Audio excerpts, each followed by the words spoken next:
Alhamdulillahi Rabbil Alameen wassalatu wassalam ala Imam al-Anbiya wal Mursaleen Sayyidina Muhammad wa ala alihi ajma'in. Allahumma arna al-haqqa haqqan wa razaqna tiba'ah wa arna al-batila batilan wa razaqna shnaba. Beloved brothers and sisters in Islam, Assalamu alaikum wa rahmatullahi wa barakatuh. Welcome back to the lesson. Today, by Allah's will, we shall be taking a look at the tafsir of Surah Mumtahanah. Mumtahanah, the woman to be examined. From the word imtihan, the contents of it tells you that it was revealed in Medina and not Mecca. I do not intend to finish the surah today, therefore it might take me 2 or 3 sittings to finish the surah. Allah Ta'ala said in the surah, A'udhu billahi minash shaitanir rajeem, Bismillahir Rahmanir Rahim, Ya ayyuhalladhina amanu, La tattakhidhu aduwwi wa aduwwakum awliya, tulquna ilayhim bil mawaddah, وَقَدْ كَفَرُوا بِمَا جَاءَكُم مِّنَ الْحَقِّ. O you who believe, take not my enemies and your enemies for friends, showing them love and affection while they have disbelieved in what has come to you of the haqq, the truth, and have driven you out of your homes, driven you, Muhammad, and from your homeland, because you believe in Allah your Lord. The only reason why they drove you out of Mecca is because you believe in Allah your Lord.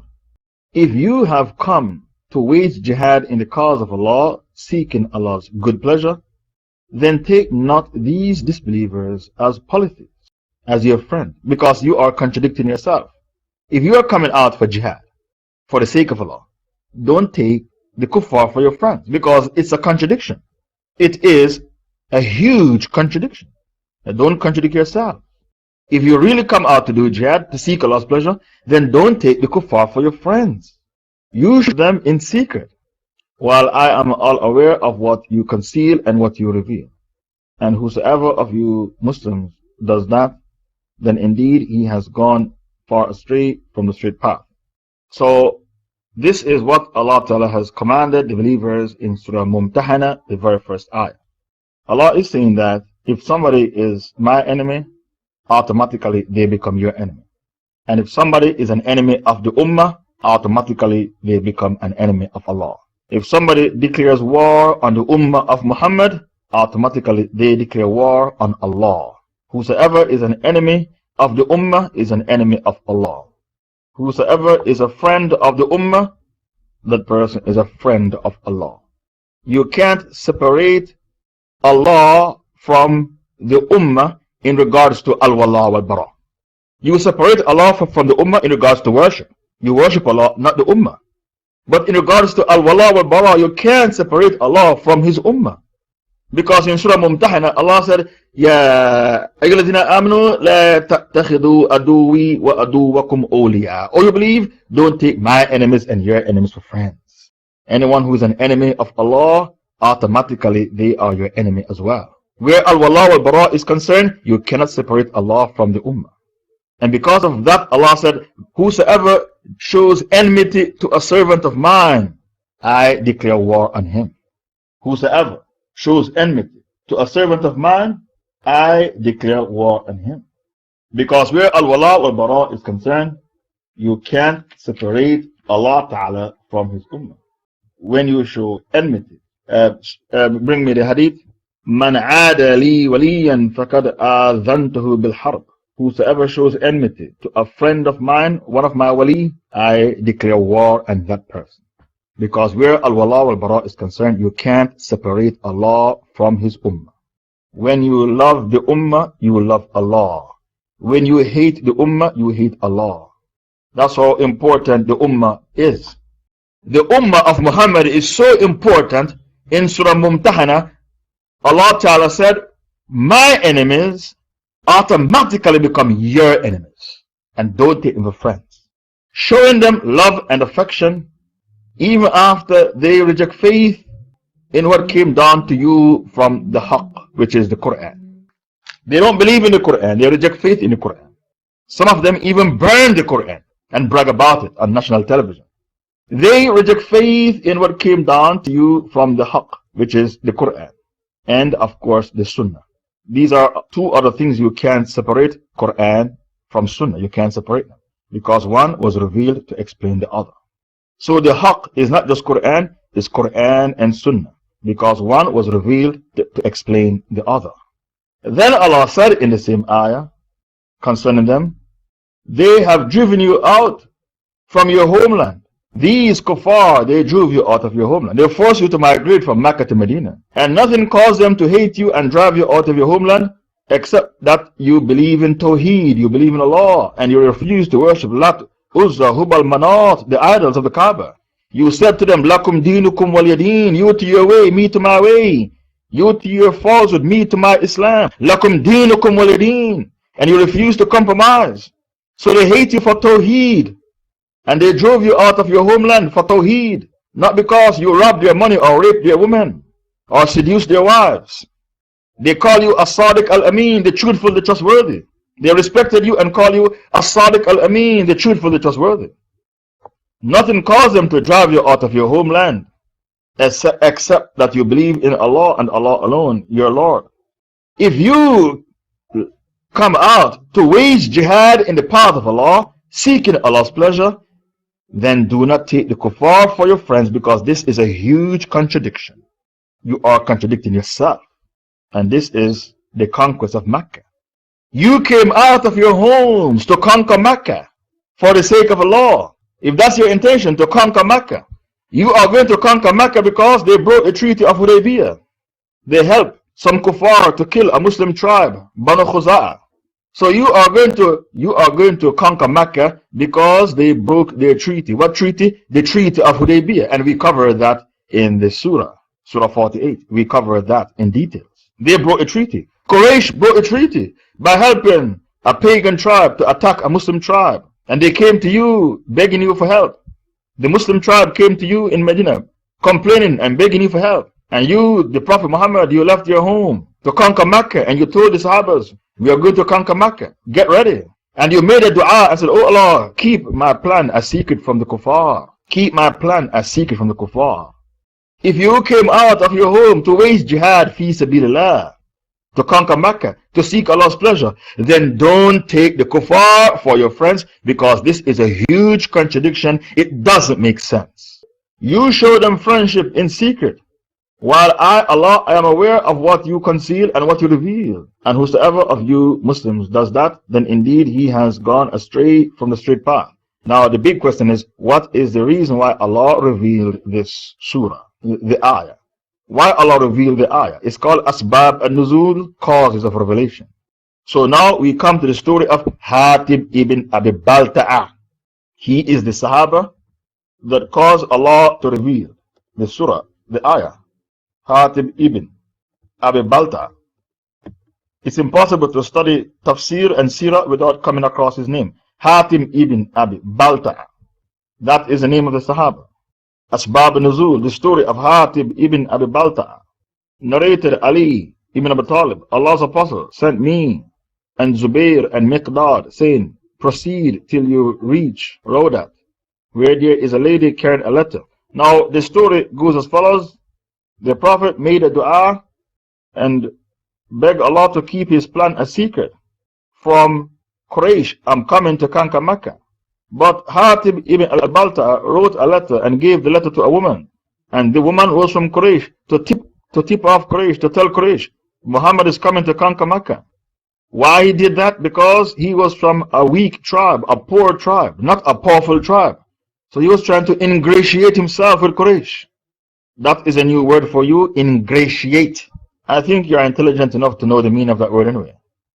What is the meaning of the word ingratiate? To do favors for somebody, for the person to love you. And when the person loves you because you've done favors for them, they become indebted to you. They are now in debt to you, so you now ask them for favors in return.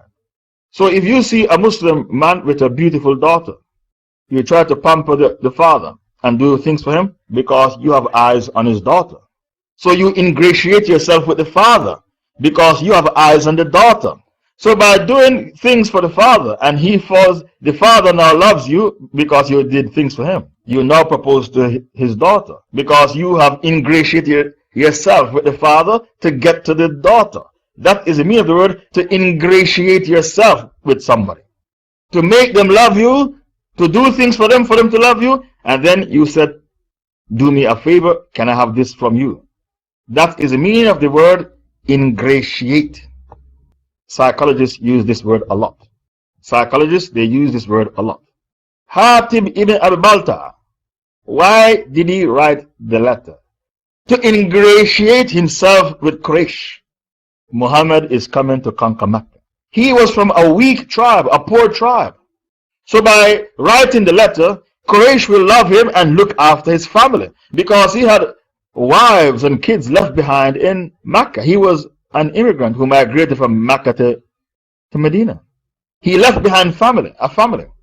And he didn't have a powerful family in Mecca to protect his family. He wasn't from Quraysh. He was from a weak tribe, a poor tribe. So by sending the letter to Quraysh, to tip off Quraysh that Muhammad was coming to conquer Mecca, he was trying to ingratiate himself with Quraysh so that they will look after his family. That was his intention. And who wrote a letter? Hatib ibn Abi Balta. He sent the letter with a woman, and the woman didn't take the letter for free. She charged him money for the letter because she was a courier. She was what? A courier. But remember, the Prophet made a dua and said, Oh Allah, protect my plan from Quraysh. Don't let them know what I'm planning to do. Allah answered the dua. When they dispatched, when Hatib ibn Abi Balta gave the letter to the woman, the Prophet found out from supernatural means that a letter was sent. The Prophet found out, because he is the messenger of Allah, from supernatural means that a letter was sent. So he sent Ali ibn Abi Talib to chase after the woman on horses, not camels, horses. You need horses, not camels, horses that are swift, to retrieve the letter. Narrated by Ali. Allah's Apostle sent me, Zubayr and Miqdad, saying, proceed till you reach Rawdat Khakh, where there is a lady carrying a letter, and take that letter from her. So we proceeded on our way with our horses, not camels, horses. You need a swift animal, galloping till we reached the Rawda. And there we found the lady and said to her, take out the letter. She said, I have no letter. So she lied, I have no letter. We said, take out the letter. In some hadith, the messenger of Allah doesn't tell a lie. You have a letter, take out the letter, or else we will take off your clothes, we'll strip you naked. So she took it out of her braid. She had the letter hid in her hair. And we brought the letter to Allah's Apostle.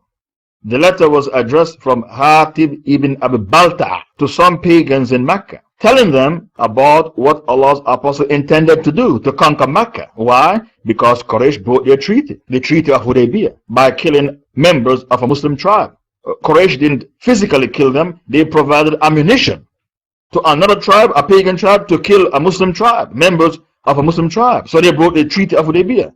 The Prophet got very angry and said, we are going to conquer Mecca. Allah's Apostle said, Oh Hatib, what is this? When they brought a letter back to the Prophet said to Hatib, what is this? Because he acted out of character. He acted totally out of character. So the Prophet demanded, what is this? How can you expose a top secret like this?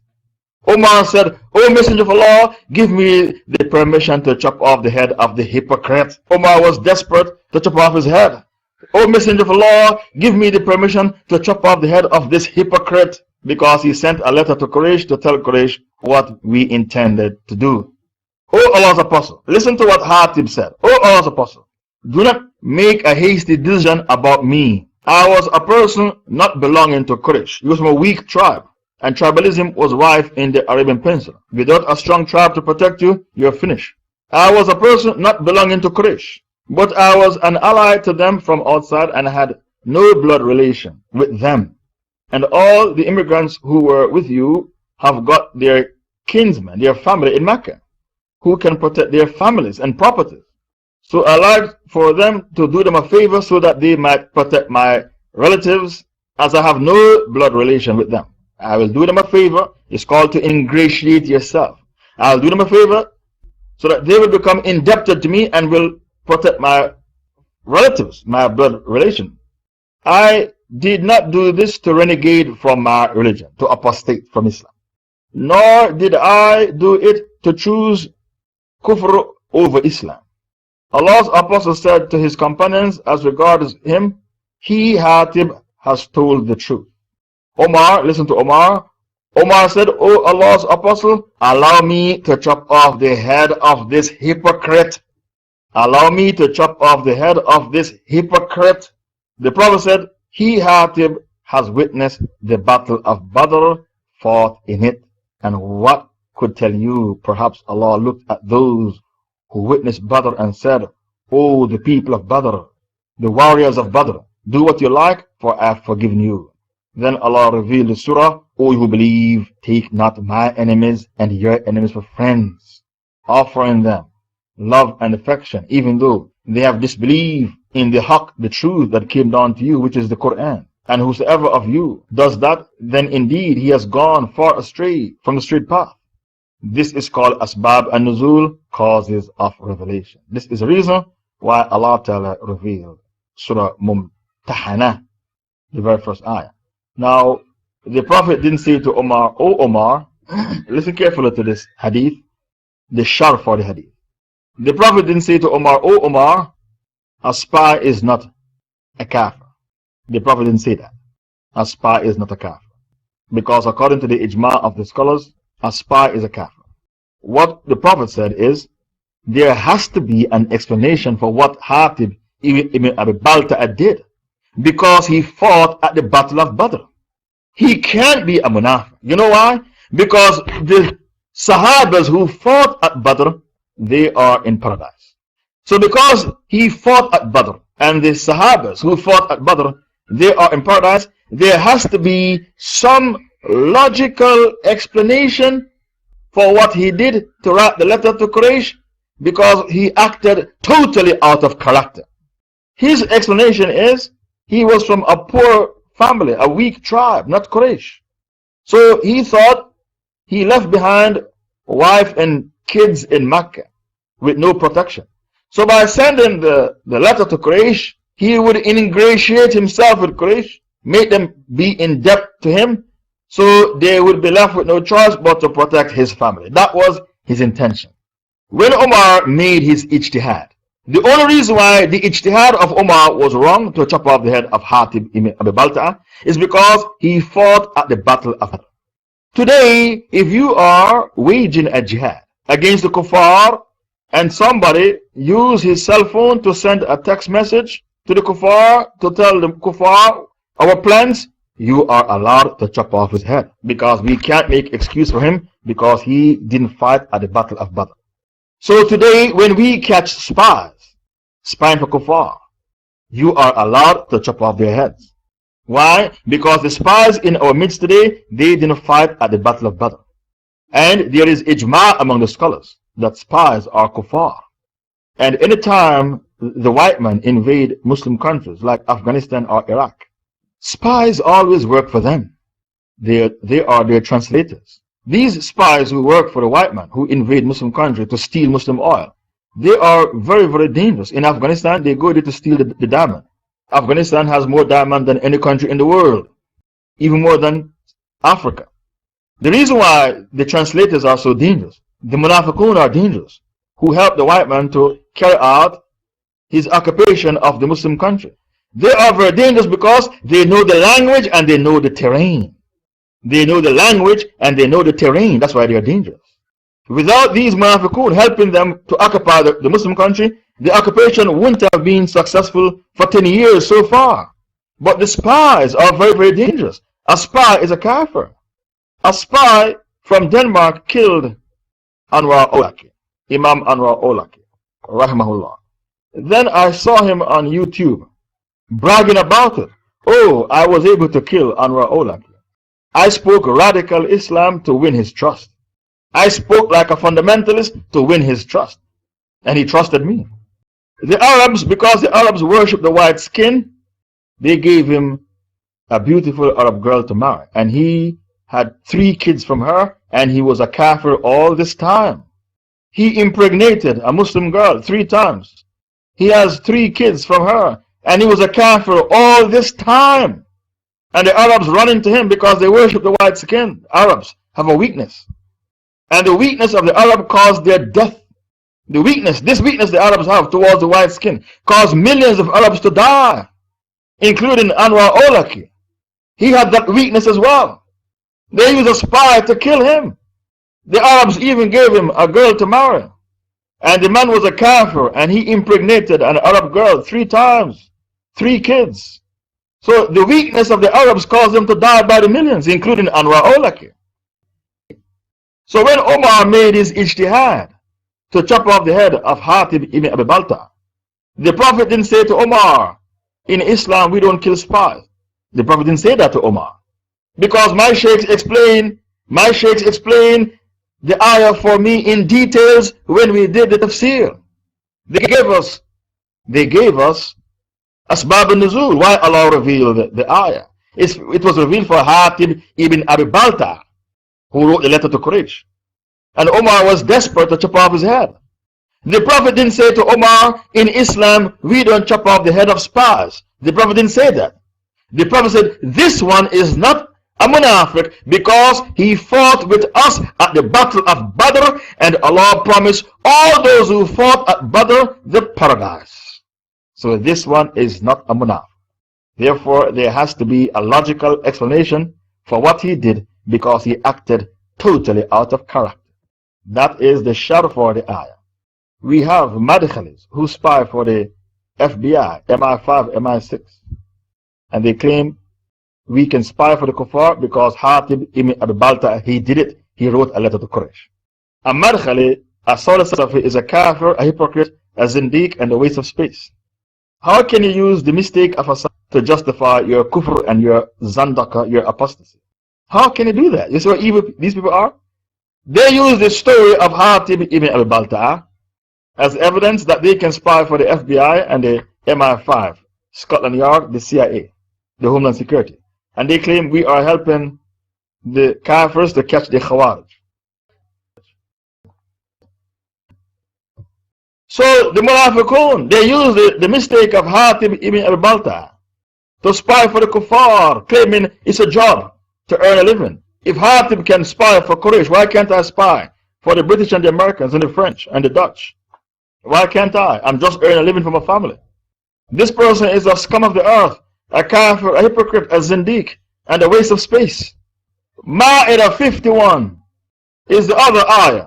All who believe, don't take Jews and Christians for friends because they are friends of each other. Ma'idah 51. And if any of you should take them for friends, you become one of them. What did the scholars say about Ma'idah 51? They say when Allah said you become one of them for taking Jews and Christians for friends, it means you become a kafir like them. That is a tafsir. Ma'idah 51. When you take them for friends, you become a kafir like them.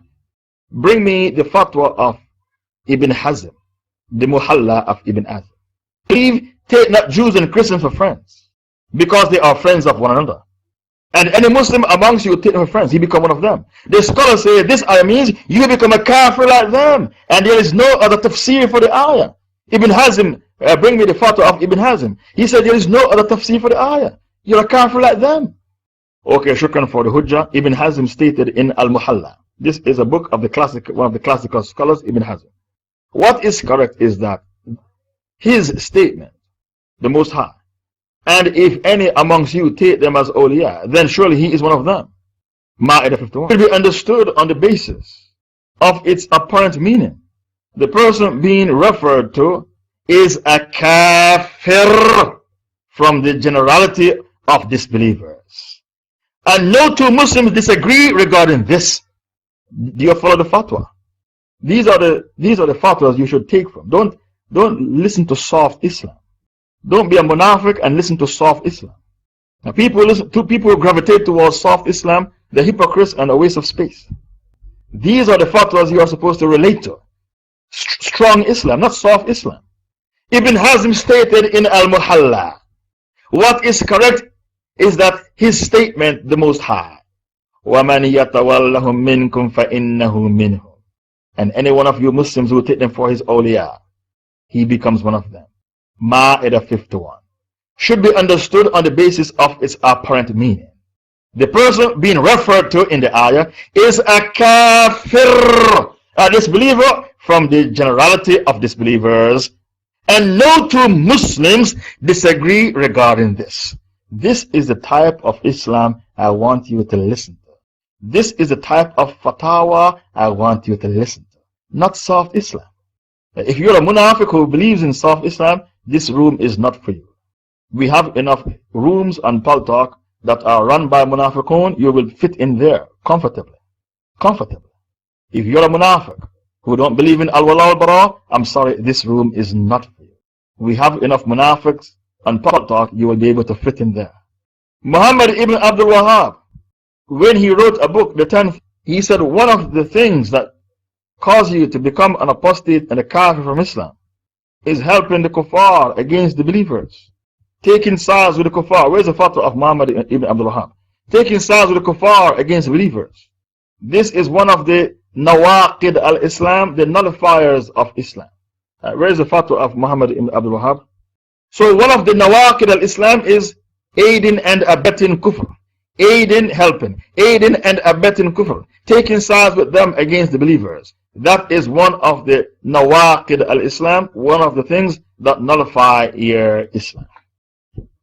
Have you found the fatwa of, okay, Shaykh Muhammad ibn Abdul Wahhab, may Allah have mercy on him, gathered 10 actions that negate one's Islam. Nawaqid al-Ashara. The 8th one of them states, assisting the disbelievers against the believers. Muzaharatul mushrikeen. And supporting them against the believers is from the actions that negates one's faith. The proof being the statement of Allah, and if any amongst you takes them as awliya, then surely he is one of them. Verily Allah guides not those who are zalimun. Ma'idah 51. This is the type of Islam I want you to listen to. This is the type of Islam I want you to read. Not soft Islam. Take care of your heart. And anyone who gravitates towards soft Islam and wicked scholars, you need to make bara from that person. If he had any sincerity, why does he gravitate towards soft Islam? You need to make bara from that person. That person is a munafiq and a waste of space.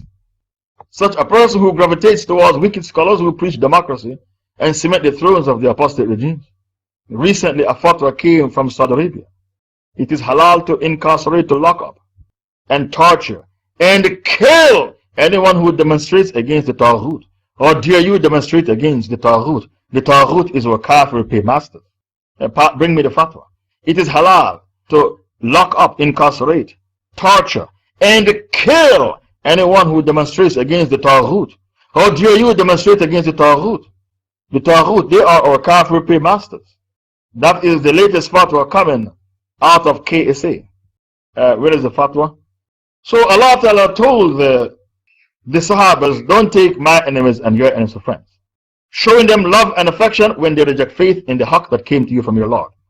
Asbab al-Nuzul, cause of revelation, the ayah came down to reprimand and to correct Hatib ibn Abi Balta'a, the Sahaba who wrote the letter to Quraysh to tip off Quraysh, Muhammad is coming to conquer Mecca. Why Muhammad set out to conquer Mecca? Because Quraysh broke their treaty. Which treaty? The Treaty of Hudaybiyah. When they broke the Treaty of Hudaybiyah, they played right into the hands of Muhammad sallallahu alaihi wasallam. The Prophet knew that they won't be able to keep the treaty. The 10 years no war. When Quraysh, with their hypocrisy, every kafir is a hypocrite and every hypocrite is a kafir. Where is the fatwa I quoted a while ago about it is halal to kill those who demonstrate against the Taghut? Where is the fatwa? When Quraysh signed the treaty, 10 years no war, the Prophet knew they don't have the sincerity to keep the treaty. They broke a treaty by helping a pagan tribe to attack a Muslim tribe. When they broke a treaty, they played right into the hands of the Prophet ﷺ. The Prophet used that, by them breaking the treaty, the Prophet used that as his excuse to conquer Mecca. This is why Allah said, Inna fatahna laka fathan mubin. Verily, we have given you a clear victory. When you put pen to paper and sign at Hudaybiyah, that is a clear victory, because Quraysh, they don't have the sincerity to abide by the treaty. Every kafir is a hypocrite and every hypocrite is a kafir. They don't have the sincerity to abide by the treaty. And when they break the treaty, They would play right into your hands, and you will use that as the reason to go for the big prize. By them breaking the treaty, you're going to use that as your reason to go for the big prize. What is that? Mecca. Holy Mecca. To conquer Mecca. That is the big prize. So sometimes in life, you use a small fish to catch a whale. That's how life is. You use a small fish, a sprat, to catch a whale. The whale, the big prize, is the conquest of Mecca. And the springboard that launched all of this is the Treaty of Hudaybiyah itself. So even though you were grumbling about the treaty, that treaty is a big victory. 10 years no war. Because Quraysh don't have the sincerity. They are kuffar, they are pagans. They don't have the sincerity to abide by the treaty, to obey the treaty. So by them breaking the treaty, they play right into the hands of Muhammad, because he will use that as his excuse to conquer Mecca. And Mecca is the big fish that he's going for. Allah Ta'ala said, they drove you out of Mecca, and the only reason why they hate you is because of your love for Allah, for Tawheed. This ayah is similar to Surah 85 verse 8. Surah Buruj, Surah 85 verse 8. وَمَا نَقَمُوا مِنْهُمْ إِلَّا أَن يُؤْمِنُوا بِاللَّهِ الْعَزِيزِ الْحَمِيدِ. They dug a ditch. They filled the ditch with wood. They ignited it and burnt the believers, even the babies of the believers. Allah said, وَمَا نَقَمُوا مِنْهُمْ إِلَّا أَن يُؤْمِنُوا بِاللَّهِ الْعَزِيزِ الْحَمِيدِ. They had nothing against the believers. They killed them, they massacred them, they burnt them. It was a genocide. They had nothing against them except that they believe in Allah and Allah alone, the owner of all praise. Surah 85 verse 8. وَمَا نَقَمُوا مِنْهُمْ إِلَّا أَن يُؤْمِنُوا بِاللَّهِ الْعَزِيزِ الْحَمِيدِ. Allah said, should they gain the upper hand over you? Ayah 2. Should they, the kuffar, gain the upper hand over you? They would behave to you as enemies and stretch forth their hands and their tongues against you. They'll use their tongue to spew venom at you, and then they'll use their hand to massacre you. If they should gain the upper hand over you, they'll use their hands and their tongues against you, and they desire that you should disbelieve. To use your tongue and your hands to harm the believers, this is not the quality of a Muslim. This is the quality of a kafir. To harm the Muslims with your tongue and your hands, this is the quality of a kafir, not the quality of a believer. Because the Prophet said what? Al-Mu'min, Al-Muslimu, man salim al-Muslimun min lisanihi wa yadi. The real Muslim is the one in which the others are safe from his tongue, his lisan, and his hand, his yad. Bring me the hadith. So Allah Ta'ala said, the modus operandi of a kafir is to do what? To harm you with his tongue and his hand. The moment they gain the upper hand over you, they will not hesitate to harm you with their tongue and their hands. They spew venom at you with their tongue. And Allah said in Surah 3, 118, O you believe, don't take bitana, bosom friends, from people outside of your religion. Surah 3, 118. Bitana means a bosom friend. Allah said, O you believe, don't take bitana, a close friend, a consultant, from people outside of your religion, because they won't hesitate to harm you. They will not hesitate to harm you. Surah 3, 1 and 8. Don't take advisors and consultants and protectors from people outside of your religion, because they won't fail to harm you. They'll corrupt you. They desire to harm you severely. Hatred has already appeared from their mouths. They spew venom at you. Have you heard about Fox News? Have you heard about CNN, Fox News? They spew venom. We don't even call it Fox News. We call it Fox Spews. They spew venom at the Ummah of Muhammad 24/7. We don't even call it Fox News. We say Fox Spews. Have you heard about the Sun newspaper? They spew venom as well. They spew venom as well. Allah Ta'ala said, hatred has already appeared from their mouths. But what their bosom conceal, what their hearts conceal, what their breasts conceal, is greater still. It's far worse. Indeed, we have made plain to you the ayah, the proofs, for you to understand. This is another ayah talking about al-wala wal-bara. Don't take protectors and friends and allies and consultants from people outside of your religion, because they will not hesitate to destroy you, to corrupt you. Hatred comes from their mouths. They spew venom from their mouths. But what they keep back behind in their hearts for you is greater still. It's far worse. Have you heard about the Abbasid Caliph Musta'sim? Have you heard about Musta'sim? He died in 1258 CE. I was told that AD is shirk because AD means in the year of our Lord. And only Allah is Lord. You have to say CE, not AD. AD is shirk. He took a 12er for his consultant and his advisor. A'udhu billahi minash shaitanir rajim. A 12er. A 12er, a Shia, who believes Aisha had an affair, the Quran is corrupted, and Allah is a liar who makes mistakes. That is the ideology of a 12er. Aisha had an affair, the Quran is corrupted, and Allah is a liar who makes mistakes. A 12er, a Shia, a Rafida. Hal ataka hadith al-Ghashiyah. Did the news of the Ghashiyah come to you? That's Judgment Day. You can't escape that day. Hal ataka hadith al-Madakhila. Did the news of the Madakhila come to you? That's a Saudi Salaf. Who believe, forget about the Sharia, think about yourself. Hal ataka hadith al-Rafida. Did the news of the Rafida come to you? Who is the Rafida? The Rafida is the Shia. Hal ataka hadith al-Rafida. That's the Shia who believes all the Sahabas are kuffar except for 3. Miqdad ibn Aswad, Ammar ibn Yasir, Salman al-Farisi. The Quran is corrupted. Aisha had an affair. Allah is a liar who makes mistakes. That's their ideology. It's better you say ideology, not Aqidah. Aqidah is something pure.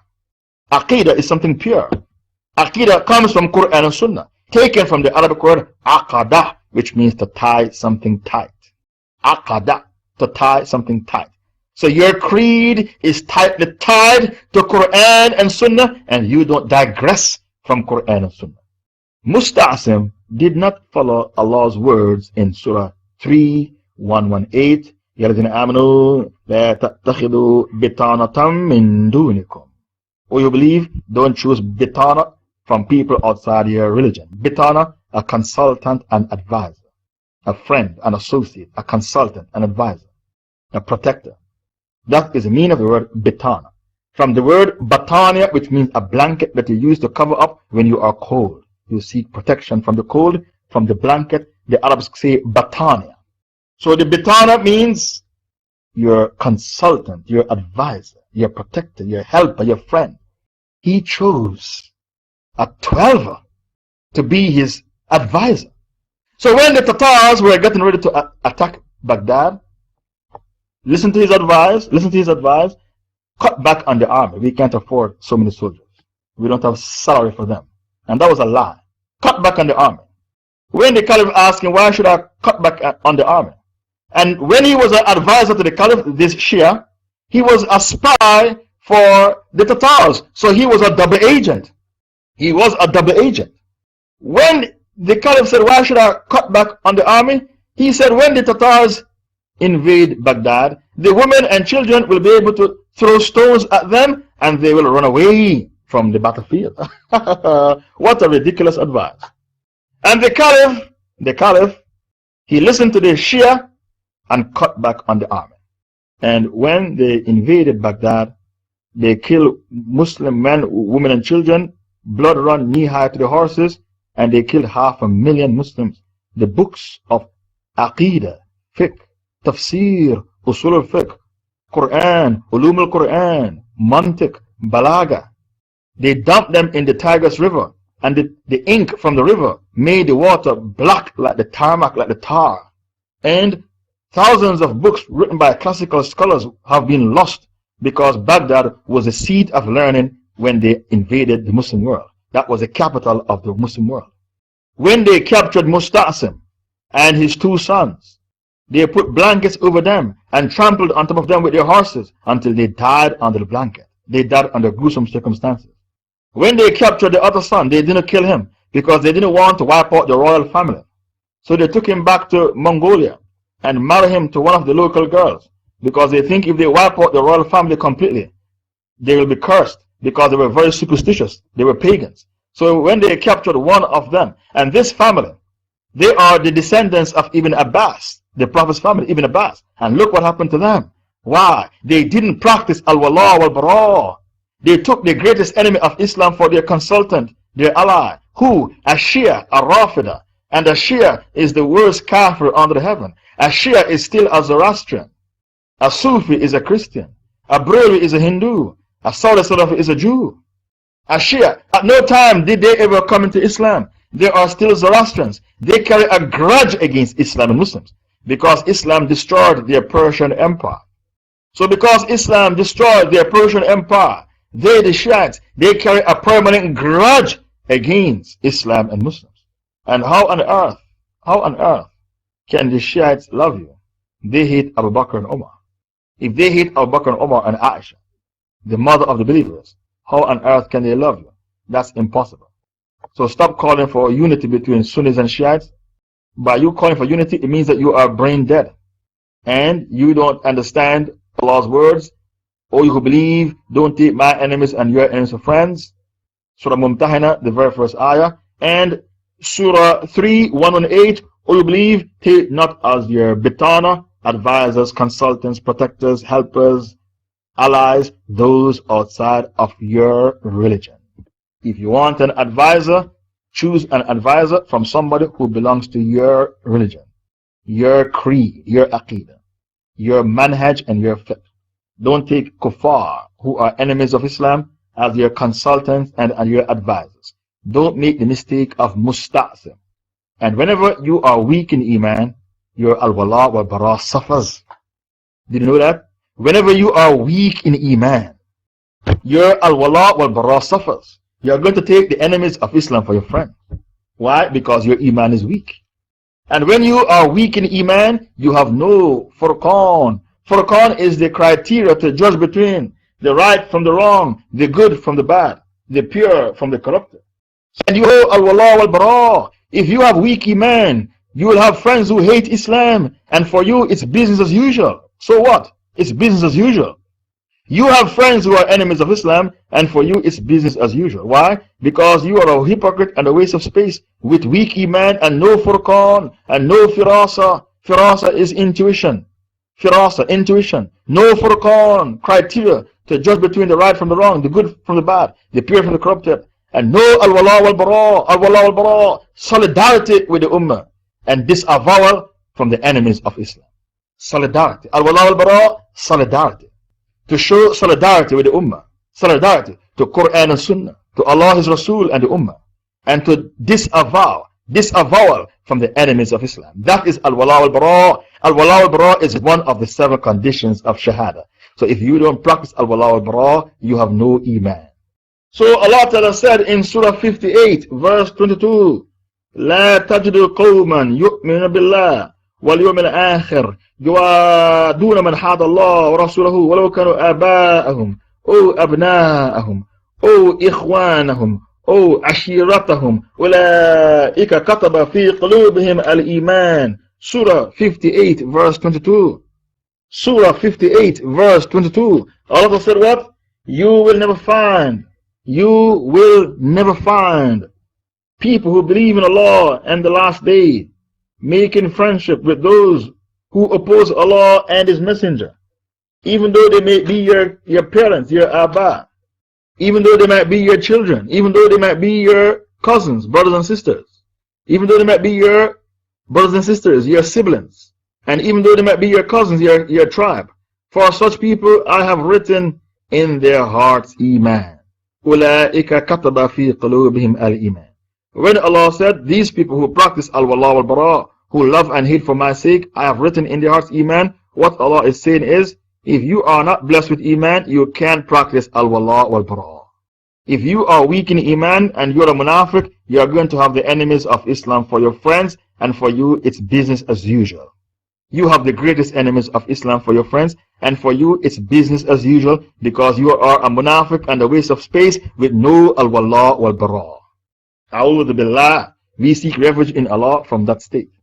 Allah Ta'ala said in Ayah 2, not only do they spew venom at you, and they harm you with your hands if they should have power over you. Allah said, they want you to disbelieve. A'udhu billah. They want you to become kuffar like them. Nisa 89. What Allah said to you? Surah Nisa verse 89. Bring me the ayah. Surah 4:89. What did Allah say? وَدُّوا لَوْ تَكْفُرُونَ كَمَا كَفَرُوا فَتَكُونُونَ سَوَاءً. They want you to be a kafir like them, so that you and them can be on the same even keel. They want you to become a low-life scum of the earth like them. They want you to become addicted to crack cocaine like them. They want you to go to the pub and drink with them. They don't want you to stay home with your wife and children and watch a Muslim DVD, a Muslim video, a Muslim DVD talking about Islam. They don't want that. They want you to come to the pub and drink with them. The MPs in the UK complain that Muslims don't integrate. They want you to integrate. The shaitan is an integrationist. He wants you to integrate. He wants your daughter to be a harlot like his daughter. By the time she's 20, she has 20 boyfriends already. That's what they want. They don't want your daughter to be walking around in hijab, niqab. His daughter is paid to take off her clothes, but your daughter is fined to put on clothes. You see how evil the kafir is. His kafir women are paid to strip. They are called strippers. They are paid to strip. But a Muslim woman is dumped in prison and fined money to put on clothes, because the white kafir of Europe is a human devil and a scum of the earth. The white kafir of Europe is a human devil and a scum of the earth. And they are the ones leading the battle against Islam. They want to ban everything Islamic in Europe as well, because they are human devils and they can't understand spirituality. Allah told you in Surah Nisa verse 89, وَدُّوا لَوْ تَكْفُرُونَ كَمَا كَفَرُوا فَتَكُونُونَ سَوَاءً. They want you to become kuffar like them, so that you and them can become the same person. They want you to become a scum of the earth like them, because they envy you for your deen. Allah said they want you to disbelieve. You think people envy fast cars? People envy big houses? People envy you for your pretty wife? People envy you for your university degree? That's it. Is that what you're thinking? If that's what you're thinking, you're making a big mistake. They envy you for your deen. Baqarah 109. Baqarah 109. They envy you for your deen. Because when you are on deen, you enjoy the moral high ground. You are morally upright. People don't like when you are better than them in deen. That's why they slander your name, accuse you of things you didn't do. Why they backbite and slander your name? Because people don't want you to be better than them in deen. They say, look at her, she wears a niqab but she has a boyfriend. And you don't have no boyfriend. Look at her, she wears a niqab but she's having an affair. You're not having an affair. People envy you for your deen. So don't think they only envy you for your Mercedes Benz or your pretty wife, your big house. That's not the case. Allah said they envy you for your deen. Many of the people of the book wish that they could turn you away as disbelievers. وَدَّ كَثِيرٌ مِنْ أَهْلِ الْكِتَابِ لَوْ يَرْدُونَكُمْ مِنْ بَعْدِ إِيمَانِكُمْ كُفَّارًا حَسَدًا مِنْ عِنْدِ أَنفُسِهِمْ. Many of the people of the book, Jews and Christians, wish that they could turn you away as disbelievers after you believe. Why? Out of envy from themselves. So stop thinking people only envy fast cars, pretty women, a fat bank account, university degree, big house, designer clothing. No, no, no. You are making a mistake. Read the Quran. The Quran is the greatest book of psychology and sociology and psychiatry and anthropology. But you will never appreciate the Quran unless you are given the tafsir of the Quran. If you don't understand what the Quran is saying, then you are like a donkey carrying books, because a donkey doesn't know the value of what it is carrying on its back. Without the tafsir, you become a donkey carrying books, because the donkey will never value the book on its back. You will never value the Quran until you are given the tafsir of the Quran. And those who recite and they don't know what they are reciting, you are like another animal, the bird, the parrot. The parrot recites, but the parrot doesn't know what it's reciting.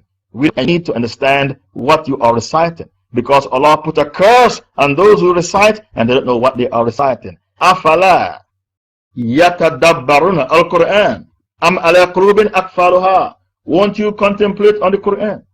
Allah is asking a question. Won't you reflect on the Quran? Won't you contemplate on the Quran? Or maybe your hearts are sealed. Surah 47 verse 24. Surah 47 verse 24. Allah put a curse on people who don't reflect on the meaning of the Holy Quran. Allah said, your hearts are sealed. You can't be like the donkey who doesn't know what is carrying on his back. He doesn't know the value of the book on his back. And you can't be like the bird, the parrot, who recites and he doesn't know what he's reciting. And because of that, you need tafsir.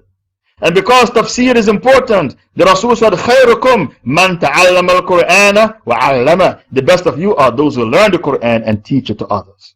Because by learning the Quran and teaching to others, the Ummah is no longer donkeys, because they know the value of the Holy Quran.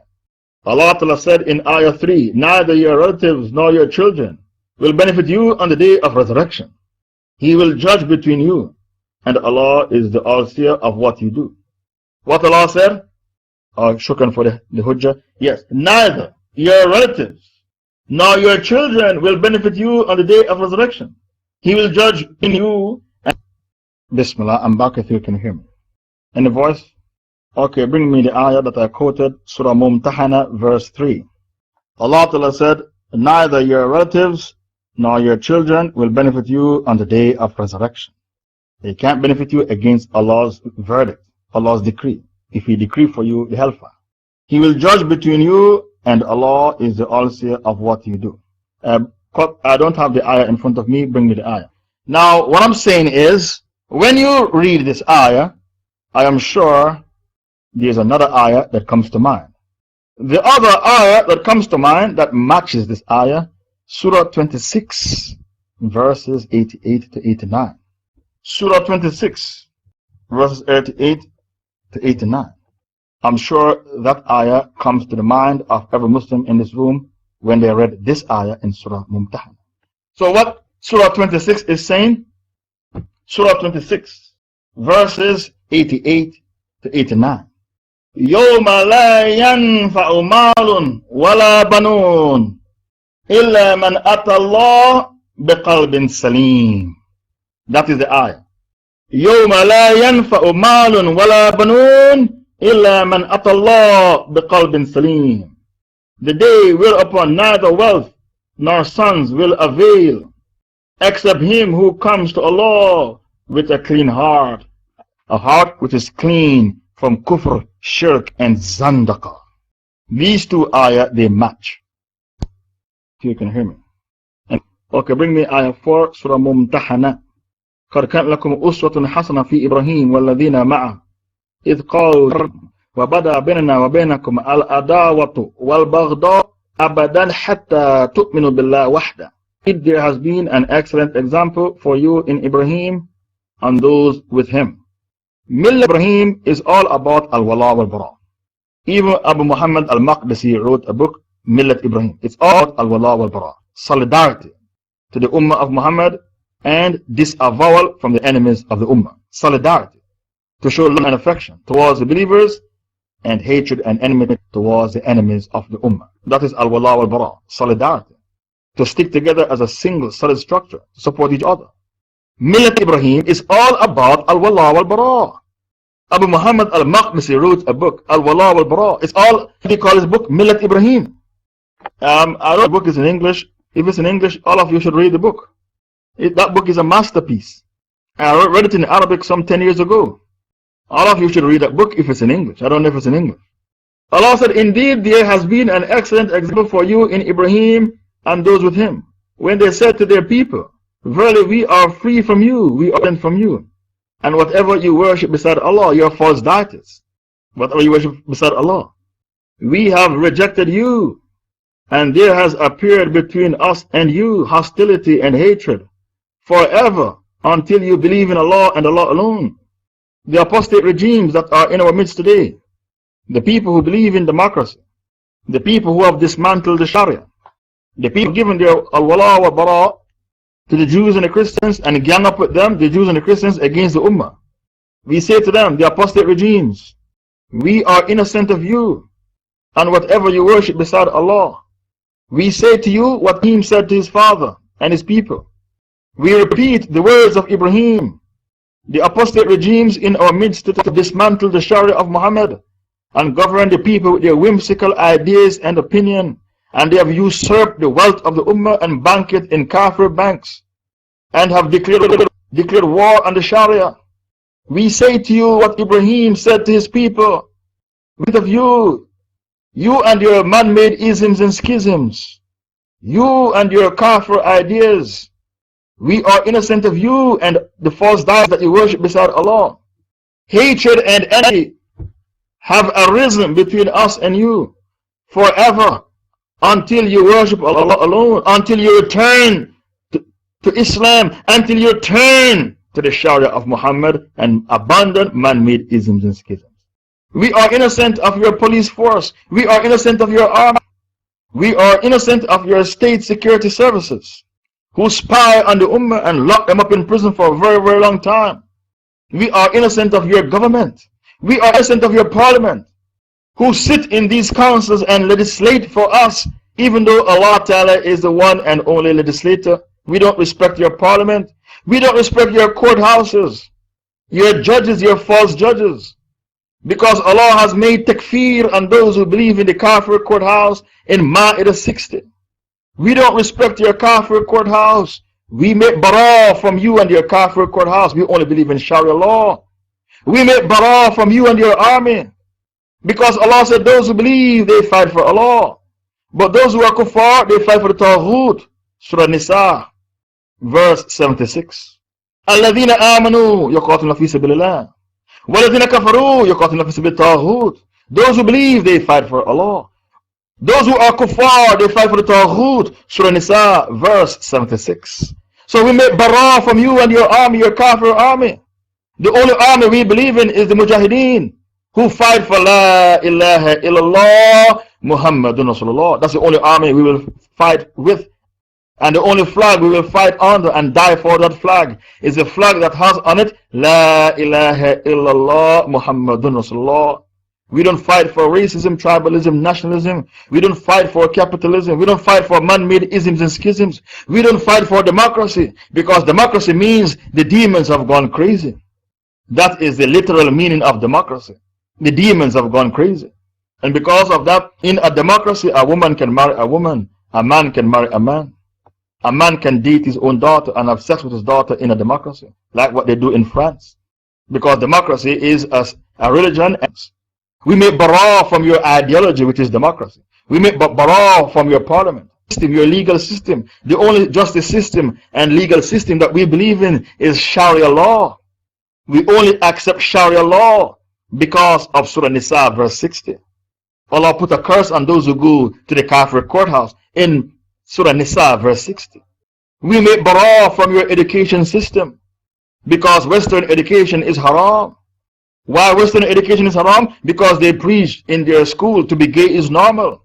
We don't accept your syllabus. Your syllabus is satanic and demonic, and it is toxic. Because you preach to be gay is normal. That's the state school. You preach Darwinism, evolution, we evolved from monkeys. That is Western education. Engineering is not Western education. Medicine is not Western education. Dentistry is not Western education. So what is Western education? Western education is to preach that democracy is the way forward. Western education is to preach Darwinism and evolution, the Big Bang Theory. Your syllabus, your education. We make bara from your education, disassociation, like what Ibrahim said to his people. We speak to you with the words of Ibrahim, because we practice Millat Ibrahim. And what did Ibrahim say? Inna bura'a minkum wa mimma ta'buduna min dunakum al-adawatu wal-baghda abadan hatta tu'minu billah wahda. These are the words of Ibrahim. And we repeat the words of Ibrahim because we practice what? Millat Ibrahim. And no other millat apostate regime of Muhammad. And they give you wallah bura'a minkum. I'm getting bad voice. Is that the case for everybody or just one person? Let me know before I reboot my computer. The person with bad voice, please leave the room and come back. And the people with bad voice can leave the room and come back because people say the voice is good. We are explaining Ayah 4 of Surah Mumtahanah, and the importance of this Ayah cannot be overemphasized. Authentic 38, do you have bad voice? Give me a 1 if you have good voice.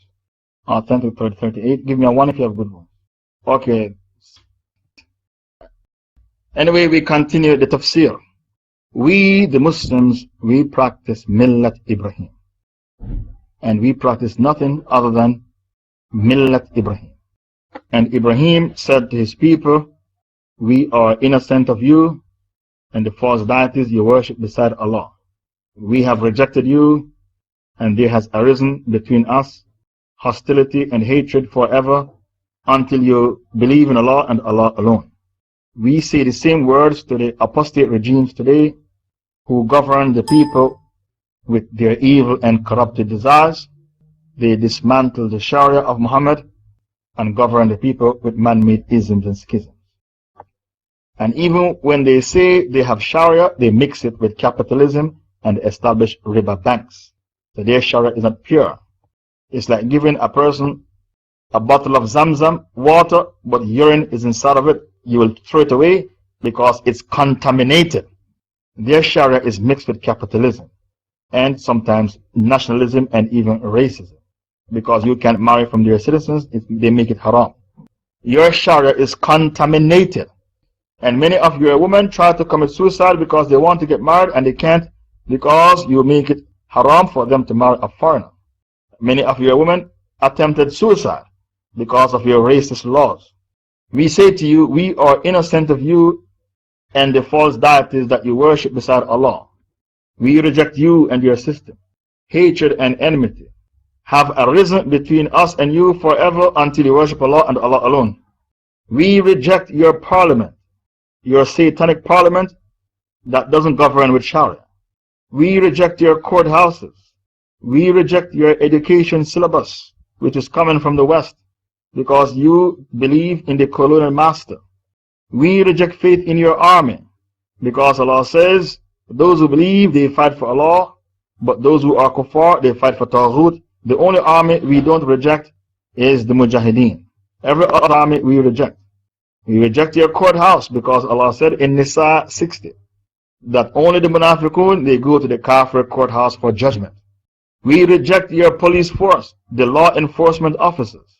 And the only enforcement officer that we believe in is the officer that enforces Sharia law. Even though car insurance is haram, some Muslim countries, they make it fard for you to drive with insurance. So we speak to you with the same words of Ibrahim. Hatred has arisen between us and you forever and ever until you return to Allah, until you return to the Sharia of Muhammad, until you return to Islam, until you practice al-wala wal-bara and stop taking the greatest enemies of Islam for your friends, until you leave the UN. Because when you join the UN, it is shirk, because the UN sees itself as the main body for mankind to legislate for mankind. The UN is a rival to Allah. The UN is an idol and a rival because it sets itself up as the main body to legislate for mankind. And if you don't abide by the UN resolutions, they bomb your country back into the Stone Ages. Only one country is allowed to flaunt UN resolutions, and that is Israel. Israel didn't abide by 60 UN resolutions. If one Muslim country should refuse to obey one UN resolution, they put sanction and embargo on the country, and then they bomb the country back into the Stone Ages, the way they bomb Iraq and Afghanistan back into the Stone Ages. Yet Israel is allowed to disobey 60 UN resolutions. So because we practice Millat Ibrahim, we speak to you with the same words of Ibrahim. Then Allah Ta'ala said, إِلَّا قَوْلِ إِبْرَاهِيمَ لِأَبِيهِ لَأَسْتَغْفِرَنَّ اللَّهِ لَأَسْتَغْفِرَنَّ لَكَ لَأَسْتَغْفِرَنَّ لَكَ I will seek forgiveness for you. Except the saying of Ibrahim to his father, verily I will ask Allah to forgive you. And the only reason why he said that, I'll ask Allah to forgive you, is because he made a promise to his father, I'll ask Allah to forgive you. But when he realized his father was an enemy of Islam, he made bara from him. When it became clear to him that his father is an enemy of Islam, he made bara. Bara means to excommunicate and disassociate from somebody. Verily, I will ask forgiveness for you, but I have no power to do anything for you before Allah. Our Lord, in you alone we put our trust, and to you alone we turn in repentance, and to you alone is our final return. It was a mistake Ibrahim made when he said to his father, I will seek forgiveness for you. Because if your father died a kafir, you're not allowed to seek forgiveness for him. That's haram. if your mother or father die a kafir, you can't seek forgiveness for them. That's haram. Some Sahabas used to seek forgiveness for their pagan parents who died as pagans. And then they justify what they were doing, saying Ibrahim did the same thing. Ibrahim sought forgiveness for his kafir father. So Allah revealed an ayah to correct them, to tell them what you are doing is a mistake. You are not allowed to seek forgiveness for pagans. The ayah is Surah 9, 113. Surah 9, 113. In Surah Tawbah 113, Allah Ta'ala made it clear that it is not permissible for the Prophet and those who believe to seek forgiveness for the mushrikeen, even though they might be your near relatives, after it became clear to you that they die in a shirk. Okay, after I recite 113, bring me 114 as well, because you can't understand 113 until you read ayah 114 as well, that talks about Ibrahim. It is not proper. It is not proper for the Prophet and those who believe to ask forgiveness for the mushrikeen, the disbelievers, even though they may be your relatives, after it became clear to you that they die in shirk and they are dwellers of the hellfire to abide in there forever. Why Allah revealed the ayah? Because some Sahabas used to seek forgiveness for their kafir parents who died in shirk, and then they justify it by saying Abraham prayed for his father. So Allah is now going to clear up the misunderstanding. And Ibrahim's invoking his dua of Allah for his father's forgiveness was only because of a promise he made to his father. But when it became clear to him, Ibrahim, that his father is an enemy of Allah, he made bara from him. He disassociated himself from him. Verily, Ibrahim was awwah, one who invokes Allah with humility, glorifies him, and remembers him much. And he was the forbearing. Ibrahim was forbearing.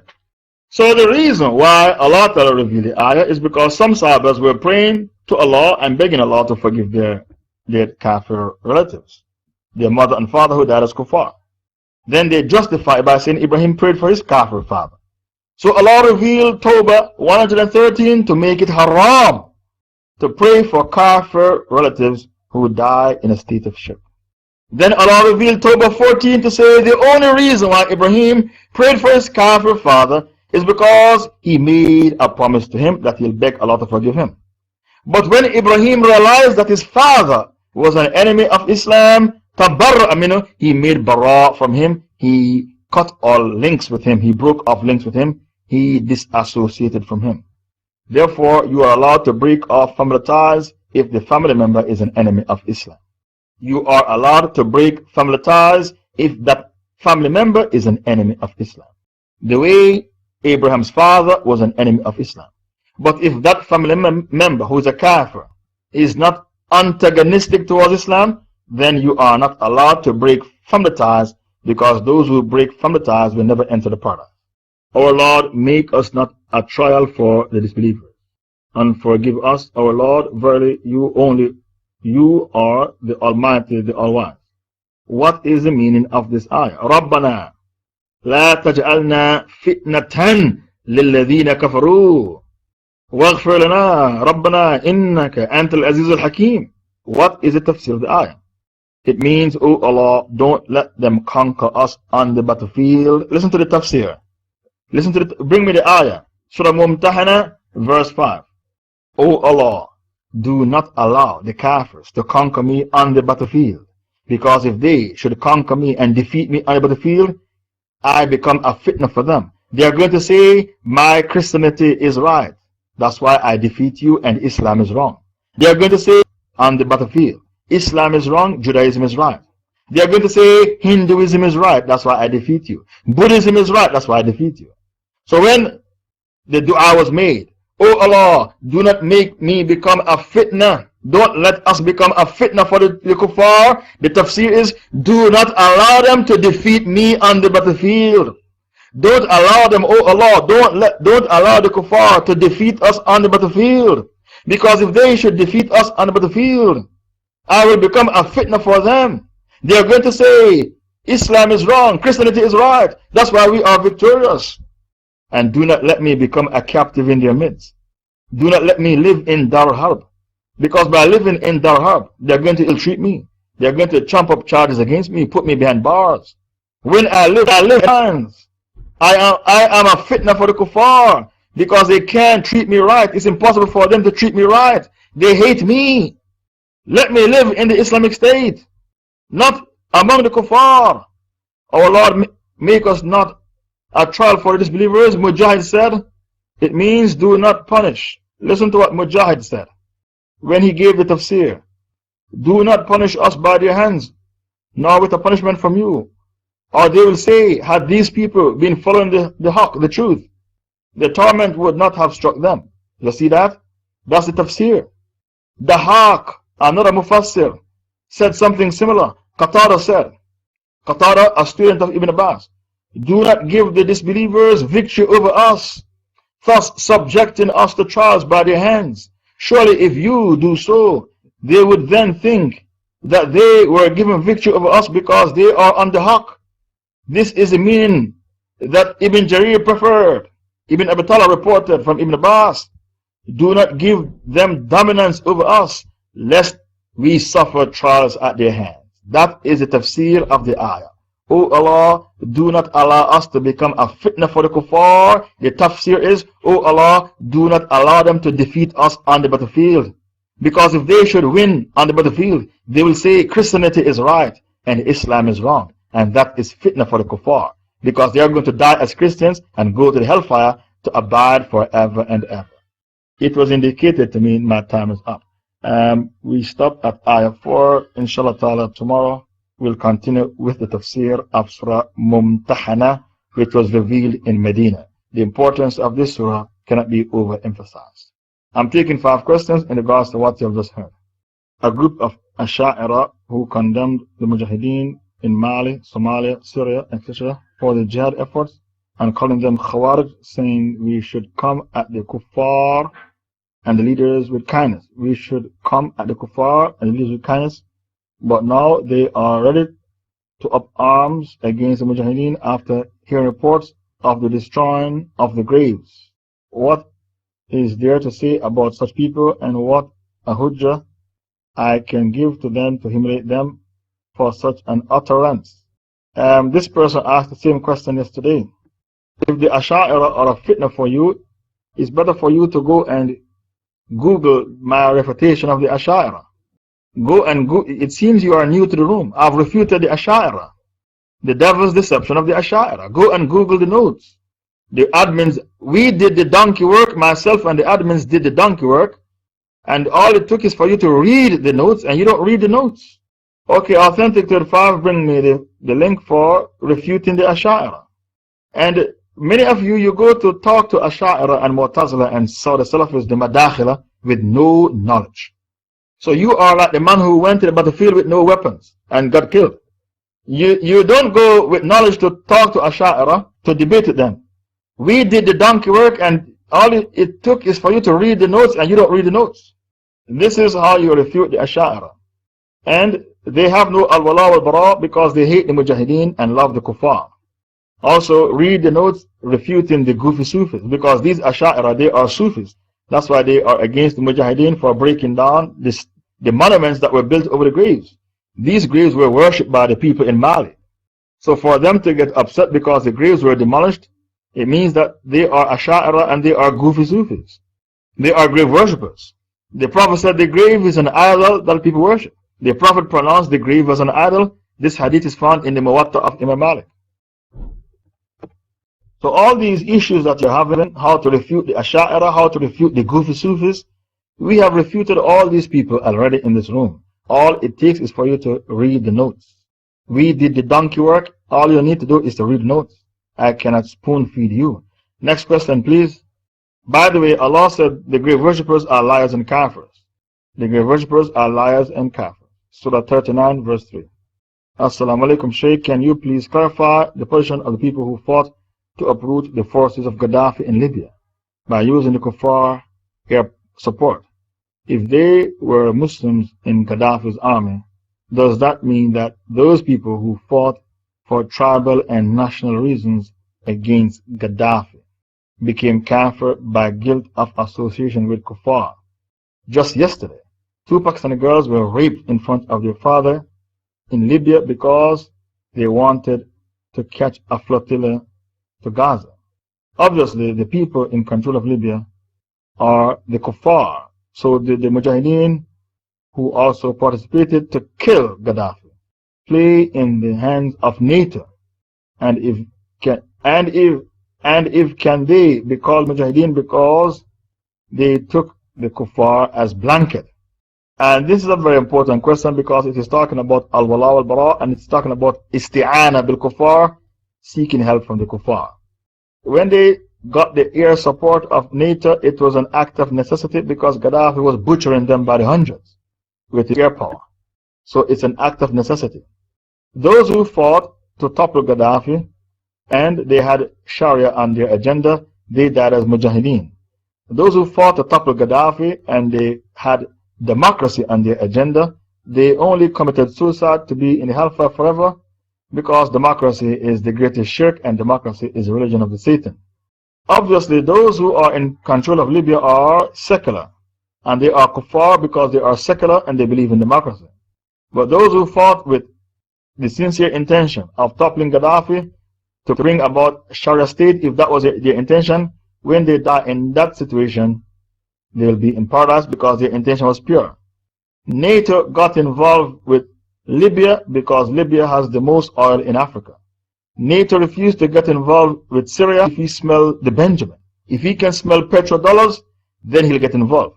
If he can't smell any petrodollars, the white man won't get involved. So when they got involved in Libya, it's not because they love the Libyans and they want to rescue them from Gaddafi. It's all about the oil. It's all about the Benjamin. Because when you sell oil, he smell petrodollars. He smell oil. He smell the Benjamin. So he got involved. And already 10,000 Syrians, how many Syrians died? I think it's 10,000 Syrians died. Is it 10,000 Syrians? Can somebody whisper me how many Syrians died? The kuffar refused to get involved in Syria because, 70,000 Syrians died. 70,000. The white man refused to get involved in Syria because he doesn't smell the oil. He doesn't smell Benjamin. As long as he can't smell the Benjamin, I'm afraid the people of Syria will have to die by the thousands. Because the white man is an opportunist. All the decision he makes is for his belly and his private parts. The Kafirs of Europe, they worship their bellies and their private parts. They will only get involved in a war as long as they smell the Benjamin, because it's all about the Benjamin. The Benjamin is the $100 bill. Benjamin Franklin, his picture is on the $100 bill. So when we say it's all about the Benjamin, it means this person, he worships the dollar. The Benjamin is the biggest idol in the world. The Benjamin is bigger than Jesus. Because 1 billion Chinese worship the Benjamin. They don't worship Jesus. 1 billion Hindus worship the Benjamin. They don't worship Jesus. The Hindus worship the Benjamin. The Chinese worship the Benjamin. And the Jews worship the Benjamin. Jews don't worship Jesus. The Benjamin at the moment is the biggest false deity in the world, which is bigger than Jesus. You walk around with the Benjamin in your pocket and you didn't realize that you were walking around with the biggest false deity in the world, because you don't pay attention to fiqh al-waqi', the fiqh of current events. I hope I answered the question properly. Those who fight to topple Gaddafi, to bring about Sharia, if they died as shaheed. Those who fight to topple Gaddafi, to bring about democracy, if they died, they committed suicide to be in the hellfire forever, because democracy is the greatest shirk. It means the demons have gone crazy and democracy is religion of the Satan. That is the answer to the question. At the moment, Libya is Darul Harb because those who are in control are the kuffar and they hate Islam and they are secular. So Libya is Darul Harb because those who are in control are Democrats, they believe in democracy, they are kuffar, they don't believe in Sharia, and they are secular. So Libya is Darul Harb, and that revolution has been lost. That revolution has been lost. The revolution in Egypt has been lost because it's democracy. The revolution in Tunisia has been lost because that is also democracy. If the Syrians implement Sharia and Khilafah, that is the only Islamic revolution. If the Syrians topple Bashar al-Assad and bring about Sharia and Khilafah, then that is the real Islamic revolution. That revolution hasn't been lost. In the Quran, there are 3 different ayahs regarding not ruling with Sharia, ending in kuffar, fasik, zalim. Some people use the latter to say the leader is not necessarily a kafir. Are these ayahs mansukha? And why did the Muslims in the past, in the time of Omar, Uthman, and Ali, not destroy the pyramids in Egypt and the Sphinx and all the other statues, if it was the right thing to do? Concerning the ayah, those who do not govern by what Allah revealed, they are the kafirun. That is for the Muslims. Those who do not govern by what Allah revealed, they are the fasiqun. That is for Christians. Those who do not govern by what Allah revealed, they are the zalimun. That is for the Jews. That is the tafsir for the ayah. Why? Because there is ijma among the ummah. Ibn Taymiyyah said you're a kafir, and it is the ijma of the ummah. Ibn Kathir said if you dismantle the Sharia, you're a kafir, and it is the ijma. And Shaykh bin Baz said, I don't give a damn what's in your heart, even if you think the Sharia is better. Because you dismantle the Sharia, you are a kafir. The admins can bring you all 3 fatwa. Ibn Taymiyyah, Ibn Kathir, and Shaykh bin Baz. It is the ijma of the Muslims that if you dismantle the Sharia, you're a kafir. If you don't have this as your creed, you do not belong to the ummah of Muhammad. Those who go against our ijma is not one of us. As for the hadith about kufr duna kufr that the Saudi Salafis rely upon, it's a weak hadith. And even if the hadith was strong, Ibn Abbas made the statement during the caliphate of Ali. And Ali, the 4th caliph, did not dismantle the Sharia, so Ibn Abbas wasn't talking about Sharia. Because Ali didn't dismantle the Sharia. Ibn Abbas, when he said kufr duna kufr, he was talking about the fitna of Ali and Muawiyah. Listen to I was in the last fatwa. Shaykh bin Baz said, there is no iman for the one who believes the laws of the people and their opinions are superior to the hukum of Allah and His Messenger, or that they are equal to it, or that they resemble it, or who leaves it or replaces it with fabricated laws and institutions invented by people, even if he believes that the laws of Allah are more encompassing or more just. So what Bin Baz is saying, I don't give a damn what's in your heart. As long as you dismantle the Sharia, you're a kafir. We debated a Madkhali, a Saudi Salafi, and we used the fatwa of Bin Baz against him, and he ran away from the room and said, I don't take from Bin Baz. What a munafiq. That person is a munafiq and a waste of space. He didn't know that the fatwa of Bin Baz existed. How can you come to debate us about Sharia? And this room is called Authentic Tawheed. When we used this to checkmate him, he ran away from the room and said, I don't take from Bin Baz. This person was a munafiq and a waste of space. What do you mean you don't take from Bin Baz? You idolize Bin Baz. You glorify Bin Baz. What do you mean I don't take from Bin Baz? Every time we use a scholar to checkmate them, whether it is Bin Baz or Ibn Kathir or Ibn Taymiyyah, they run away and said, I don't take from Ibn Taymiyyah. What a munafiq and a waste of space. I'm taking 5 questions. Where are the others? To answer your question, it is the ijma. Now, the other part of the question, why didn't they break down the idols in Egypt? The scholars, the Sahabas made ijtihad. Who conquered Egypt? Omar. He made ijtihad and didn't break them down. Allahu alam why he didn't break them down. I can't answer every question. I don't know everything. Omar conquered Egypt. He made ijtihad and didn't break down the Sphinx that is in Egypt, which was built by the Pharaoh. It's a statue. But Omar didn't break it down. Why? I don't know. That was his ijtihad. All I can assume is that it wasn't a fitna. He didn't break it down because it wasn't a fitna. And people don't worship it. And nobody in Egypt worship it today. Even today, it's not a fitna. Nobody in Egypt worship the Sphinx. It's not a fitna. So because they don't see it as a fitna, that's why they didn't break it down. That's my assumption. It's like a child is allowed to play with dolls. Why? Because kids don't worship dolls. Dolls are halal in Islam because it's not a fitna for the child. Kids don't worship dolls. They have their fitrah. I'm taking 5 questions. Where are the others? That is question number 3. 2 more questions. No more questions. I'd like to thank Authentic Tawheed 5 for bringing the hujjah. I'd like to thank Authentic 7 and 38 for the notes, and Authentic 12 for sustained donations towards the dawah effort. سبحانك اللهم وبحمدك نشهد أن لا إله إلا أنت نستغفرك ونتوب إليك. الحمد لله رب العالمين والصلاة والسلام على إمام الأنبياء والمرسلين سيدنا محمد.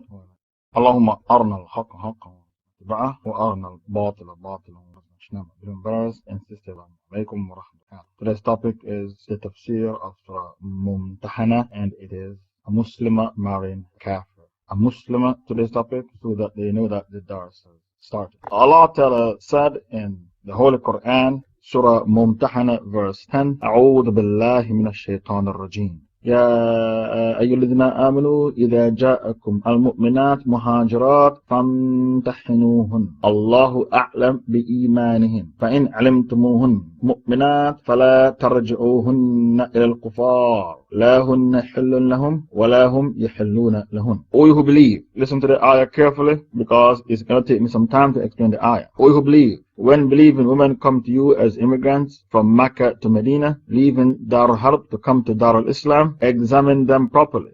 Allah knows best as to their iman, their faith. Then if you ascertain that they are true believers, send them not back. Do not send them back to the disbelievers. They are not lawful wives for the kuffar that they leave behind in Mecca. These Muslim women who are migrating from Mecca to Medina, because they are Muslim women, they are not lawful wives for the kuffar they left behind in Mecca. Nor are those kuffar in Mecca lawful husbands for these Muslim women. But give them, the disbelievers, that amount of money which they have spent as dowry, the mahar, on them. And there will be no sin on you to marry them if you have paid their mahar to them. Likewise, hold not the disbelieving women as wives, and ask for the return of that which you have sent as mahar, as dowry. And let them, the disbelievers, ask back for that which they have sent. That is, He judges between you, and Allah is the all-knowing, the all-wise. Now, we covered the Treaty of Hudaybiyah in this room. And I told you that one of the clauses in the treaty is that if a Muslim should leave Dar al-Islam to go to live in Dar al-Harb, which is Mecca, from Medina to Mecca, to keep him. But on the contrary, if a Muslim should leave Dar al-Harb, which is Mecca, to go to live in Dar al-Islam, the Muslims should send him back. This part of the treaty was very bitter and distasteful for the believers, Umar ibn al-Khattab, and they were saying, what kind of a treaty is this? This treaty doesn't give any power to the Muslims. It looks like it is unfair for the Muslims. So the Sahabas were not happy with the treaty. But anyway, he signed the treaty. Anyone who leaves Mecca to go to live in Medina, the Prophet is obliged to send him back. But if anyone should leave Medina to go and live in Mecca, the Kafirs will be allowed to keep him. That clause in the treaty caused the Sahabas to become very upset, especially Umar ibn al-Khattab. It so happens that some women in Mecca took Shahada. And these women who took Shahada, they decided they won't live in Dar al-Harb anymore. They want to live in Dar al-Islam. So they migrated to Medina to join the Prophet, because they don't want to live in Dar al-Harb anymore. When they migrated, the Kafirs, they started to clamor. There was an outcry. Send them back, send them back. These women, send them back. They are married women. They have husbands behind in Mecca. Send them back. You have to respect the treaty. You signed a treaty at Hudaybiyah, you have to respect the treaty. Send them back, send them back. There was a big outcry. So when the Kafirs start to clamor, a lot of knives and clamor, send them back, Allah Ta'ala revealed an ayah to tell the Prophet, it is haram to send them back. We know you signed the treaty of Hudaybiyah, yes. And the treaty of Hudaybiyah says anyone who leaves Mecca to live in Medina, you have to send them back. We know you signed that treaty. But you can't apply the treaty to women. You are not allowed to apply that clause in the treaty to Muslim women. It's haram. Why? Because they're men that they abandoned in Mecca. They are pagans, they are kafir. And a Muslim woman is not halal for a pagan, a kafir. So that part of the treaty, that clause in the treaty, cannot be applied to Muslim girls, because a Muslim woman is haram for a kafir man. When I say a kafir, we don't care if he is a Christian, a Jew, a Hindu, a Sikh, a Buddhist. A Christian. These are the 5 kafir religions that are big. Christian, Jews, Hindus, Buddhists, Sikh. These are the 5 big kafir religions. Christian, Jew, Hindu, Buddhist, Sikh. Muslim women are not allowed to marry a kafir man. A Muslim woman is not allowed to marry a non-Muslim man. Muslim women are only allowed to marry Muslim men. And even when we say Muslim women are only allowed to marry Muslim men, you have to narrow it down. She can't marry a Shia or a Qadiani.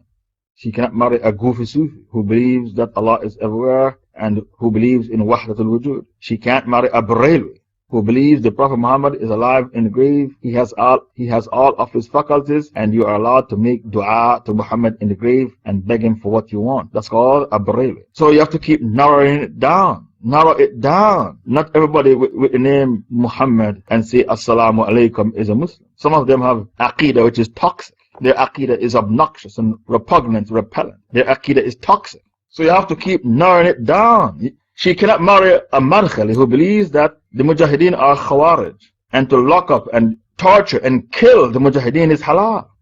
That is the ideology of a Madkhali. She can't marry a Madkhali. A Madkhali is a Munafiq. So you have to keep narrowing it down. Narrow it down. Because some of you think, oh, if a person says Assalamu alaikum, that's it. He's kosher, he's good to go. Oh, his beard is so nice. Look at this beard. I beg your pardon. The goofy Sufis have beard. Qadianis have beard. A lot of dodgy people have beard. So you and your naivety can go to hell. Narrowing it down. What kind of a man a Muslim woman is allowed to marry? There's no difference between a Barelwi and a Buddhist. They are both pagans. Because the Prophet said the grave is an idol that is worshipped. And he said in the Muwatta of Imam Malik, O Allah, do not allow my grave to become an idol that is worship. This hadith is found in the Muwatta of Imam Malik and the Musnad of Ahmad ibn Hanbal. O Allah, do not allow my grave to be an idol that people worship. So there is no difference between a Buddhist and a Barelwi. They are both pagans worshipping idols. One worships Buddha and the other worships the grave. So what Allah is saying is, the treaty of Hudaybiyah that you signed, it's not applicable to Muslim women. So Muslim women of Mecca who took Shahada, they decided, we don't want to live in Darul Harb anymore. We are going to migrate to join Muhammad in Medina. I'm sorry, I don't want to be in Mecca anymore, living with the kuffar, because Mecca is Darul Harb. My husband is a pagan, my husband is a kafir. I'm going to dump him and go to Medina. My kafir husband who worships the idols, Lat Uzza Hubal Manat. I'm going to dump my kafir husband. This marriage is over. I'm now a Muslim woman. So this man who is a pagan, I'm going to dump his pagan ass. I'm dumping his pagan ass and go to Medina to join the Muslims. You are finito, you are finished. This marriage is finito. So when they were migrating from Mecca to Medina, there was an outcry, a big outcry. There are married women, they have husbands behind in Mecca. Send them back, send them back. You signed a treaty at Hudaybiyah. Anybody who leave Mecca to go to Medina, you'll send them back. You have to stick to the treaty. You can't violate the treaty. So when there was an outcry, send them back, they have husbands behind. Allah intervened in the matter. Allah Ta'ala intervened to save the Prophet the problem of ijtihad. To make the job of the Prophet easy. You don't need to make ijtihad because I'm going to reveal an ayah in regards to that particular matter. You make ijtihad when the text isn't clear. That's when you make ijtihad. The word ijtihad means independent judgment. Ijtihad. Ijtihad, an independent judgment. If Allah and the Rasul kept quiet about an issue, the scholars make ijtihad, independent judgment. It is haram to make ijtihad when the text is clear. When you study usul al-fiqh, the principles of fiqh, your sheikhs will tell you it is haram to make ijtihad if the text is clear. A Muslim woman marrying a kafir, it is haram for a sheikh to make ijtihad because the text is clear. What is the text? Surah Mumtahanah, Surah 60, verse 10. O you who believe, when believing women come to you as immigrants, examine them. When they leave Mecca to come to Medina as immigrants, examine them properly. Ask them questions to find out, are you using Medina as an escape? You have a bad marriage, so you're using Medina to escape your bad marriage. You're not really a Muslim, but you're trying to use Medina to escape your bad marriage, because maybe your husband is violent. Examine them. Ask them these questions.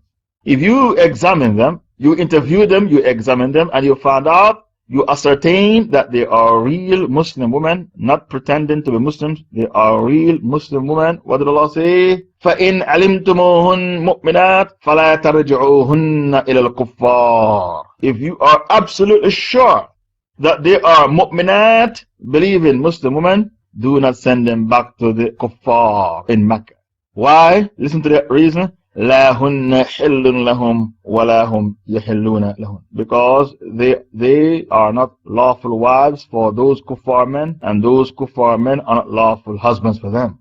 That is the reason. But give them, the disbelievers, the amount of dowry that they paid to these women the day they got married to them. Pay them back their dowry. And when they arrive in Medina, you can marry them to a Muslim brother in Medina. Because that marriage that they had in Mecca, that marriage is finished. That marriage is gone down the drain.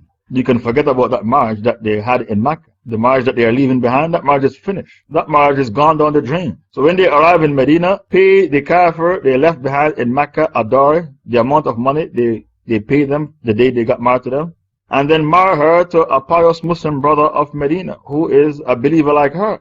And you can forget about the marriage she left behind in Mecca because that marriage is finished. Why it's finished? Because a Muslim woman is not lawful for a pagan man, a kafir man. Now, we have other issues to discuss in regards to this ayah. Because in the West, you have Muslim women who marry Christian men, Buddhist men. Darul Harb is very bad for sisters. Darul Harb is very, very bad for sisters. Because they get caught up in Darul Harb and some of them marry Christian men, Jewish men. And these women are feminists. And they say a Muslim man is allowed to marry a Christian girl, a Jewish girl. What's good for the goose is good for the gander. So if a Muslim man is allowed to marry a Christian girl, why can't I marry my Christian boyfriend I met in university? These women are feminists and they want to change the Quran. Surah Mumtahana, even though Surah Mumtahana is clear, they want to change the Quran. Because one of the signs of a munafiq, he wants to change Kalamullah. Isn't that so? When we did the tafsir of Surah 48, didn't it tell you that the munafiqun, they want to change Allah's word?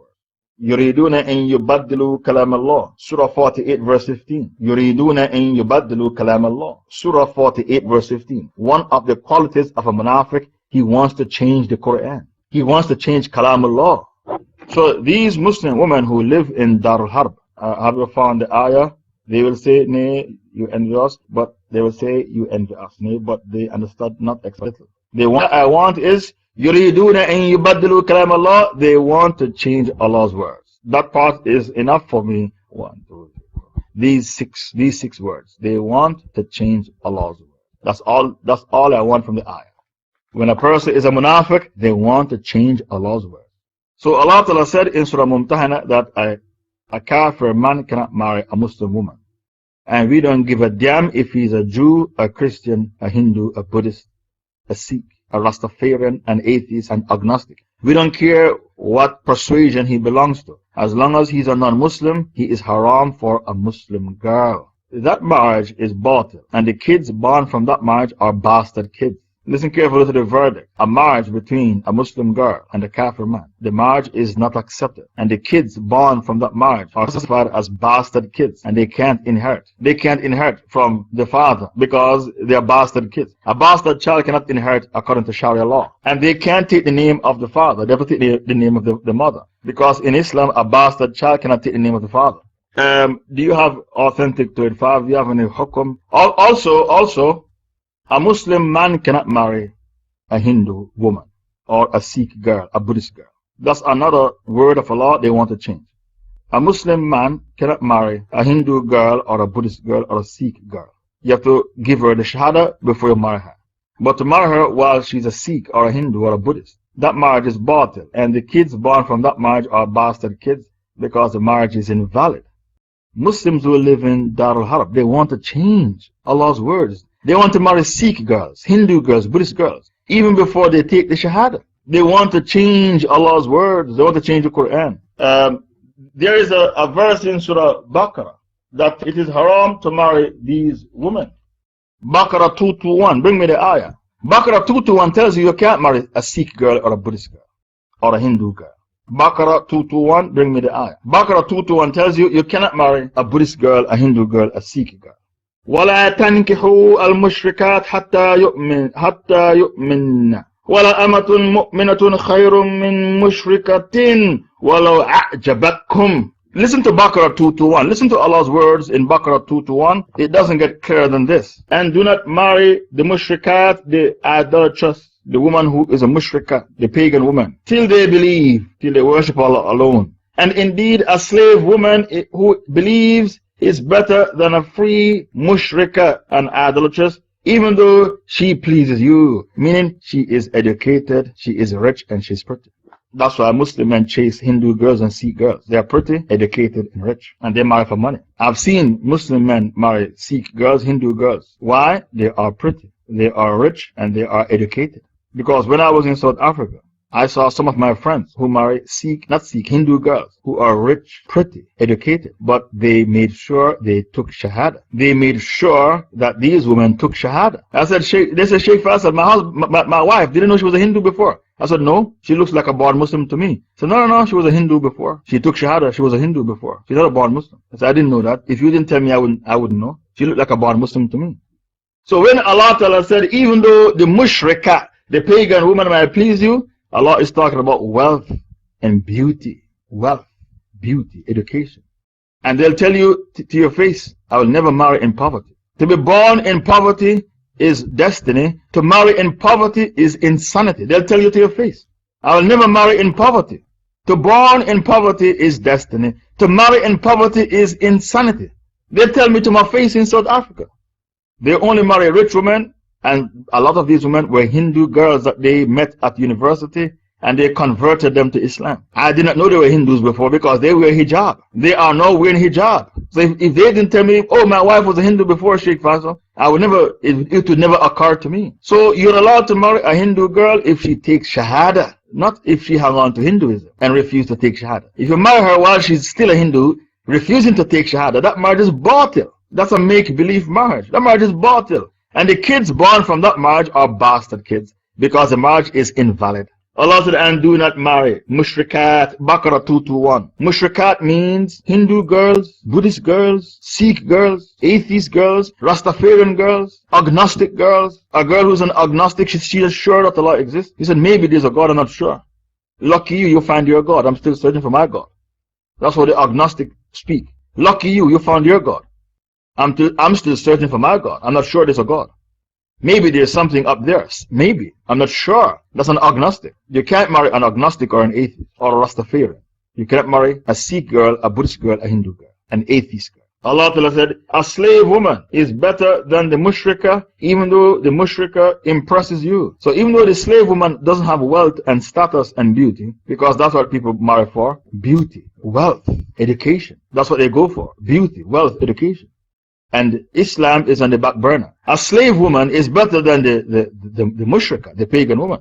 Why Allah mentioned the slave woman? Because there is no honor in marrying a slave. There is no honor in marrying a slave. The slave doesn't have the status and the wealth. So Allah Ta'ala bring the example of the slave that it's better to marry the slave than to marry the mushrika. Even though the mushrika impresses you with her beauty and her wealth and her status. That's what I saw when I was in South Africa. The brothers who marry Hindu girls. They marry into wealth. And they don't drive around in rubbish cars. They don't drive around in rubbish cars. A lemon is a rubbish car that keeps breaking down. They don't drive lemon. That's an American word. The British don't know what's a lemon. For those of you from the UK, a lemon is an old car that keeps breaking down. And they have a lemon law as well. They even have the lemon law. They marry into wealth and beauty. And sometimes their wives bought them cars that they drive around with. Their wives bought them the car. So there is no honor in marrying from a slave girl. She doesn't have the status or the wealth. But Allah says it's better to marry her. You know why? Because at least your kids will not become confused.com. You marry a kafir woman, your kids will become confused.com. When I was on tour of Nigeria, I met some people. I said, are you a Muslim? They said, I'm half Muslim, half Christian. Because my father was a Muslim and my mother was a Christian. So I'm half Muslim, half Christian. I go to Eid and celebrate Eid, and I go to Christmas and celebrate Christmas, and I enjoy the best of both worlds. I celebrate Eid and I celebrate Christmas, and I enjoy the best of both worlds. Why these people are confused.com? Because their fathers marry kafir women. If you marry a Muslim girl, your kids will not become confused.com. And do not give your daughters in marriage to the pagan men, the mushrikeen, till they believe in Allah. And verily, a believing slave is better than a free pagan, even though the pagan pleases you with his status and his wealth. Those mushrikun invite you to the fire, but Allah invites you to the paradise, and Allah invites you to forgiveness by His permission, and makes His proofs, His evidences clear to mankind that they may reflect, they may remember. Baqarah 221.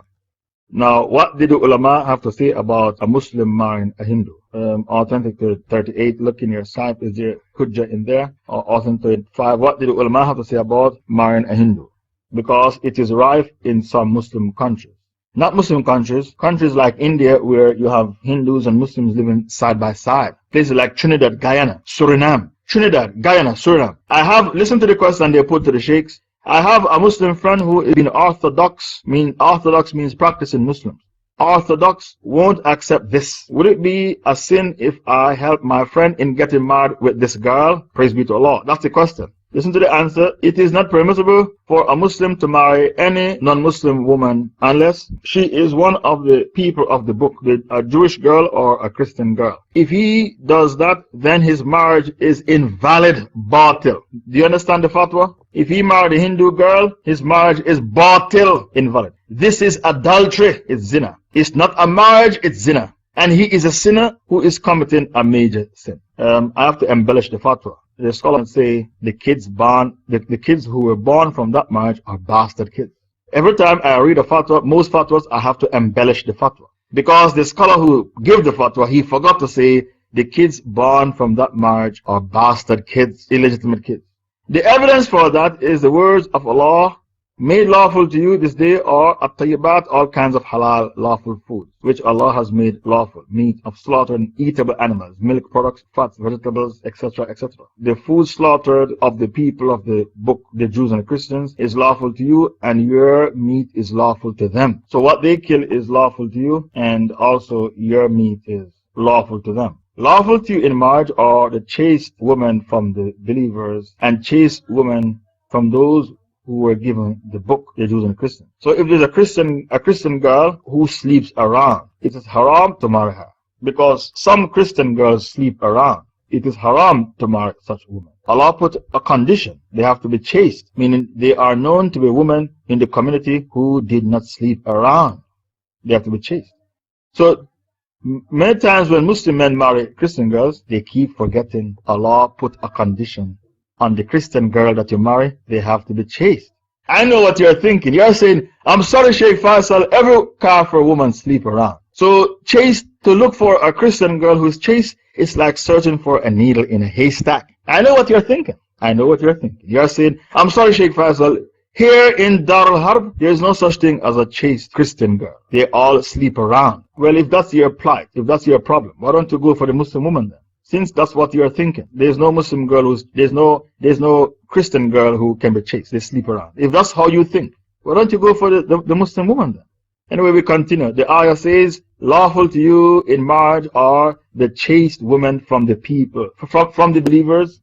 So if Allah says the chaste woman from the believers, what Allah is saying is not every Muslim girl is chaste. The possibility exists for a Muslim girl to sleep around as well. Because Allah put the word chaste as a condition for a Muslim woman and a kafir woman who belongs to the people of the book. If the possibility didn't exist for a Muslim girl to sleep around, why Allah said marry the chaste Muslim girls and the chaste women from the people of the book, the Jews and the Christians, before your time, when you have given them their dowry. Before you have given them their dowry, which is the bridal money, by the husband to his wife at the time of the marriage, desiring chastity, taking them into wedlock, legal wedlock, not committing illegal intercourse, nor taking them as girlfriends. Now, many of you in this room did not know that Allah used the word girlfriend in the Quran. I'm sure you are shocked. All of you are shocked. Why you are shocked? Because you did not know that Allah used the word girlfriends in the Holy Quran. Allah said akhdan. Akhdan means girlfriend. The reason why you are shocked that Allah used the word girlfriend in the Quran is because maybe you didn't come across this ayah. So Allah has permitted the believing men, the fatwa continues. So Allah has permitted the believing men to marry chaste believing women and chaste women from the people of the book. Imam At-Tabari said, commenting on this verse, and chaste women from those who are given the scripture, the Jews and Christians, before your time. This means free women from among those who were give the scripture, the Jews and Christians, who follow the Torah and the Injil, the gospel, before your time, O believers in Muhammad, from among the Arabs and all of mankind. You may marry them also when you have given them their dowry, the mahar. When you have given the mahar or dowry to those whom you marry from among your Muslim chaste women, the Muslim women who are chaste, or their chaste women, At-Tabari. It is not permissible for a Muslim man to marry a Zoroastrian, a Hindu, a communist, a communist who's in China, who they have no religion, they're communists. An idol worshipping woman, like the Hindu, the Buddhist, the Sikh, The evidence for that is a verse which Allah Ta'ala said, and marry not the mushrikat, the idolatresses, till they believe, till they worship Allah alone. And indeed a slave woman who believes is better than a free mushrika, even though she pleases you. She pleases you means she has beauty and wealth and status in the society. Baqarah 221, we have already read that ayah. Based on this, it is not permissible for you to help your friend, to help him to disobey Allah. Allah says, وَتَعَاوَنُوا عَلَى الْبِرِّ وَالتَّقْوَى وَلَا تَعَاوَنُوا عَلَى الْإِثْمِ وَالْعُدْوَانِ. Help you one another in birr and taqwa, righteousness and piety, and do not help one another to commit sins and transgression. Ma'idah verse 2. You should advise him to call her to Islam and explain to her that Allah has forbidden him to marry her unless she becomes Muslim. That is the fatwa. And many of you are faced with that problem right now in the world, because you are living in societies where there are Hindu girls, Sikh girls, Buddhist girls, and they are pretty, they have wealth, they have status, and you want to marry them. But what the Shaykh is saying, give them the Shahada first before you marry them. If she becomes Muslim, then he can marry her. But if she insists on continuing to follow her religion, in this case Hinduism, then he should fear Allah and not marry her. And he should be patient in doing so. Then Allah will compensate him with something better. For whosoever gives up something for the sake of Allah, Allah will compensate him with something better. Okay, this is the hadith he's quoting here. But the Shaykh didn't bring the takhrij of the hadith. If you give up something for the sake of Allah, Allah will compensate you with something better. Maybe Authentic 35 can bring the hadith that he quoted here, but he didn't bring the hadith that he quoted. And this is very strange for a Shaykh coming from Saudi Arabia to quote a hadith and didn't tell you where the hadith is coming from. But we have hadith experts in the room. Don't worry, our hadith experts will bring the hadith with the volume and the page. What is the hadith? Whosoever gives up something for the sake of Allah, Allah will compensate him with something better. We ask Allah to guide us to the straight path and to keep us from slipping. And Allah knows best. Okay, you see how we found the hadith? You see how quickly the admin found the hadith? Narrated by Abu Qatada and Abu Dahma, who said, we came to a man from the people of the desert and asked him, did you hear a hadith from the Messenger of Allah? He said, I heard him saying, whosoever leaves something for the sake of Allah, then Allah, the Mighty, the Magnificent, will replace it with something better. You see how quickly the admin found the hadith? Before I could read the fatwa, the hadith was already on the screen. Before I could finish off the fatwa, already the hadith was on the screen. That's why I like geeks. I don't like dinosaurs. I like geeks. A dinosaur make me scream and shout. Where is the hujjah? Where is the hujjah? Where is the hadith? Anyway, I'm not finished explaining the ayah. I'm sorry to call my admin a geek. I think my admin will overlook that. Yes, now I'm not finished with the fatwa. When Omar was the caliph, one of his governors married a woman from the people of the book. And Omar wrote him a letter and said, divorce her. He quickly wrote Omar a letter and said, why should I divorce her? Allah gave me the permission to marry Jewish girls and Christian girls in Surah 5 verse 5. So he tried to use Surah 5 verse 5 to checkmate Omar. He brought Surah 5 verse 5 to checkmate Omar. And then Omar wrote a letter and brought an ayah to checkmate him. What did Omar use to checkmate him? Ma'idah 51. Ma'idah 51. Oh, you believe? Don't take Jews and Christians as friends because they are friends of each other. And if any of you should take him as friends, then he becomes one of them. It was narrated that Shaykh ibn Salama said, Hudayfa married a Jewish woman. Yes, this is the hadith I want about Hudayfa ibn Yaman. This is the exact hadith I was after. Hudayfa married a Jewish woman. And Omar wrote to him saying, let her go, divorce her. He wrote to him saying, are you saying that she is haram so that I should let her go? He said, I'm not claiming that it is haram. Moral ones among them. Narrated by Ibn Jarir. Okay, this is found in the TAFSEER of Ibn Kathir, volume 1, page 583. Now, the reason why Ibn Kathir quoted this hadith is because Ibn Kathir was given the TAFSEER of Ma'idah 51, where Allah said, don't take Jews and Christians as friends. Now, Omar, the hadith that I learned from my sheikhs, it differs from this hadith slightly. The hadith of Omar that I learned from my sheikhs, it differs slightly from this one. Because Omar said, when you marry Christian girls, who will marry Muslim girls? That's what. Anyway, you have brought another hadith, another author. Let me see what you have. It was narrated from Amir ibn Abdallah that Talha ibn Ubaidullah married the daughter of the Jewish leader, and he said Omar insisted that he should divorce her. This was narrated by Abdul Razzaq, told him to divorce them. Omar didn't tolerate such marriages. Now, they didn't do haram, But what you need to understand is that not everything which is halal is good to do. Not everything which is halal is good to do. I will explain myself later, but let me continue to read whatever hadith that the admins brought in regards to this issue. Ibn Jarir at-Tabari said, commenting on that, Omar said to Hudayfa and Talha, rather, Omar objected to Talha and Hudayfa, may Allah have mercy on them, marrying the Jewish and Christian women, lest the people follow their example in that and lose interest in Muslim women. Okay, yes. This is exactly what I learned from the Shaykhs, that Omar didn't want it to become a practice among Muslim men that they chase after Kafir women and abandon Muslim women. So you leave the Muslim woman to burn because she has her sexual needs. And she has no man to satisfy her sexual needs except a Muslim man.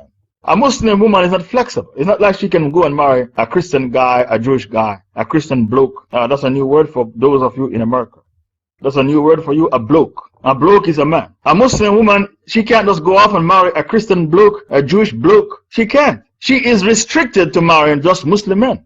So if you, the Muslim men, are going to chase after Kafir women, who's going to marry the Muslim woman? You're going to leave her to burn because she has her sexual needs to fulfill. Every woman has her needs to fulfill. Actually, they have 5 needs. Spiritual need, sexual need, mental need, financial need, emotional need. 5 needs. And the purpose of marriage is to fulfill the 5 needs. So Omar, he objected. Ibn Jarir at-Tabari said, commenting on what Omar said to Hudayfa and Talha, rather Omar objected to Talha and Hudayfa, marrying the Jewish and Christian women, lest the women follow their example in that and lose interest in the Muslim women, or for other similar reasons. So he commanded them to let them go. And when I was in university studying the topic Al-Wala wal-Bara, the Shaykhs brought this up. When we covered Al-Wala wal-Bara in university, the Shaykhs always bring up this. Always. You can't study Al-Wala wal-Bara, love and hate for Allah, and the Shaykh did not quote this hadith. Impossible. Because then you become like the Jews who give up better for worse. أَتَسْتَبْدِلُونَ الَّذِي هُوَ أَدْنَى بِالَّذِي هُوَ خَيْرٌ. Will you give up better for worse? You are like a Jew who give up better for worse. Well, the admins brought another reason why Omar said let them go. Because these women, they are not known for having high moral standards. They are known for having affairs and sleeping around. They are not known for being pious women, Christian women, past or present. They are known for sleeping around. And Omar was afraid that the Sahabas will marry such women, women who sleep around. That's why he said let them go. That's one reason. The second reason, which was given to me by the Shaykhs in university, is by you chasing after the Kafir woman and ignore Muslim women who will satisfy the sexual needs of the Muslim woman. And what you are doing to marry Kafir women, it goes against Al-Wala wal-Bara. If you want to get married, give the honor to a Muslim woman. End of story. If you want to get married, give the honor to a Muslim woman. Don't give the honor to a Kafir woman. Give the honor to a Muslim woman. The third reason why it's dangerous to marry these women is, your kids are going to become confused.com. That's what I saw in Lagos, Nigeria, when I was on tour in 2008.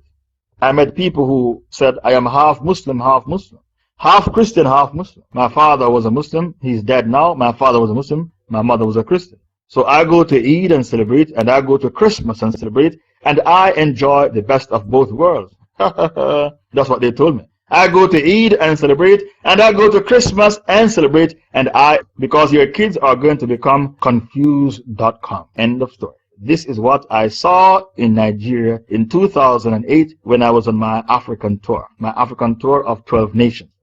I made a statement earlier, I will now explain myself.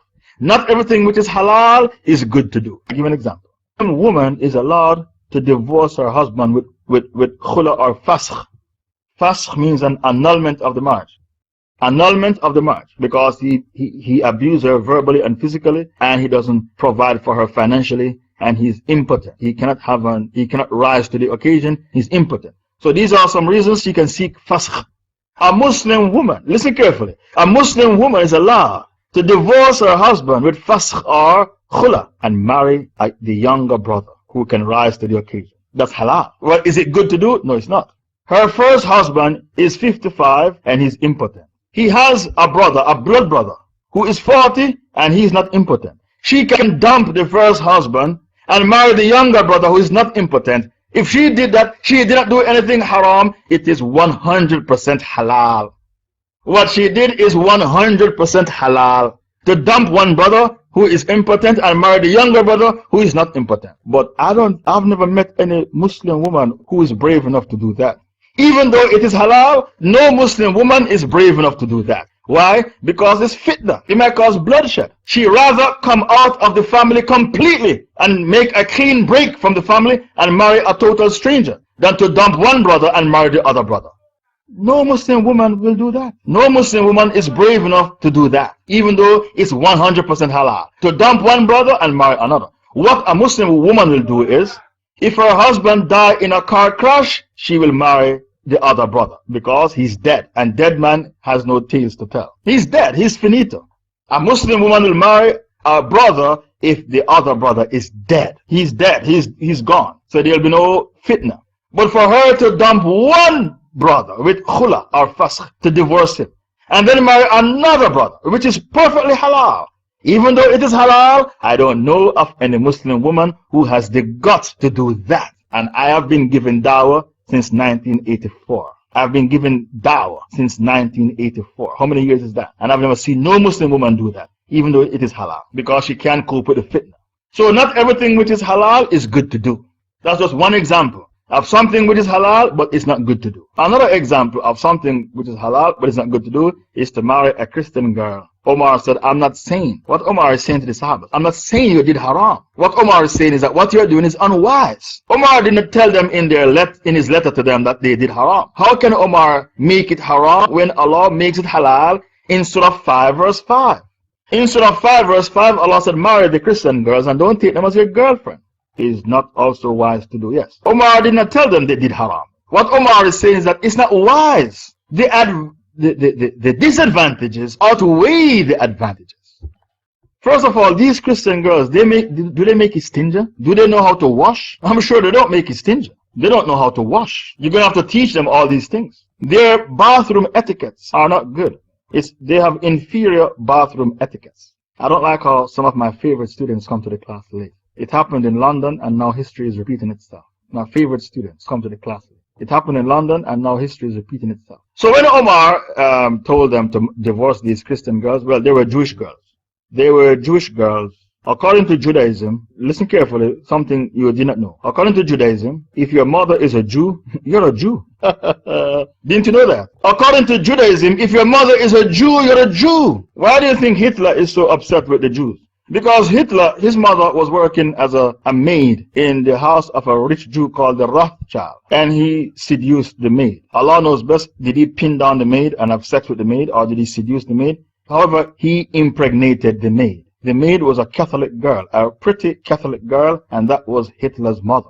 So Hitler expected to be accepted as a Jew. They told him, no, you're not a Jew because your mother is not a Jew. So Hitler became very upset. That's one reason why Hitler hated the Jews so much. Abu Suleiman, could you PM me? Did I get it wrong about Hitler? Abu Suleiman too, you can whisper me. Did I get it wrong about Hitler? My research about Hitler, was I wrong? Hitler's mother was a Catholic, working in the house of a rich Jew, the Rothschild. He impregnated his maid. He was so ashamed, he sent her to Austria to be born, not in Germany. So Hitler was born in Austria, not in Germany. He sent the maid away to have the baby in Austria. Okay, shukran. I was told I was correct. Hitler was born from a maid who was impregnated by a rich Jew called the Rothschild.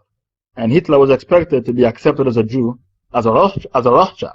But they told him, you are not a Jew because your mother is Catholic, and Hitler became very... Now okay, my statement was confirmed by two people. Omar was paranoid and petrified and horrified of Sahabas marrying Jewish girls, because according to Judaism, if your mother is a Jew, you are a Jew. So these Sahabas will have kids who are Jews. How can Omar tolerate that? You tell me. How can Omar tolerate that? Sahabas having kids who will be classified as Jews. So Omar wrote them a letter and said, divorce them, let them go. Let them go, because you are a Sahaba and you are supposed to practice al-wala wal-bara. You have to practice al-wala wal-bara. Let them go. And they let them go. So at all times in life, you should always marry a woman who is on your level. And you, the Muslim woman, marry a man who is on your level. Don't marry people who are not on your level spiritually. This is a disaster.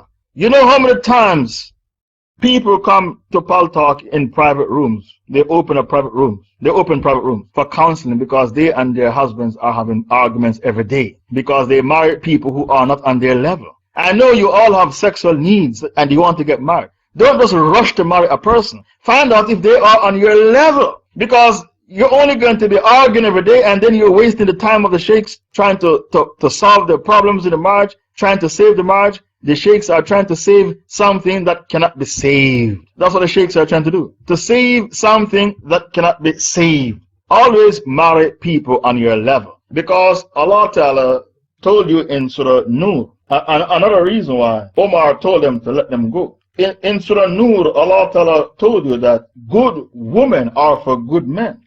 Bring me the ayah. Bring me the ayah from Yusuf Ali's translation, or picture. Surah Nur verse 26. الخبيثات للخبيثين والخبيثون للخبيثات والطيبات للطيبين والطيبون للطيبات. Surah Nur verse 26. Evil women are for evil men, and evil men are for evil women. Good women are for good men, and good men are for good women. Have you ever seen a prostitute and a pimp? They get along like peas in a pod. Why is it that a prostitute and a pimp, they get along like peas in a pod? They don't even argue. Why? Because, maybe I'm exaggerating. Maybe I am exaggerating when I say they don't even argue. Anyway, a pimp and a prostitute, they get along like peas in a pod. Why? Because Allah said in Surah Nur, verse 26, evil women are for evil men, and evil men are for evil women. Good women are for good men, and good men are for good women. Bring me Yusuf Ali's translation of this Quranic verse. Surah Nur is Surah 24, verse 26. So there are disadvantages of marrying kafir women. First of all, they don't have proper bathroom etiquette. They don't know how to wash. They are najis. Secondly, your kids are going to grow up to become, okay, that's the ayah, yes. Nur 26. Your kids are going to grow up to become confused.com, like what I saw in Lagos, Nigeria in 2008 on my 12 Nation African tour. I met many Muslim kids who were confused.com. They're neither here nor there. Have you ever been to a hot country and see the flies that fly around the light bulbs? They call them the moth. Your kids are going to become like that. They're not sure if they are Muslims or Christians. They are like the flies that fly around the light bulb. Confused.com. That's what I saw in Lagos, Nigeria. Another reason why it's dangerous to marry these women is because when there is a divorce, the kafir judge always gives custody to the mother, the kafir mother. I lived in the UK for 15 long years and I've seen these cases. Arab men come to the UK and marry white women who are Christians. When there's a divorce, the kafir judge, they always give custody to the kafir mother. So you are just a sperm bank for these women because you have lost your kids. You have lost your kids. And these kids cannot make dua for you when you are inside the grave because they are no longer Muslim kids. They were brought up as Catholics or Jehovah's Witness or Baptists or Pentecostal. They are no longer inside the fold of Islam. You have lost your kids. Okay, vile women are for vile men and vile men are for vile women. That is Pictal's translation. Yusuf Ali, women impure are for men impure and men impure are for women impure. Okay, both translations are fine. Both translations convey what Allah Ta'ala is saying. Now, after reading for you the ayah, I will give you Asbab al-Nuzul, cause of revelation. When the Sahabas migrated from Mecca to Medina, the kuffar will always give custody to the mother whenever a divorce takes place. Yes, that's what I saw in the UK. Because you love and hate for the sake of Allah, and kafirs love and hate for the sake of the shaitan. Did you hear what I just said? You, the Muslim, you love and hate for the sake of Allah, and the kafirs, they love and hate for the sake of the shaitan. So when there is a divorce, they give custody to the kafir mother to bring up the child like a shaitan. That's what I saw in the UK for the 15 years I was there. Now, why did Allah reveal Surah Nur verse 26? The reason is, when the Sahabas migrated from Mecca to Medina, some of them were poor and they lived in the masjid. They call them Ashab al-Sufa, the people of the masjid. Abu Hurairah was the Amir for them. So whenever they had issues to sort out, they would choose Abu Hurairah to speak to the Prophet on their behalf. A woman of Medina approached a Sahaba and said, marry me. And when you marry me, come and live with me. I will look after your boarding and lodging. Don't worry about boarding and lodging. I'll look after your boarding and lodging. The Sahaba was handsome. and the woman who proposed to him was a prostitute. And when he was hesitant, she said, don't worry, you won't have to live in the masjid anymore. You will move in with me and I will look after your boarding. Surah Nur, verse 26. Vile women, good women are for good men, and good men are for good women. Such are innocent of that which people say. For them is pardon and a bountiful provision. And because vile women are for vile men, and vile men are for vile women, a pimp and a prostitute, they get along very well like peas in a pod. And because of this ayah, it is haram for you, the Muslim man, to marry a woman who's a prostitute. Haram. Because in Surah 5, verse 5, Allah Ta'ala used the word chaste. Allah said, you are only allowed the chaste ones from among the people of the book. And even if you are going to marry a Muslim girl, she has to be chaste as well. Now, many of you read the ayah and you say, well, I have to marry a virgin Muslim woman. So the next issue is, what if I marry a woman in Dar al-Harb and she wasn't a virgin? Because I used to arrange marriages in London a lot. And on 2 occasions, a brother would come to me and said, oh, Shaykh Faisal, the sister you found for me, I didn't find her a virgin on the wedding night. Brother, you should be happy you have a sister who wears hijab. Listen to my answer to him. Look, brother, you should be happy I found you a sister who wears hijab and pray 5 times a day. There are more important things to think about than virginity. And for you to be using her past against her when she was in Jahiliyyah, that is the behavior of the Khawarij. You need to forgive, forget, and overlook and move on. You should be happy that I found you a sister who is pretty. Because all the women who came to my dars, my halqa in the UK were very, very beautiful. If you speak to any of my students from the UK, they'll tell you. The women who used to come to my dars in East London, Tower Hamlets, Whitechapel, they were very, very beautiful Muslim women.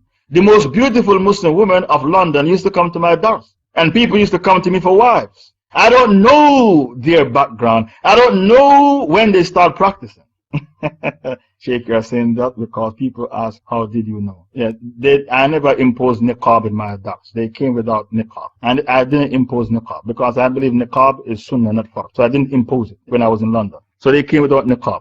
Anyway, the issue is, many people read the ayah, Surah 5, verse 5, and Allah said, marry the chaste woman from the Muslim girls and the chaste woman from the Christian girls. Don't marry the ones who sleep around. I'm saying to you, I've married brothers to sisters in London because my dars, my halqa, was a marriage bureau, not just a halqa. It was like a marriage bureau. I find them wives and I didn't charge them any money because life is not all about money, money, money. Some things should be done fi sabilillah. They are telling me, Shaykh Faisal, the sister you found me, I didn't find her a virgin on the wedding night. My answer to them is, brother, you came to my halqa and I found you a sister who is very pretty and she wears hijab and she prays 5 times a day. She fasts in Ramadan. You should be glad you found a wife. Why are you coming to me about virginity? I don't know the history of these women. I only met them at the halqa and I only know them for 6 months, 3 months, 6 months. She's now 23. She's only practicing a year ago. I don't know her past. You should be glad I found you a wife who is pretty and wear hijab, instead of coming to me to harass me about virginity.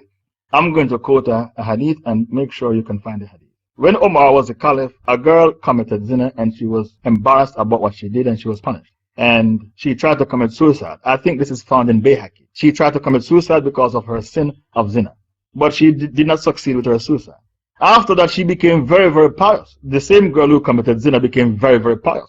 A man came to the city and proposed to her because she was very pious after she committed zina, and her piety became the talk of the town. So her wali said to Omar, somebody proposed to her for marriage. Should I tell the man about her past? Omar said, if you tell the man about her past, I shall flog you and make an example out of you. Marry her without telling the man about her past. And this is exactly what took place. This hadith is found in a rare book, I think in Bayhaqi, not in Bukhari or Muslim, in a rare book. Now, why did I quote unto you this story? To prove to you that even in the time of the Caliph, you had sisters who slipped into zina, even though they were living in the Islamic State. They slipped into zina. So a sister who is living in London or in Europe and America, if she slipped into zina and came back to Islam and wear hijab and pray 5 times a day and fast in Ramadan, you are supposed to forgive her and overlook her mistake and move on. and don't expose her in the community that, oh, I didn't find her a virgin on the wedding night. In that case, you are behaving like a Khawarij. They don't forgive, and they have no mercy in their heart for the Muslims. That's the attitude of a Khawarij, a dog of Jahannam. They are called the Puritans. The Khawarij are called the Puritans, and they don't have any mercy in their hearts for the Muslims. Anyway, I have explained what I need to explain. I will now pause and take 5 questions from the brothers and sisters in regards to the tafsir. Tomorrow we'll continue with the tafsir of Surah Mumtahanah.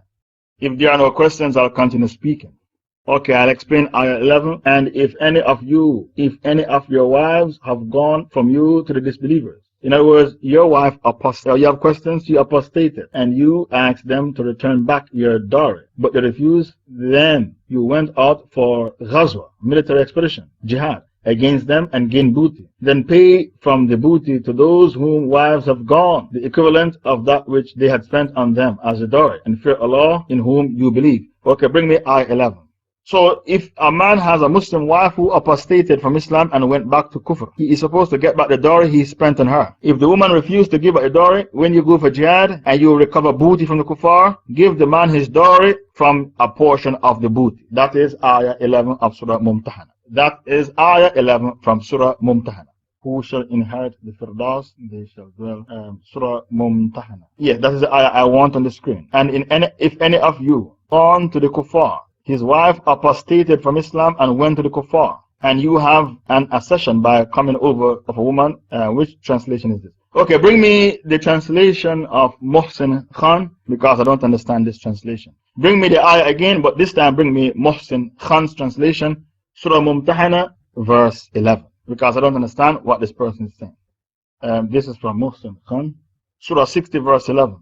And if any of your wives have gone from you to the disbelievers, and you have an accession by the coming over of a woman from the other side, then pay to those whose wives have gone the equivalent of what they had spent on their mahar, and fear Allah in whom you believe.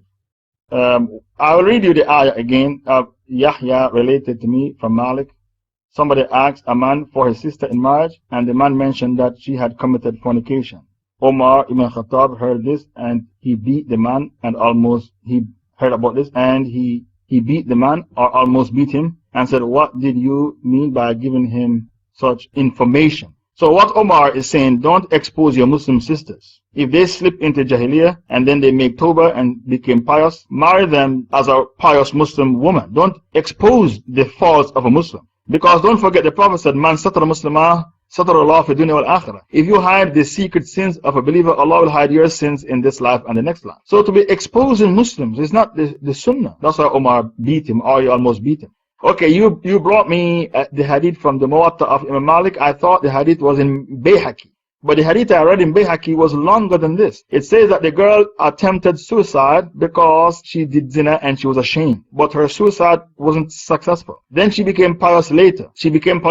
And Omar said, marry her as a pious woman and don't expose her sin, because if you do so, I will beat you and make an example out of you. Maybe this hadith of the Muwatta is the same as the one in Bayhaqi, except that the one in Bayhaqi is longer. Now, the reason why it's possible for a person to slip into fornication is because the shaitan runs in our veins the way the blood runs in our veins.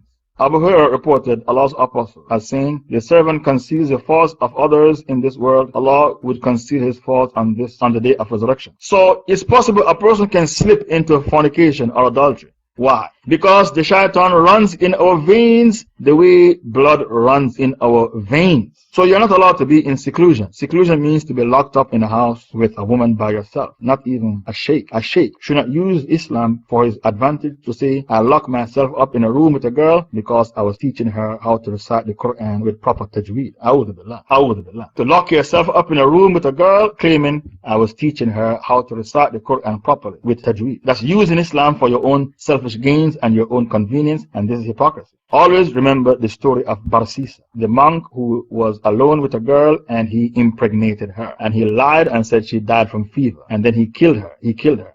And the brothers saw in a dream that he killed the girl and the son that the girl gave birth to. He killed both of them. And the shaitan came to him and said, make sajda to me and you will be free from this mess. And when Barsisa, the pious man, made sajda to Iblis, Iblis washed his hands of Barsisa and said, you are now on your own I use you, so I now dump you. Then he was killed. The last act that Barsisa did before he was killed by the mob is to make sajda to Iblis. A'udhu billah. So always remember the story of Barsisa. Seclusion is very dangerous. Seclusion means khalwa. To be locked up in a room all by yourself with a girl. Not even a sheikh is allowed to do that. Why? Because even Sahabas committed zina. Even Sahabas committed zina. So not even a sheikh is allowed to be locked up in a room with a girl claiming, I am teaching her how to recite the Quran with proper tajweed. That is using Islam for your own selfish gains, your own convenience, and that is an act of hypocrisy. Okay, I'm taking 5 questions. Read all the questions. Assalamu alaikum. A cousin of mine who recently accepted Islam 2 months ago in Canada told me that he will now marry his fiancée. He bought her a wedding ring as a dowry. The woman is Muslim and is from an Egyptian background. Did I do wrong by telling him not to marry her until she decides to wear hijab? Well, you did not do wrong, because before you marry, things have to be sorted out. Don't marry a person who is not practicing and say, well, the person will practice after the marriage. That's gambling. That is gambling. You did not do wrong to advise him to marry a person who is wearing hijab. Because if she doesn't wear hijab, when she has daughters, she'll be a bad example for her daughters to follow. So you did not do wrong when you tell him to marry a girl who is already wearing hijab. Because these women who don't wear hijab, they are problematic. They are extremely problematic. If they don't obey Allah in regards to hijab, they are not going to obey their husbands in the home. If they don't obey Allah and wear the hijab, they are not going to obey their husbands in the home. So you did right to advise him to marry a woman who wears hijab. Now, the men who marry women who don't wear hijab, the reason for that is because these are career women. Some of them earn six-figure salaries. These women, they're career women. And he thinks that the hijab woman is going to stay home, no job, and if I marry such a woman, I'll be poor. But for me to marry a woman who is a professional woman, who went to college, university, earning $150,000 a year. That's what I want. A career. I want a woman who is a career woman, a high-flying woman. That's why many brothers, they go for sisters who don't wear hijab. And the reason why I said these are sisters who don't wear hijab is because I'm not a khawarij. I don't make takfir on women who don't wear hijab. So I still call them my sisters who don't wear hijab. I'm not a khawarij who make takfir on women because they don't wear a hijab. Because to take off the hijab is not major kufr, it's minor kufr. Every sin is a kufr, but don't forget there are 2 types of kufr, major kufr and minor kufr. To take off the hijab is minor kufr, is not major kufr. There's a hadith that says, when the Rasul went to Al-Isra wal-Miraj, he found women who were hung by their hair. What do you think about the hadith? The hadith is fabricated. Okay, Authentic 35, bring me the hadith. When the Prophet went to Al-Isra wal-Miraj, he found women who were hung by their hair. What do you think about the hadith? These women were hung by their hair because they didn't wear the hijab. The hadith is fabricated. The goofy Sufis, they fabricated the hadith to scare women. That is a fabricated hadith. It was fabricated by the goofy Sufis to scare women who don't wear hijab. And when they fabricate such hadith, they say, we did not lie on the Prophet, we are lying for the Prophet. That's how they justify it. We didn't lie on the Prophet, we lie for the Prophet. So the hadith that says women were hung by their hair when the Prophet went to Al-Isra wal-Miraj and these women didn't wear the hijab, it's a fabricated hadith which was fabricated by the goofy Sufis to scare women who don't wear hijab. And when they lie on the Prophet, they justify it. They say, we didn't lie on the Prophet, we lie for the Prophet. We lie to make you love the Prophet, and we lie to make you love Islam more. You are not allowed to lie on the Prophet, not even if your intention was good, because to lie on the Prophet makes you a kafir, to deny the Prophet makes you a kafir, and to ridicule the Prophet makes you a kafir. To ridicule the Prophet makes you a kafir, to deny his messengership makes you a kafir, and to lie on the Prophet makes you a kafir. These 3 things in regards to Muhammad sallallahu alaihi wasallam makes you a kafir. Abu Walid, London. Are you the same Abu Walid who was with me on my last halqa before I went to jail in London? You are welcome to give speeches in this masjid. Sort out your schedule with the admin. You are welcome to give lectures in this halqa. Yes, you are welcome to give speeches in this room. Sort out your schedule with the admin. The last dars that I gave in London before I went to jail, you were with me in that dars. Assalamu alaikum, Shaykh. How can you explain to a family member who has married a Hindu woman? Yeah. It's very common among Muslims from the Indo-Pak subcontinent marrying Hindu women. Even Muslim girls marry Hindu boys.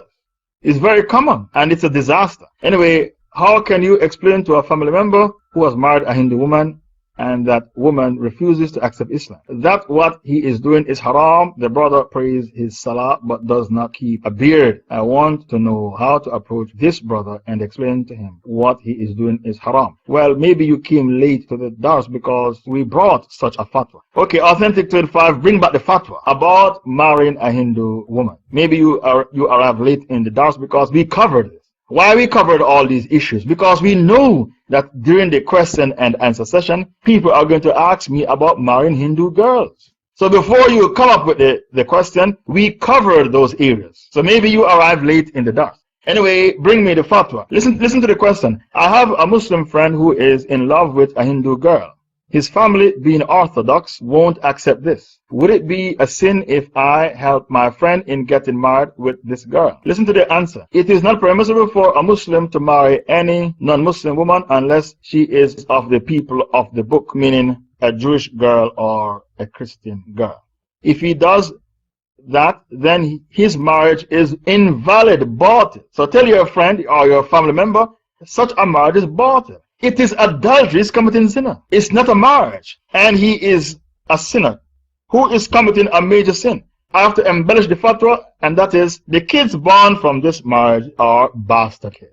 Because many other fatwas of different scholars, they mention the kids from that marriage are bastard kids. But this scholar, he forgot to mention that. When you, the Muslim man, marry a not Christian. When you, the Muslim man, marry a Hindu woman, you are committing zina, it's adultery, and the kids from that marriage are bastard kids.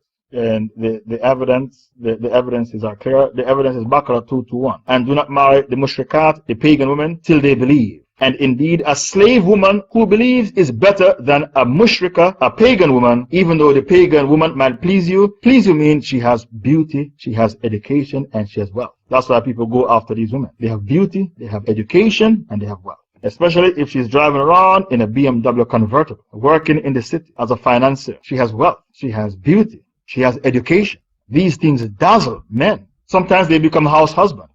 A house husband is a man who stays home and do the dishes while the wife goes out and work. He's a house husband. You have housewife, you have house husband. These women have become so powerful financially. Their husbands are house husbands. What's a house husband? The man who stays home and do the dishes while the wife goes out to work. I've seen house husbands in the UK, even in South Africa, I've seen house husbands. Because these women are very rich and powerful women. They can afford for their husbands to be house husbands while they work and maintain their husbands. So that is the answer for you in front of your very eyes. The fatwa is there. And the reason why we brought the fatwa up is because I know someone will come into my room and ask me, what about a man, a Muslim man, marrying a Hindu girl? I was 100% sure that question would come. And because of that, we saved the fatwa for you. So get the notes from the admins and show it to your friends. Get the notes of this dars from the admins and save it and show it to your friends. Today's topic is the tafsir of Surah Mumtahanah, do not marry pagan women. That's the topic. Authentic 35, our topic is the tafsir of Surah Mumtahanah and do not marry pagan women. Respected Shaykh, how does one know if he or she has seen the noble messenger in a dream? Okay, the Mu'tazilites claim we cannot see the Prophet in a dream. The Mu'tazilites, what do they say? We can't see the Prophet in a dream, but Ahlul Sunnah wal Jama'ah believe we can see the Prophet in a dream because of the hadith. Anyone who sees me in a dream, he has really seen me because the shaitan cannot take on my form. Anyone who sees me in a dream, he has really seen me because the shaitan cannot take on my form. Because of this hadith, which is found in Bukhari and Muslim, Ahlul Sunnah wal Jama'ah said you can see the Prophet in a dream. The Mu'tazilas, they try to refute the hadith. Well, they try to refute our understanding of the hadith. What the Mu'tazilas are saying, the Prophet said that to his Sahabas. They can see him in a dream because they saw him in real life. But you who is living in the 21st century, you cannot see the Prophet in a dream because you didn't see him in the flesh in real life. So the Mu'tazila said, you don't understand the hadith. The Prophet is talking about the Sahabas who he lived amongst. That understanding of the Mu'tazila is wrong. And the reason why the Mu'tazila, they vigorously refute the hadith is because the Sufis, they are known for telling lies. I saw the Prophet in a dream. The Sufis. If you are a Sufi master and you didn't see the Prophet in a dream, you have lost your status as a Sufi master. So you are under pressure to come forward and say, I saw the Prophet last night in a dream. So they lie about seeing the Prophet in a dream. And because the Sufis are known for telling lies that they saw the Prophet in a dream, the Mu'tazilas, they vigorously refute the hadith and say only the Sahabas can see the Prophet in a dream, not you, the Muslim who is living in this 21st century. That is the Mu'tazilite ideology, but we, the members of Ahlus Sunnah wal Jama'ah, because of the hadith. Abu Hurairah, the Prophet said, name yourselves with my name, but do not name yourselves with my kunya, which is Abul Qasim. And even to call yourself Abul Qasim is permissible now because the Prophet is dead.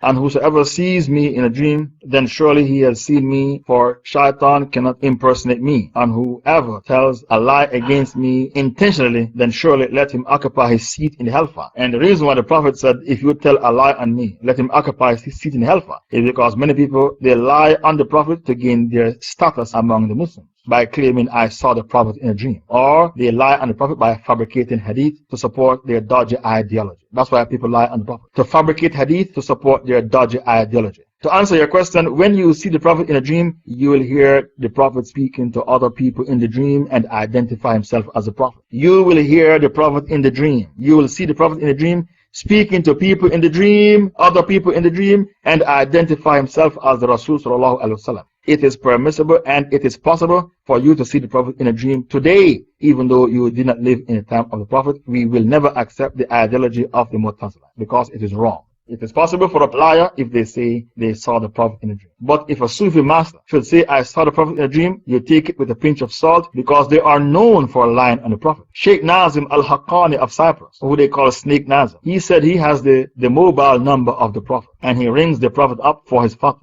Al Jazeera TV asked him for an interview. He said, I'll get back to you. Then he told Al Jazeera TV, I can't give you the interview because I rang the Prophet up and he told me not to give you the interview. So I'm sorry, you can't have the interview. Shaykh Nazim phone calling the Prophet. Yes. So, yeah, I'm glad you brought the link so that people don't say Shaykh Faisal is a liar and a slanderer. So these are the claims that they make. That the Prophet, what we say to Snake Nazim al-Haqqani is the Prophet using BlackBerry or iPhone or Samsung Galaxy. And that's the phone that people go crazy for nowadays. Samsung Galaxy. At first, people used to go crazy for BlackBerry. No longer. Now it's Samsung Galaxy. If you don't have a Samsung Galaxy, people spit at you. That's the phone right now. Not BlackBerry. You cannot Skype with BlackBerry. You cannot Skype your friends with BlackBerry. You can Skype with Samsung Galaxy. That's the phone people go crazy for now, or even the iPhone. If you don't have a Samsung Galaxy or an iPhone, people spit at you. So I would like to ask Snake Nazim al-Haqqani, is the Prophet using iPhone or Samsung Galaxy or BlackBerry? These people, they call themselves sheikhs and they are snakes because they lie on the Rasul Sallallahu Alaihi Wasallam. Yes, you can see the Prophet in a dream. How will you tell? You will hear the Prophet speaking to people in a dream and identify himself as Rasulullah. This is how you know that you have seen the Prophet in a dream. I'm taking 5 questions. Where are the others? Oh, no more questions? Okay. Yes, Abu Walid, London, you are welcome to the room and you are welcome to give lectures. Please sort out your schedule with the admin. And thank you very much for coming. I'd like to thank Authentic Tawheed 5 for bringing the Hujjah. I'd like to thank the Hadith Hujjah. I'd like to thank Authentic 11 and 38 for bringing the Quranic Hujjah. I'd like to thank Authentic 7 for the notes, his wonderful notes. And please edit the notes and put them on the blog as soon as possible. Today's topic, Tafseer of Surah Mumtahanah, do not marry pagan women. Do not marry pagan women. That is our topic for today. Alhamdulillahi Rabbil Alameen, wa salatu wa salam ala Imam al-Anbiya wa Mursaleen, Sayyidina Muhammad wa alihi وصحبه أجمعين. اللهم أرنا الحق حقا وارزقنا اتباعه وأرنا الباطل باطلا. اللهم صل على سيدنا محمد وعلى آله وصحبه وأنصاره وأزواجه وذرته أجمعين. أما بعد, brothers, Assalamu alaikum wa rahmatullahi wa barakatuh. Welcome back to this, another of our sitting. We are continuing with the tafsir of Surah Mumtahanah, and I would like to see Ayah 12, Surah 60 verse 12. In this ayah, Allah Ta'ala said, أعوذ بالله من الشيطان الرجيم يا أيها النبي إذا جاءك المؤمنات يبايعنك على أن لا يشركن بالله شيئا. O Prophet, when believing women come to you to give you the bay'ah, the oath of allegiance. The Arabic word bay'ah means the oath of allegiance. That they will not associate anything in worship with Allah, that they will not steal, that they will not commit illegal sexual intercourse, that they will not kill their children, that they will not utter slander. They will not utter slander deliberately, intentionally, by forging up falsehood, by saying, I was impregnated by my husband, when in fact they were impregnated by their lovers. They attribute the kids to the false fathers, illegal children belonging to their husbands, and they will not disobey you in ma'ruf, in matters that are Islamic and halal. Then accept their bay'ah, the oath of allegiance, and ask Allah to forgive them. Verily, Allah is the most forgiving, the most merciful. I've read for you the ayah. I will now explain the ayah in details, and this will be the last segment of our tafsir. This shall be the last segment of the tafsir of Surah Mumtahanah. When the women embraced Islam and they migrated to Medina, they had to give their bay'ah to the Prophet ﷺ. The Arabic word bay'ah means the oath of allegiance.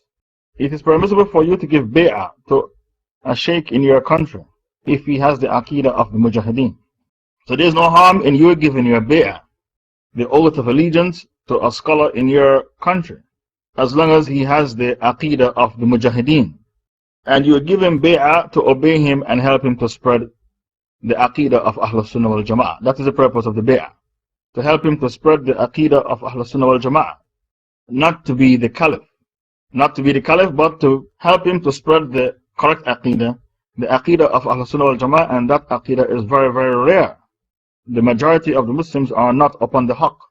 The haqq is rare. It's like looking for a needle in a haystack. That's how rare the haqq is. The haqq is so rare that if somebody speaks the haqq, they stand out like the candle in the dark. So do not expect the majority of people to speak the haqq. That is not a reasonable expectation. Your expectation is rather unreasonable. When you speak the haqq, you stand out like a candle in the dark. So you're allowed to give your bay'ah to your local shaykh, your local imam. If he has the aqidah of the Mujahideen, he speaks the haqq. And you give him the bay'ah to obey him and to help him to spread that aqidah, which is the aqidah of Ahlul Sunnah wal Jama'ah, the only correct aqidah. There are many, many different beliefs in the world right now. Only one aqidah is correct, and that is the Salafi Jihadi. If you are not a Salafi Jihadi, you are a deviant or a munafiq. If you don't belong to this aqidah, Salafi Jihadi, you are a deviant or a munafiq. You are a hypocrite and a waste of space. Because this is the only correct aqidah on the face of the earth right now. The aqidah of Ibn Kathir and Ibn Taymiyyah, Ibn Qayyim al-Jawziyah, the aqidah of the four great imams. If you don't have the aqidah of the Salafi Jihadi, either you are a murtad, an apostate, a munafiq, and a waste of space. Because that is the only correct aqidah on the face of the earth right now. Every other aqidah is kufr and shirk and zandaqa. So you are not allowed to give your bay'ah to anyone who hasn't got the aqidah of the Salafi Jihadi. The Goofy Sufis is not the correct aqidah. Because they say Allah is not above the arsh, Allah is everywhere. And they don't believe Allah has two hands, they say Allah has no hands. Even though we believe Allah has two hands, but they don't resemble our hands. The correct aqidah is not the Bareilwis, because they say the Prophet is alive in the grave. He has all his faculties and he can tell what is happening to the minute details of the Ummah. The correct aqidah is not the Saudi Salafis, because they say Tawheed Hakimiyya is a bid'ah. To dismantle the Sharia of Allah is a minor kufr, not a major kufr. The Mujahideen are Khawarij and terrorists, and they are brothers of the Shaitan. You are allowed to lock up and torture and kill anyone who demonstrates against the Taghut. That is the ideology of a Saudi Salafi. A Saudi Salafi is a 5-star kafir. That's not the correct aqidah. Nor the Qadiani, nor the Tablighi Jama'ah. Because the Tablighi Jama'ah said, when Allah said you should strive in the path of Allah, striving means to go for 40 days and 4 months. Allah did not mean jihad. Allah mean go for 40 days and 4 months. The Tablighi, that's not the correct manhaj or aqidah. The Tablighi Jama'ah, they don't believe Allah is above the arsh. They say Allah is everywhere as well. And they have the audacity to call themselves Hanafi. Abu Hanifa is innocent of their ideology. Allah is innocent of Abu Hanifa is innocent of their ideology. The correct creed is not that of Ikhwan al-Muslimin, who believe in democracy, voting. If you believe in democracy, you should stop calling yourself Ikhwan al-Muslimin, because you are Ikhwan al-Shayateen. The only correct creed on the face of the earth right now is the creed of the Salafi Jihadi. The creed of Ibn Kathir, Ibn Taymiyyah, Ibn Qayyim al-Jawziyah, the four great imams. Every other creed is kufr, shirk, and zandaqa. If you are not a Salafi Jihadi, you are a hypocrite and a waste of space. Because the creed that you are following is false. And no one can debate with a Salafi jihadi and win the debate. It is impossible. Don't even think about it. Don't even think about it. You can't debate with a scholar from the Salafi jihadi and win the debate. So you with your Madkhali creed, you can go to hell. Hal ataka hadith al-Rafida. Did the news of the Rafida, the Shia, come to you? Hal ataka hadith al-Mu'tazila, the rationalist? Did the news of the Mu'tazila come to you? Hal ataka hadith al-Madakhila? Did the news of the Madakhila come to you? All these people are Zanadiqa, heretics with wrong beliefs. So Allah said, O Prophet, when the believing women come to you to give you the bay'ah, that they will not associate anything in worship with Allah. So the first point in the bay'ah, the person taking note, what bay'ah? What is the bay'ah? What are the points in the bay'ah the Prophet took from the woman who came from Mecca to Medina to give him the bay'ah to join Darul Islam? What are the points in the bay'ah? The first point in the bay'ah that the woman took with the Prophet ﷺ, not to associate anything in worship with Allah, to abstain from shirk. And the shirk that is talking about here is the major shirk, because it is the major shirk that nullifies your shahada and makes you become a kafir. And when you kill animals in the name of false deities, don't entertain the idea it's a minor shirk. The four great Imams said when you kill animals and you call the name of an idol, it is major shirk. Not minor, major shirk. The first point in the bay'ah, not to commit shirk. And there is no excuse for the shirk of worship. The excuse of ignorance is not given to people who worship a false deity. Where is the point not to commit shirk? Why is it taking so long to be on the board? That excuse is not given. The excuse of ignorance to a person who worships a false deity. Because the Christians gathered at a council called the Council of Nicaea. I think the person's computer is frozen, or Sister Fatima 38 could take over. There is no excuse for committing shirk, not even the excuse of ignorance. When we say shirk, we're talking about the shirk of ibadah, the shirk of worship. You're not allowed to give the person the excuse of ignorance, the person who worships a false deity. If you're going to make takfir on the Christians for worshipping Jesus, you have to make takfir on the Brahmins for worshipping Muhammad. It is hypocrisy for you to make takfir on the Christians for worshipping Jesus, but you didn't make takfir on the Christians, you didn't make takfir on the Brahmins for worshipping Muhammad. The shirk of worship. Now, to prove to you that there is no such thing called the excuse of ignorance for worshipping a false deity, is that a man said to the Prophet Muhammad, where is my father? Paradise or hell? The Prophet said, your father is in the hellfire. The man was devastated. The Prophet called the man back and said, my father and your father are both in the hellfire. Bring me the hadith, is found in Sahih Muslim. So even though the Prophet's father died before Muhammad was born, and he didn't hear about Muhammad, nor Islam, nor the Quran, the Prophet said, my father and your father are both in the hellfire. Bring me the hadith, is found in Sahih Muslim. The Prophet did not give his father the excuse of ignorance. Why? Because there is no such thing called the excuse of ignorance for worshipping a false deity. This is the ideology of the Murji'ah. They try to make a mushrik a Muslim. A mushrik cannot be a Muslim. A mushrik cannot be a Muslim. So don't try to make a mushrik a Muslim. Now, bring me, where is the hadith I quoted? The Prophet said to the man, my father and your father are both in the hellfire. This hadith is found in Sahih Muslim. Okay, yes, this is the hadith found in Sahih Muslim. Do you know which surah the scholars use to prove that there is no such thing called the excuse of ignorance for worshipping a false deity? Surah 98. Bring me the first ayah of Surah 98. لم يكن الذين كفروا من أهل الكتاب والمشركين منفكين حتى تأتيهم البينة. Those who disbelieve from among the people of the book, the Jews and the Christians and the Mushrikeen, were not going to leave off their kufr until there came to them the evidence. What a powerful dalil this is, the hujjah. This hujjah is powerful. How is this hujjah a powerful hujjah? Allah made takfir on Jews and Christians and pagans before the hujjah was established against them. And Allah said they will never abandon their kufr until you, the Muslim, establish the bayyinah against them. The word bayyinah means the hujjah. The scholars of Tawheed, they use this ayah as their evidence to say takfir was made on the mushrikeen even before the hujjah was established against them.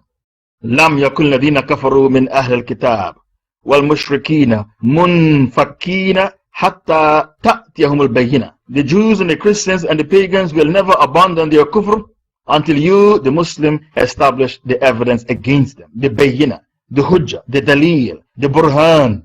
In this ayah, Allah made takfir on the Jews and the Christians and the pagans even before the hujjah was established against them. This ayah proves a mushrik cannot be a Muslim. This is the evidence used by the scholars of Aqidah to prove to you that a mushrik cannot be a Muslim, because Allah made takfir on them even before the evidence was established against them. The Prophet's father, Abdallah, died before the Prophet was born. He didn't hear about Islam. He didn't hear about Quran. He didn't hear about Muhammad sallallahu alaihi wasallam. Yet the Prophet said to the man, my father and your father are both in the hellfire. Why the Prophet said that? Because a mushrik cannot be a Muslim. So even before the hujjah was established against him, he is classified as a mushrik, because a mushrik cannot be a Muslim. And to prove to you that a mushrik cannot be a Muslim is Surah 5 verse 73. لَقَدْ كَفَرَ الَّذِينَ قَالُوا إِنَّ اللَّهَ ثَالِثُ ثَلَاثَةٍ. Verily, there are infidels who claim that Allah is a third of three deities in a trinity. In this ayah, Allah made takfir on the Christians, and Allah did not give them the excuse of ignorance. In this ayah, Allah Ta'ala has declared the Christians as kuffar. They gathered at a council called the Council of Nicaea, 325 CE, the Council of Nicaea, and they decided to corrupt Christianity, the teachings of Jesus, and turn it from monotheism into polytheism, paganism. We are going to wrap, seal, and deliver Christianity in a new package to make it marketable among the pagans. So we are going to abandon monotheism, and we are now going to preach polytheism, God the Father, God the Son, and God the Holy Ghost, God the Holy Spirit. And we are going to preach that Jesus is God, that God came down on earth in the form of Jesus and died on the cross for mankind to have salvation. Jesus is God. That's what we are going to preach. The Council of Nicaea. When the kuffar gathered at the Council of Nicaea and agreed among themselves to corrupt the pure teachings of Jesus, to change it from monotheism to polytheism, and to say Jesus is God, Allah didn't give them the excuse of ignorance. So because of that, Allah said in Surah 5 verse 72, Surah 5 verse 72, لَقَدْ كَفَرَ الَّذِينَ قَالُوا إِنَّ اللَّهُ الْمَسِيحُ ابْنُ مَرْيَمَ. Verily there are infidels who claim that Jesus the son of Mary is Allah. Another takfir for you. Another takfir made by Allah. Verily there are infidels who claim that Jesus the son of Mary is Allah. Many of you, you have families who die as kuffar, as mushrikeen, and you want to make dua to Allah and beg Allah to forgive them. That dua is haram. You are not allowed to pray to Allah and beg Allah to forgive your relatives who die as pagans and kuffar. And every kafir is a mushrik, and every mushrik is a kafir. Did you know that? Every kafir is a mushrik, and every mushrik is a kafir. Even at the Battle of Badr, a Jew came and said, "Oh Muhammad, I want to fight with you." The Prophet said, "Do you testify there is no God but Allah and Muhammad is the messenger?" He said, "No, I don't testify to that." The Prophet said, "Get back, we don't seek the help of the mushrikeen against the mushrikeen." The Prophet called a Jew mushrik, a pagan. Why? Because they take their priests and rabbis as lords beside Allah. Because the priests and rabbis, they make haram halal and halal haram, and they follow them. And the Prophet said, this is how you worship them. Tilka ibadatuhum iyahum. Surah Tawbah verse 31. Surah Tawbah verse 31. They worship their priests and rabbis. They take them as lords beside Allah, because they make haram halal and halal haram, and they follow them.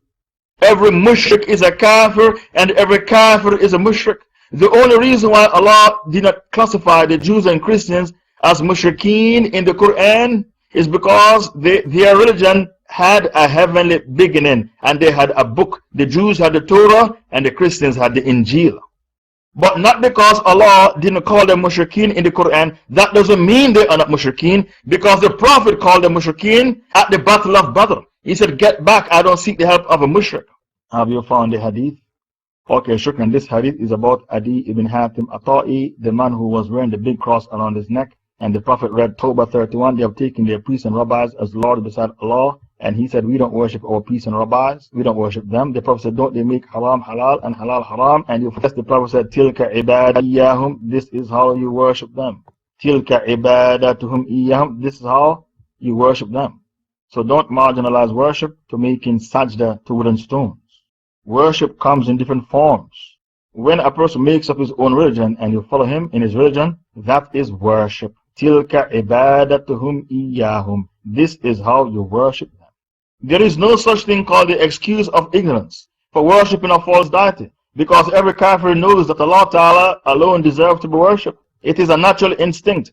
Allah said in Surah 30 verse 30, Fitatullah allati fatarannas alayha la tabdil khalqillah. This is the natural instinct that Allah created you with. What is that natural instinct? To worship Allah and Allah alone. Surah 30 verse 30. Every kafir knows that Allah alone deserves to be worshipped. So there is no such thing called the excuse of ignorance for worshipping a false deity. Because the Pharaoh of Egypt, Allah said the Pharaoh of Egypt, in his heart, he was 100% convinced that Prophet Musa brought the truth.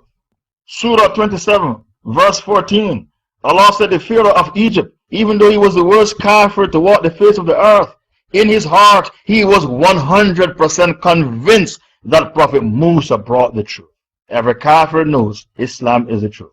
Every kafir knows that Allah alone deserves to be worshipped. It's your natural instinct. Allah spoke about it in Surah 30 verse 30. To prove to you, the brothers and sisters, that every kafir knows that Allah alone deserves to be worshipped, some kafirs were in a boat and the ship was about to capsize. A storm came when they were in the boat at the sea, and the boat was about to capsize. These kafirs didn't call upon Lat, Uzza, Hubal, Manat, because this is called the moment of truth. What is it called? The moment of truth. They didn't call upon Lat, Uzza, Hubal, Manat, because they know that a piece of stone cannot answer their dua. Allah said in Surah 29 verse 65, فَإِذَا رَكِبُوا فِي الْفُلْكِ دَعَوُوا اللَّهَ مُخْلِصِينَ لَهُ الدِّينَ فَلَمَّا نَجَّاهُمْ إِلَى الْبَرِّ إِذَا هُمْ يُشْرِكُونَ. And when they, the kuffar, were in the ship, and the storm came and the boat was about to capsize, Surah 29 verse 65, they call upon Allah and Allah alone and made their dua for Allah alone. Allah said, مُخْلِصِينَ لَهُ الدِّينَ. They call upon Allah alone and they purify their dua to Allah. And they promise Allah, oh Allah, if you save us from this calamity, when we go back to dry land, we shall worship you alone. Allah said, فَلَمَّا نَجَّاهُمْ إِلَى الْبَرِّ إِذَا هُمْ يُشْرِكُونَ. When I answered their dua and they went back to dry land, they broke their promise and they offer some of their ibadah to wooden stones, to false deities. They broke their promise. These kuffar, when they were on the ship and the ship was about to capsize, and they saw that they were going to die, they didn't call upon Lat, Uzza, Hubal, Manat, the idols of the Kaaba. Allah said, Mukhlisina lahuddin. They call upon me alone. Why they call upon Allah alone? Because it's your natural instinct to worship Allah alone. It is your natural instinct to worship Allah alone. So when they were going to die, they call upon Allah alone, because your aql tells you a piece of stone cannot save you from a calamity which was imminent. Your aql, your brain tells you a piece of stone which is hung up in the Kaaba cannot save you from a calamity which is imminent. So Allah said they call upon me alone and I saved them. But when they went back to dry land, they broke their promise and they worshipped wooden stones beside me, Allah. That is man. He likes to use people and then dump them. That is man. He likes to use people and then he dumps them. They even try to use Allah and dump Allah. That's how evil man is. He tries to use Allah and dump Allah. In 2008, when I was in South Africa, and I told them the incident, the Muslims in the masjid said, Shaykh Faisal, if Allah knew that they were going to break their promise, why didn't Allah allow them to die? Why Allah answered their dua? That's the question they put to me in Cape Town, South Africa, 2008, on my 12-nation African tour. Don't you know why Allah answered their dua? Don't you know why Allah rescued them? The Kiram and Katibin recorded the incident. The Kiram and Katibin, the two angels, recorded the incident. And the incident will be played back to them on Judgment Day. Do you remember the day when you were in the boat and the boat was about to capsize? You call upon Allah and beg Allah to save you and promise Allah to worship Allah alone. Do you remember that day? Allah kept His side of the bargain and rescued you. You didn't keep your side of the bargain. You broke your promise and you worship others beside Allah. The incident will be played back to them by the Kiram and Katibin, and they will try to deny. They will try to deny and say that didn't take place. The Kiram and Katibin wrote it down, but it didn't take place. They will deny. But they will be found guilty as charged and dumped into the hellfire. فَمَنْ يَعْمَلْ مِثْقَالَ ذَرَّةٍ خَيْرًا يَرَى وَمَنْ يَعْمَلْ مِثْقَالَ ذَرَّةٍ شَرًّا يَرَى. Anyone who does an atom's width of good shall see it then. Surah 99. Surah 99. And anyone who does an atom's weight of evil, shar, shall see it then. So the incident that took place in the boat, the Kiram and Katibin wrote it down, and it will be played back to them on the day of judgment, and they'll be found guilty as charged. That is the other evidence to prove that there is no such a thing called the excuse of ignorance for people who worship false deities, because it's your natural instinct to worship Allah and Allah alone. Another evidence from the Sunnah to prove to you that there is no such thing called the excuse of ignorance for worshiping a false deity. Do you remember the Treaty of Hudaybiyah? We covered it recently in this room. When Quraysh came to sign a treaty with the Prophet ﷺ, he put at the top of the treaty, Bismillahir Rahmanir Rahim. That's the first thing on the top of the treaty, on the paper. And who was writing? Ali ibn Abi Talib. What did the Prophet put at the top of the treaty on the piece of paper? Bismillahir Rahmanir Rahim. The Kafir said, who is Ar-Rahman? That is a new God, scratch it out. Who is Ar-Rahim? That is another new God, scratch it out. We want to see Allah alone on the paper. Can you believe it, brothers and sisters? Can you believe it? These Kafirs, when they were in Mecca, they worshipped Lat, Uzza, Hubal, Manat. That's what they worshipped in Mecca. 360 gods. But when they came to the Treaty of Hudaybiyah to sign with the Prophet, what did they say? We want to see one God on the paper, one God, Allah alone. As for Ar-Rahman, that's a new God. We don't know about him. Who is he? Ar-Rahim is another new God. Who is he? We don't know about him. We know about one God, because Abraham built the Kaaba for them and taught them Tawheed, and Abraham taught them about Allah, and Abraham taught them about one God, Allah alone. So when they came to sign the Treaty of Hudaybiyah with the Prophet, they insisted, we don't want to see any other God on the paper except one God, Allah alone. And Ali was forced to scratch out Allah's name, Ar-Rahman and Ar-Rahim, these two names. He was forced to scratch it out because the Kafirs, even though when they were back in Mecca, they worshipped 360 gods. When they came to sign the Treaty of Hudaybiyah, which is called a historic treaty, this treaty is called a historic treaty. The moment of truth, they insisted, we want to see one God on the paper. So Ali was forced to scratch out Ar-Rahman and Ar-Rahim, Allah's names and attributes. He was forced to scratch it out because the Kafir said, we want to see one God on the paper, Allah alone. Brothers and sisters, this is clear evidence that every Kafir knows that Allah alone deserves to be worshipped. This is clear evidence that it is your natural instincts. I brought you two evidence. One from Quran, one from Sunnah. I brought you two evidences that the Kuffar, they went back to their natural instincts when it came to a moment of truth. The first evidence I brought you was Ankabut 65, when they were in the boat and it was about to capsize. They didn't call upon the idols of the Kaaba, they called upon Allah and Allah alone. That's the first evidence I brought you from the Quran. The second evidence I brought you was from Sunnah, and that was the Treaty of Hudaybiyah, when the Kafirs insisted, we want to see one God on the paper, Allah alone, because we only know about one God. I hope you follow. So when it came to signing a treaty, which is called the moment of truth, they insisted they want to see one God on the paper, Allah alone, because Abraham taught them about one God and built the Kaaba for them. So they want to see one God on the paper. And I can bring you many more evidences to prove that Kafirs, when they are suffering, they call upon Allah alone. The only time they commit shirk is when they are happy. If they are suffering, they don't commit shirk when they are suffering. When they are suffering, they call upon Allah alone. They only commit shirk when they are happy. And the reason why Kafirs worship wooden stone, the $1,000,000 question, why they worship wooden stone, it is called escapism. Don't you know why? Escapism. Can a piece of stone, if you have a piece of stone in your house, the Buddha, on your dining table, can the Buddha tell you what to eat, what to drink, who to marry? Can the Buddha tell you, can the Buddha tell you riba is haram, riba is interest, adultery is haram, homosexuality is haram, lesbianism is haram, casino is haram? Can the Buddha tell you that? Impossible. Man worships wooden stone, man worships idols to escape from Allah's hakimiyah. That is the answer to the $1,000,000 question. Man worship wooden stone, it's called escapism, to escape from Allah's hakimiyah. That is the answer to the $1,000,000 question. It's all about escaping from Allah's hakimiyah. Because a piece of stone cannot tell you what to eat, what to drink, what to wear, how to dress, how to wash yourself in the toilet. Riba is haram. Adultery is haram. Homosexuality haram. Lesbianism haram. A piece of stone cannot tell you these things.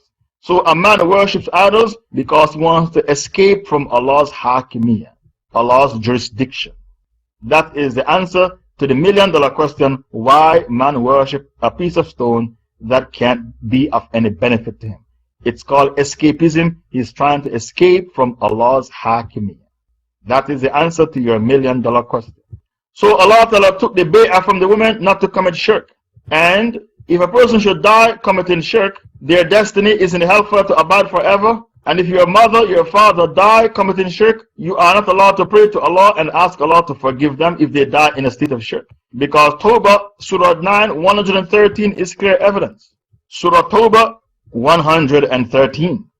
Allah said, it is not right for the Prophet and those who believe to seek forgiveness for the mushrikeen, even though they might be your near relatives. Why Allah revealed the ayah? Because some Sahabas used to pray for their mothers and fathers who died as mushrikeen. Some Sahabas used to pray for their parents who died as mushrikeen. Didn't you know that? And to correct their behavior, Allah revealed Tawbah 113.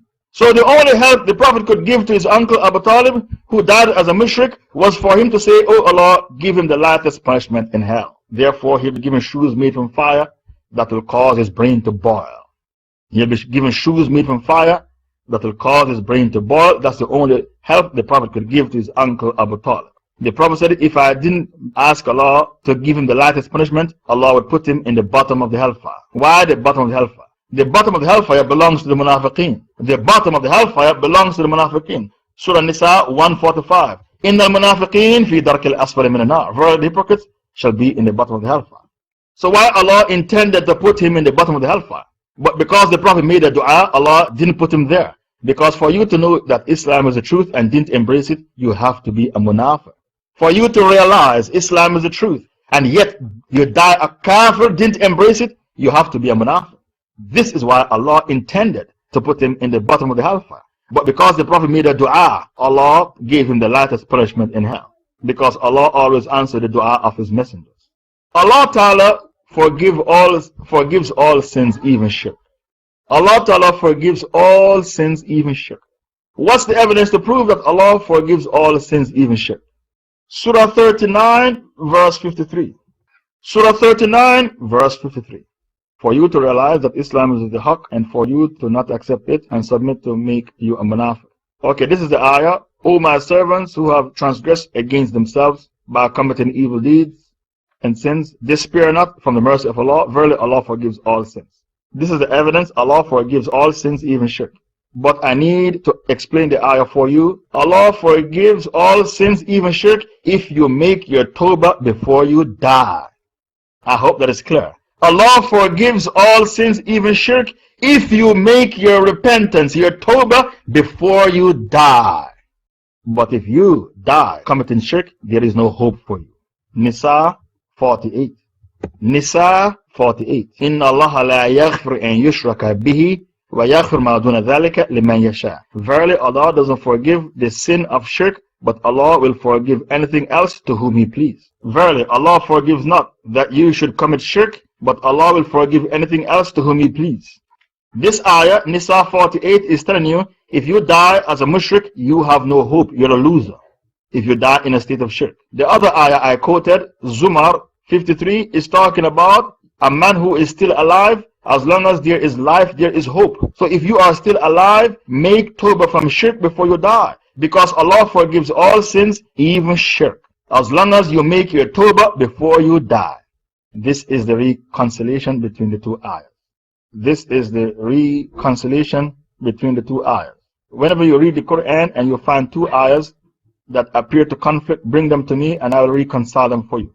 If you read the Quran and you see two ayahs that appear to conflict, bring them to me and I will reconcile the two ayahs for you. That is the reconciliation between the two ayahs. The first ayah is talking about the man who is still alive. Allah is saying, as long as there is life, there is hope. Make your tawbah from shirk before you die. The second ayah is talking about the man who is already dead.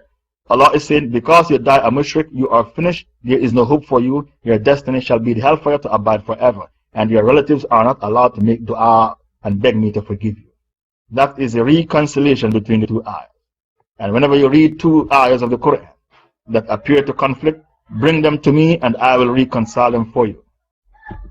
Then Allah said, do not commit illegal sexual intercourse. Take the bay'ah from the woman not to commit shirk. I'm sorry, the other one not to steal. The other one not to steal. The second point in the bay'ah not to steal. The punishment for theft is to cut off the hand of the thief. Did you know we cut off the hand of the Muslim thief who steals the wealth of a Christian in the Islamic State? Did you know that? We cut off the hand of the Muslim thief who steals the wealth of a Christian or a Jew who lives in the Islamic State and pay the jizya, the tax. Jizya is a tax that the Christians and the Jews pay for the protection of their lives and properties in the Islamic State. So where is the evidence that we cut the hand of thieves? Surah 5 verse 38. Surah 5 verse 38. وَالصَّارِقُ وَالصَّارِقَ فَاقْطَعُوا أَيْدِيَهُمَا جَزَاءً بِمَا كَسَبَا. And as for the male and the female thief, cut off their hand. The right hand, that is, you cut off the right hand from the wrist as a compensation for which they committed a punishment by way of example from Allah, and Allah is the all-powerful, all-wise. Any society that doesn't implement the Sharia, theft becomes rife in that society. Theft becomes pandemic in that society. Any society that doesn't cut off the hands of thieves, theft is pandemic in that society. And car theft, for example, in the UK, every minute a car is stolen, especially car theft becomes pandemic. You have gangs who steal luxury cars, BMW, Mercedes-Benz, Lexus, and falsify papers and transport the car from one place to another. When I was in South Africa, I was told that there are gangs who steal cars from South Africa and send them to other African countries, and they make a fortune from the theft. Any society in which they do not cut off the hand of the thief, theft becomes pandemic in such a society. Because Allah is telling you to cut off the hand of the thief, and you are telling Allah, we think that is too harsh, it's barbaric, we'll put him in prison for a year or 2 years, it depends on how much money he steals. So you're trying to tell Allah what to do. You're trying to teach Allah. Is that the case? Any society in which they do not cut off the hand of the thief, theft becomes pandemic in such a society. And if you read Surah 5 verse 38, where Allah mentioned to cut off the hand of the thief, and then you say that's not fair, you will become a kafir. If you read the ayah, Surah 5 verse 38, and then you say that's not fair, you become a kafir, because you did not surrender to Allah's hakimiyyah. You have problems with Tawheed hakimiyyah. How can you say that's not fair?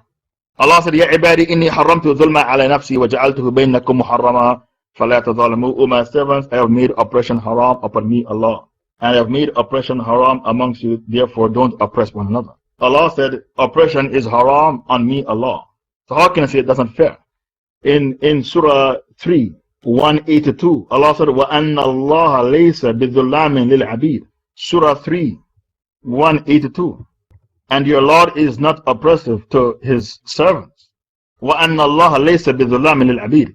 In the time of the Prophet, a woman used to borrow the expensive jewelry of other women and refused to give it back. Listen to the hadith. In the time of the Prophet, a woman used to borrow the expensive jewelry of other women and she refused to give it back. The Prophet said, cut off her hand. They said, we can't cut off her hand. They discussed it because she is from the Makhzumiyya tribe, a very powerful tribe. If she was from a poor tribe, then we could cut off her hand. But her tribe is such a famous tribe. How can they cut off her hand? So they sent Usama ibn Zayd to tell the Prophet, to ask the Prophet not to cut off her hand. It's called to intercede for her. The Prophet became very, very upset with Usama and said, do you seek to compromise on the religion of Allah? If my daughter Fatima, the daughter of Muhammad, should steal, I would cut off her hand. Then the Prophet gave an emergency khutbah in the masjid and his complexion became red. He said, people, he was so angry his complexion became red. He said, people, what destroyed those who came before you is that whenever the rich and famous did wrong, they forgave them. But when the poor did wrong, they quickly punished them. And then he said, if Fatima, my daughter, the daughter of Muhammad, should steal, I would cut off her hand. And he cut off the hand. He commanded that the hand of the woman should be cut, and her hand was cut because she borrowed the expensive jewelry of other women and refused to give it back. And she was from the Makhzumiyya tribe, a clan of Quraysh. Even Khalid ibn Walid was from the Makhzumiyya tribe. In Islam, we have 6 sacred things: your life, your wealth, your izzah. The izzah is the honor, the aql, the lineage, and the deen. These are the 6 sacred things you have. So we kill the murderers to protect your life. We cut off the hand of the thief to protect your wealth. We give 80 lashes to the slanderers to protect your izzah. We cut off the head of the drug smugglers to protect your aql. We stone the adulterer to death to protect your lineage. And we do jihad against the kuffar to protect your deen. These are the 6 sacred things you have in Islam. Your life, your wealth, your izzah. I didn't spell izzah properly. I-Z-Z-A-H. That is how izzah is spelled. Your izzah means honor. Your lineage and your deen. We kill the murderer to protect life. We chop off the hand of the thief to protect wealth. We give 80 lashes to the slanderer to protect honor. We give 80 lashes to the slanderer to protect honor. We chop off the head of the drug smugglers who smuggle crack cocaine and heroin into the country to protect the intellect, the aql. We stone the adulterer to death to protect your lineage. How can you have 5 kids and the one you love best is not your kid because your wife had an affair? That doesn't make sense. And he inherits your property and he's not your son. Yet he grew up to inherit your property and he's a total stranger to you. That doesn't make sense.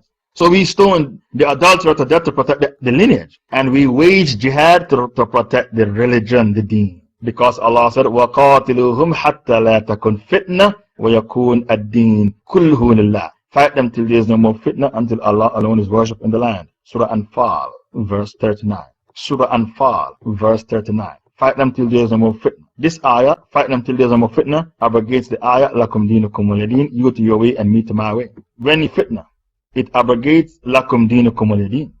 You to your way, me to my way. That was revealed in Mecca before the jihad was prescribed. So Allah Ta'ala said, do not steal. And then Allah Ta'ala said, when you take the bay'ah from the woman, tell them, do not commit illegal intercourse, zina.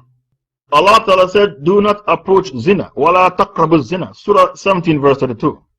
وَلَا تَقْرَبُ zina. Do not approach zina. How do you approach zina? By practicing seclusion. What is zina? Sex before marriage or adultery. Adultery means to have an affair, to cheat on your wife is called adultery. And come not near to zina. Surah 17 verse 32. وَلَا تَقْرَبُ zina. How do you come near to zina? By being in seclusion with a girl. By being in seclusion. Seclusion, khalwa. The Prophet said, when 2 people are alone, the third is a shaitan. When 2 people are alone, the third is a shaitan. Okay, find the hadith. When 2 people are alone, the third is a shaitan. For a married woman to commit zina is more dangerous than a single girl to commit zina. Because she's going to have kids from a lover and said the kid belonged to the husband. The kid is not for the husband. The kid is for her lover. Not every man can cope with zina. Some kafirs, they do wife swapping because they have no ghaira. Why they have no ghaira? They eat pork. They eat pork, so they have no ghaira, no jealousy.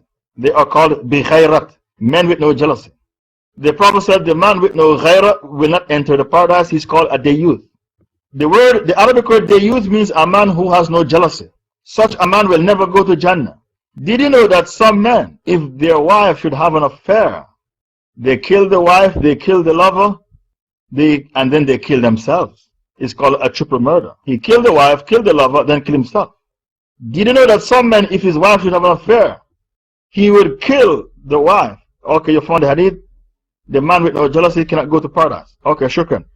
Did you know some people, when they have an affair, some woman, if she should have an affair, the husband, kill the wife, kill the lover, kill the kids, burn down the house, then kill himself? Did you know that? Not every man can cope with an affair. Some men, if his wife should have an affair, kill the wife, kill her lover, kill all his kids because he thinks the kids are not his. Burn down the house, then kill himself. Adultery is a deadly thing. Not every man can cope with an affair. And because not every man can cope with an affair, the scholars of the Quran who give the tafsir, the mufassirun, they said that Allah Ta'ala mentioned zina and murder side by side in Surah 25, Surah Furqan. Why did Allah Ta'ala mention murder? Allah mentioned shirk, murder, and the zina in the same ayah, Surah 25, verse 68. وَالَّذِينَ لَا يَدْعُونَ مَعَ اللَّهِ إِلَهًا آخَرَ وَلَا يَقْتُلُونَ النَّفْسَ الَّتِي حَرَّمَ اللَّهُ إِلَّا بِالْحَقِّ وَلَا يَزْنُونَ وَمَنْ يَفْعَلُ ذَلِكَ يَلْقَ أَثَامًا. Surah 25, verse 68. Why did Allah mention shirk, then murder, then zina in the same ayah? Because anytime people dabble in shirk, it means they have no taqwa. And if they have no taqwa, they are going to commit zina. And when they commit zina, murder is going to become rife. Because if you sleep with a man's wife, he's going to kill you. Because you hurt his pride. 99% of men, if you sleep with their wife, they're going to kill you. Because you hurt his pride. The Prophet ﷺ said, it's better for you to commit zina with 10 women than to commit zina with your neighbor's wife. It's better for you to commit zina with 10 women. Bring me the hadith. It's better for you to commit zina with 10 women than to commit zina with your neighbor's wife. And some men, they have a liking for zina. Did you know some men have a liking for zina? It is less serious for a man to fornicate with 10 women than for him to fornicate with his neighbor's wife. Okay, shukran for the hadith. Some men target married women. Don't you know why some men target married women? Because he doesn't have to maintain her financially. The husband is already maintaining her financially. The husband is the minister of finance and I am the minister of romance. That's what they think. Even the wife of the Prophet, Surah 33 verse 60. Surah Ahzab 60. What did Allah say? If the hypocrites and those in whose heart is a disease, and those who spread false news among the people of Medina, stop not. We shall certainly let you overpower them. This ayah tells you that there are people out there who have a liking for zina. And the Prophet, his wives were told, when you speak to some men, speak. When you speak to men, speak. Don't beautify your voice when you speak to men. Why? Because there are men out there who like to commit zina. Okay, now bring me Surah Ahzab, verse 32. This ayah is even clearer. O wives of the Prophet, you are not like other women. If you keep your duty to Allah, then be not soft in speech, lest in whose heart is a disease. What disease? A liking for zina, adultery. In the disease of hypocrisy and the liking for adultery should be moved with your sweet voice. And they be moved with desire, but speak in an honorable manner. So there are men out there who target married women. Why? Because I don't have to maintain her financially. The husband is already maintaining her financially. He is the minister of finance and I am the minister of romance. That is their mentality. Allah told you in Surah Ahzab that there are men out there who have a liking for zina. Because it's called romance for free. Romance for free. I don't have to maintain her financially. The husband is already taking care of that. And these men, they target women who are not happy in their marriage. They target women who are not happy in their marriages. They look out for them to seduce. Especially women who are 25 and the husband is 60. They target those women. And the husband is rich and he's 60. And the wife is 25. So I will be the lover and she will even pamper me with the wealth of the husband. She will even pamper me with the wealth of the husband. So there are men out there, Allah told you in the Quran, who have a liking for adultery, for zina. So Allah told the wives of the Prophet, when you speak to men, speak from behind a veil. Don't beautify your voice when you speak to men, because there are men who like zina. So don't beautify your voice. They will be moved with your sweet voice. So Allah Ta'ala told the Prophet, when you take the bay'ah from the woman, tell them not to commit zina. Hind, the wife of Abu Sufyan, came to give her bay'ah because she took shahada. When the Prophet said, don't steal, she said, my husband Abu Sufyan is tight, is mean. He doesn't like to spend. So what do you mean don't steal? Can I take from his wealth? The Prophet said, take from his wealth the amount that you need for the expenses of the house. So that theft is permissible. A man who is mean. I've met many brothers. I don't know if I can call them brothers. They don't even give their wives the dowry. That's how mean they are. They marry the sister, they consummate the marriage. Consummate means to have sex. They consummate the marriage and they refuse to give the dowry. So Hind, the wife of Abu Sufyan, when the Prophet gave her the bay'ah, when she took the bay'ah, and the Prophet said, don't steal. She said, what do you mean don't steal? My husband is mean. What if I take from his pocket, his wealth, behind his back? The Prophet said, take from his wealth what you need for the expenses of the house. Because some men are mean, don't like spending on their wives, like paying the bills. That's how they are. They worship the Benjamin. And because they worship the Benjamin, they don't like to pay bills. So the Prophet clarified that take from his wealth what you need for the expenses of the house. Then the Prophet said to Hind, when she gave her bay'ah to the Prophet, do not commit zina. This was shocking for her. When the Prophet told her, do not commit zina. Oh, this was shocking for him. She said to the Prophet, Ahurra tazni? Ahurra tazni? Is there a free woman who commits zina? Because she was being naive. She thought that it was only slave girls who had no mother, no father. They were brought into Mecca and their pimps, they pimp them and make a fortune from pimping these women, especially during the Hajj season when Mecca is packed with people. And this girl, no mother, no father, she has no family to disgrace. So she can afford for a man to pimp her because she has no mother, no father, no tribe to disgrace.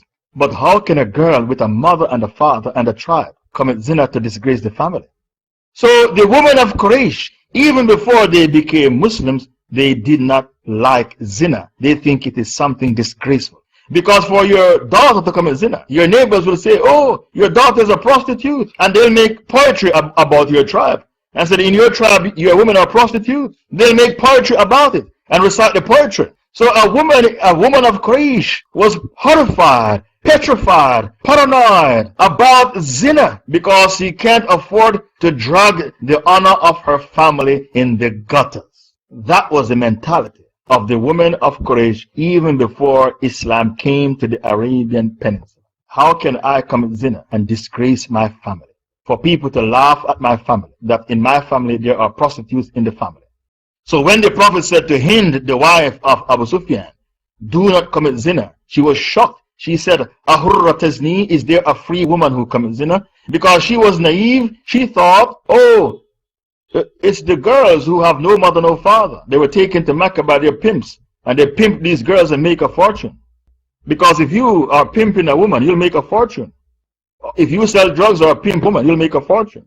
That's where the money is. Because men have needs. Hind was being naive. Free women commit zina. Free women commit zina. The Quran tells you that. Because when Prophet Yusuf was in the house with Zuleika, she grabbed him in the shirt. She wanted zina and she tore his shirt from the back. And Zuleika was the aristocrat of the society. Zuleika was the aristocratic woman of the society. And she wanted zina with Yusuf. So free women commit zina. Hind was being naive. And then the other women who were aristocratic women as well were laughing at Zuleika. How can she want to go to bed with the servant boy who works around the house? We have affairs behind the back of our husband, but we don't sleep beneath our status. How can she want to sleep beneath her status? We have affairs, yes, but we sleep with government ministers who are on the same status as our husband. We don't sleep beneath our status. So when Zuleika heard what the women were saying about her, she had a party and she dressed up Yusuf and she go out in front of them and she gave them an apple and a knife and the women cut their hands. And then she had the laugh last. You are laughing at me. This is the boy that I tried to sleep with. I didn't cut my hand. I live with him in the same house. I didn't cut my hand. Look at you. It's blood on the floor. I have the last laugh. Verily, the plot of women is great. Never underestimate the plot of a woman. Inna kayda kunna azim. The plot of woman is great. Zuleika had the last laugh. Look at the floor, it's blood on the floor. Yusuf was so handsome you can't control yourself. Your estrogen was out of control. Your estrogen went out of control. Estrogen is the sex hormone for a woman. Testosterone is the sex hormone for men. Your estrogen went out of control. Look on the floor, it's blood on the floor. I have the last laugh. This story of Yusuf and Zuleika is the peak of psychology. I'm not going to go any further into this tafsir of Surah Yusuf because I digress. This story of Yusuf and Zuleika, this is called the peak of psychology. The Quran is the peak of psychology, but you will never appreciate the Quran until somebody gives you the tafsir of the Quran. The Quran is a peak of psychology and sociology and psychiatry, but you will never appreciate the Quran until somebody gives you the tafsir of the Quran. And because you don't appreciate the Quran, many of you, your Quran is in your home gathering dust. Your Quran is at home gathering dust. Why you don't read it? Why you don't appreciate it? Because no one gave you the tafsir of the Quran. I put it to you, you will never appreciate the Quran until someone gives you the tafsir of the Quran. And because tafsir is so important, the Rasul sallallahu alayhi wa sallam said, خَيْرُكُمْ مَنْ تَعَلَّمَ الْقُرْآنَ وَعَلَّمَ. The best of you are those who learn the Quran and teach it to others. The best of you are those who learn the Quran and teach it to others. So Allah Ta'ala said, tell the women not to commit zina. Tell the women not to commit zina. Because not every man can cope with an affair. Some men, if their wife should have an affair, they'll kill the wife and kill the lover, and they go to jail. Some men, if their wife should have an affair, they'll kill the wife, kill the lover, and then kill themselves. Some men, if their wife should have an affair, they'll kill the wife, kill the lover, kill the kids, burn down the house, then kill themselves. Not every man can cope with an affair. Women are jealous, but men are possessive. A woman can cope with an affair more than a man. A woman can cope with an affair more than a man. A woman is more forgiving of an affair than a man. Not men, they can't cope with an affair. And because of that, whenever Allah mentioned zina, Allah mentioned murder beside the zina in the Quran. Allah mentioned murder and zina in the Quran in Surah Al Mumtahanah verse 12, and in Surah Furqan verse 68, Allah mentioned shirk, murder and zina side by side in the Quran. Because when a person commits shirk, worship wood and stones, he has no taqwa. And because he has no taqwa, he's going to commit zina. He's going to seduce people, wives and daughters. And because he's going to commit zina, seducing people, wives and daughters, people are going to kill him for going around seducing people, wives and daughters. People are going to kill him. So whenever zina becomes widespread in a society, murder becomes widespread. This is a law of nature. If zina becomes widespread, pandemic, murder becomes pandemic, because if you seduce somebody's wife, he's going to kill you because you hurt his pride. You hurt his pride. Not every man can cope with an affair. So because of that, Allah always mentioned murder and zina side by side in the Holy Quran. Not every man is a dayyuth. When I was studying in Saudi Arabia, I asked one of my sheikhs, and he's considered one of the top sheikhs in the Muslim world in regards to fiqh. I'll give you his name, Abdallah. If you can find his work on the net, go for it. He's one of the top sheikhs in the Muslim world. I asked him a question. If in the Islamic State, if a man comes home and catch a man with his wife and he kill the man and kill the wife, he killed the lover and killed the wife, can he be killed? They said, no, he can't be killed. It's a crime of passion. According to Sharia law, you can't touch him. It's a crime of passion, and he was protecting his honor. But in a kafir society like Europe and America, if you kill your wife and kill her lover, they'll lock you up in prison and throw away the key. Because I met people like that in prison in the UK. They gave them 25 years. According to Sharia law, if a man comes home and catch a man with his wife, and he kills the wife and kills the lover, you can't touch him. It's a crime of passion, and he was only protecting his honor. He has a right in the Islamic State to kill his wife and kill her lover. It's a crime of passion. He was only protecting his honor. That is Sharia law. We continue with the tafsir. Don't have illegal intercourse. Illegal intercourse has many ramifications and side effects. It's called STD. STD to become rife. Kafirs commit zina so much. If you have a pharmacy, a chemist, you can become a multimillionaire just by. These kafirs are like dogs. They commit zina so much. If you have a chemist, a pharmacy, selling tablets, antibiotic tablets for STD, you become a multimillionaire. That's how much they commit zina. And when they drink alcohol, they forget to use a condom.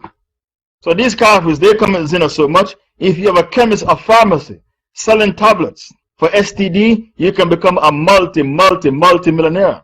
That's how much these kafirs commit zina. You can become a multimillionaire just by selling antibiotic tablets. Especially if you sell it without prescription.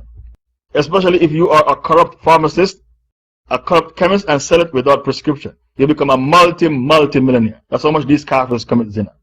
You are not allowed to marry people coming out of Jahiliyyah until they submit an AIDS test. Don't marry anyone who's HIV positive. None of you are allowed to marry people coming out of Jahiliyyah until they presented you with a certificate that shows their HIV status. Everyone has a HIV status. Either you are HIV positive or you are HIV negative. There is no one without a status. You all have a status. You're either positive or negative.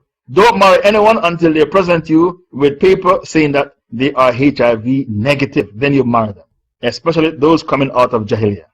We continue with our tafsir. Do not commit illegal intercourse and don't kill your children. When the Prophet said, don't kill your children, Hind laughed and said, we give birth to them and you kill them at the Battle of Badr. It's a long conversation between the Prophet and Hind, because She lost her father and her brothers at Uhud. I'm sorry, at Badr. Her father and brother were killed at Badr. So when the Prophet said, don't kill your children, she said, we give birth to them and you kill them at Badr. She brought up an old incident, the incident of Badr. Allah Ta'ala spoke about killing children in Surah 17 verse 31. Don't kill your children for fear of poverty. We will provide for you and your children.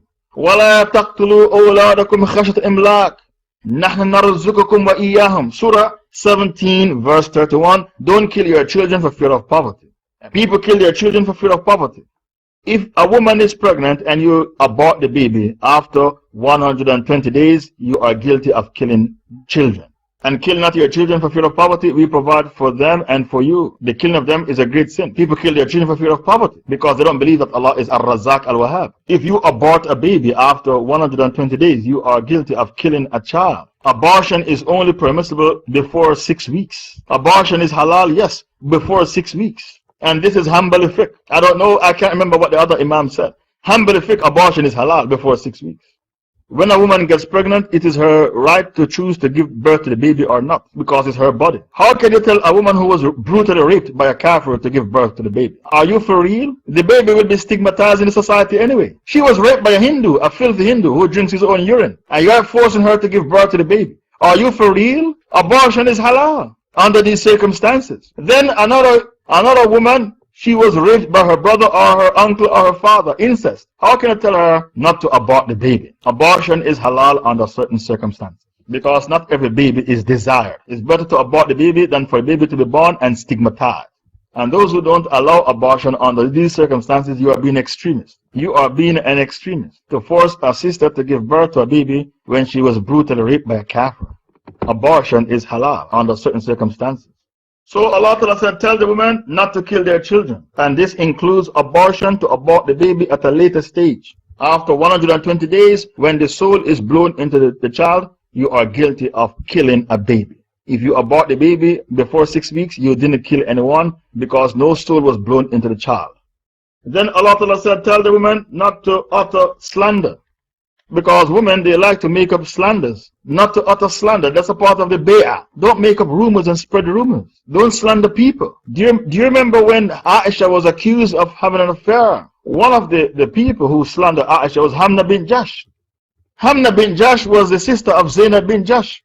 Zainab bin Jash was who? A wife of the Prophet. So while Hamna bin Jash is slandering Aisha, she was fighting a battle on behalf of her sister Zainab bin Jash. But Aisha said Zainab bin Jash didn't want anybody to fight any battle for her because polygamy is not war. Who told you polygamy is war? So women like to slander people because they are insecure. And women are competitive. So because women are competitive, they like to slander their rivals, their love rivals, accusing her of things she didn't do. And women are competitive.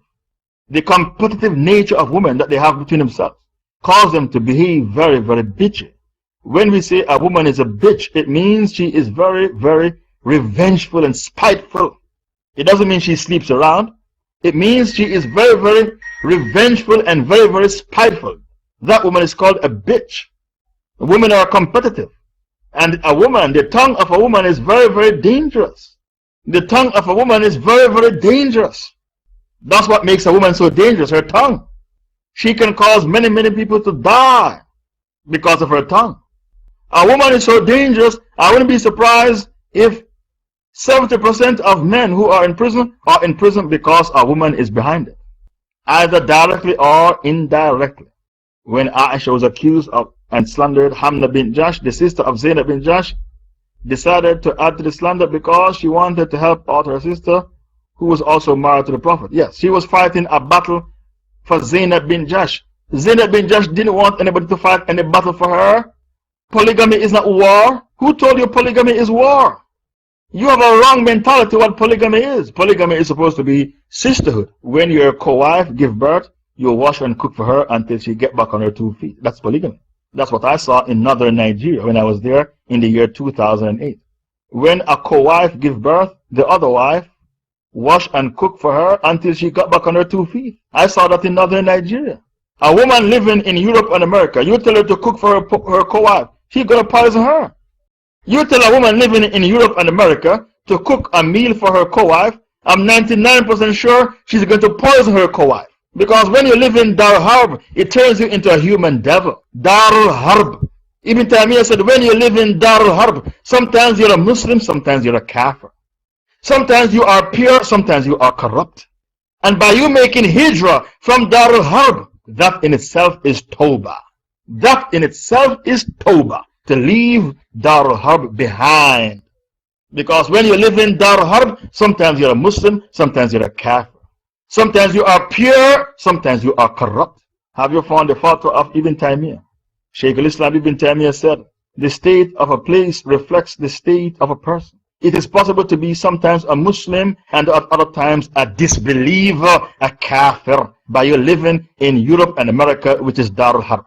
Sometimes sincere and at other times hypocritical. Sometimes good and pious and at other times rotten and corrupt. Such a person becomes like the place of his abode. You know when you pour water in the container, the water takes the shape of the container? Do you realize that? When you pour water in the container, the water takes the shape of the container. When you live in a society, your mentality is developed according to your abode. The migration of a person from a land of disbelief and profanity to one of faith and probity is an expression of tawbah. That by itself, to leave Dar Harb behind, that in itself is an act of tawbah, repentance. Subhanallah. So when you live in Dar Harb, it makes you become corrupted.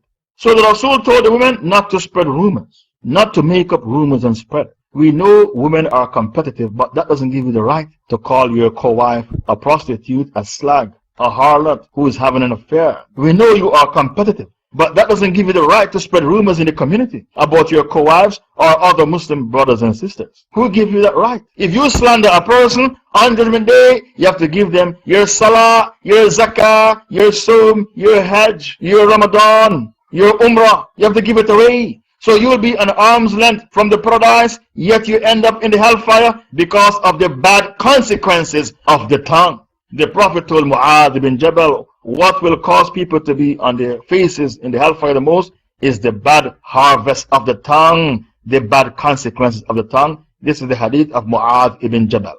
So the Prophet told the woman that gave him the bay'ah, don't make up rumors and spread it in the community. Don't slander people. What will cause you to be in the hellfire the most is the bad consequences of the tongue, the bad harvest of the tongue. In another hadith, if you can protect your private parts and your tongue, I guarantee for you the paradise. Do you realize when the Prophet took the bay'ah from the woman, the Prophet said what? The Prophet mentioned the tongue and the private parts. Surah Al Mumtahanah, verse 12. Allah told the Prophet to take the bay'ah, the oath of allegiance from the woman. And what did Allah mention in the ayah? The tongue and the private parts. These are the two most dangerous organs of the body. And these two organs will cause people to enter the hellfire the most, the tongue and the private parts. Don't commit zina and don't make up rumors and spread it in the community. The Rasul sallallahu alaihi wasallam passed by two graves, and the men in the graves were punished. One man, he dropped urine on his trousers, and the other man, he spread namima, gossip in the community. Why did I quote the hadith? Men gossip as well. Namima. Why did I quote the hadith found in Bukhari? Because men gossip as well. So don't think it's a woman problem. It's not a woman problem. It's a universal problem. It's a problem found among mankind. Men gossip as well. Because some men are feminine. They are effeminate men. They have lost their masculinity. The Rasul said, La yadkhulu jannah an-namam, the talebearer will never enter the paradise. An-namam, a talebearer will never enter the paradise. And when you backbite and slander people, Allah will never forgive you until they forgive you. When you slander and backbite people, Allah will never forgive you unless they forgive you. You are at their mercy. And if they don't forgive you, you have to give them your good deeds on the day of judgment. So when people backbite and slander you, it's your investment. Don't worry about it. When they accuse Aisha of having an affair, didn't Allah tell Aisha it's good for her? When people slander your name, it's your investment. Surah 24 verse 11. Allah told Aisha, those people who accuse you of having an affair, bring me the ayah. Surah 24 verse 11. The ayah about the if means the slander. Allah said, don't think it's bad for you, it's good for you. Why? Because on Judgment Day, they have to give you their good deeds. That's your investment when people slander your name. Let them slander. Haven't you heard the story of Hassan al-Basri? When a man slandered his name, he sent him a basket of fruits. He said, why you send me a basket of fruits? He said, I heard you slandered my name. You gave me your good deeds, so I'm giving you a present, a gift. I'm giving you a basket of fruits. The amount of people who slander my name, I don't have enough money to send them basket of fruits. Where am I going to get the money from to give them basket of fruits? And they're all over the world. Verily, those who brought forth the slander against Aisha are a group from among you. Consider it not a bad thing for you, nay, it is good for you. It is good for you when they slander your name. Why? Because on Judgment Day, they have to give you their salah, their zakah, their soom, their hajj, their ribat, their sadaqah, their umrah, and everything else, their Ramadan. Therefore, it is good for you. One last ayah. All who believe, take not as friends the people who incurred the wrath of Allah, meaning the Jews. Surely, they have despaired of receiving any good in the hereafter. The Jews have given up on the hereafter. Just as the disbelievers have despaired of those buried in graves, that they will not be resurrected on the day of judgment. Brothers and sisters, bring me the last ayah, Surah 60, verse 13. Oh, Bismillah. I'm back if you can hear me.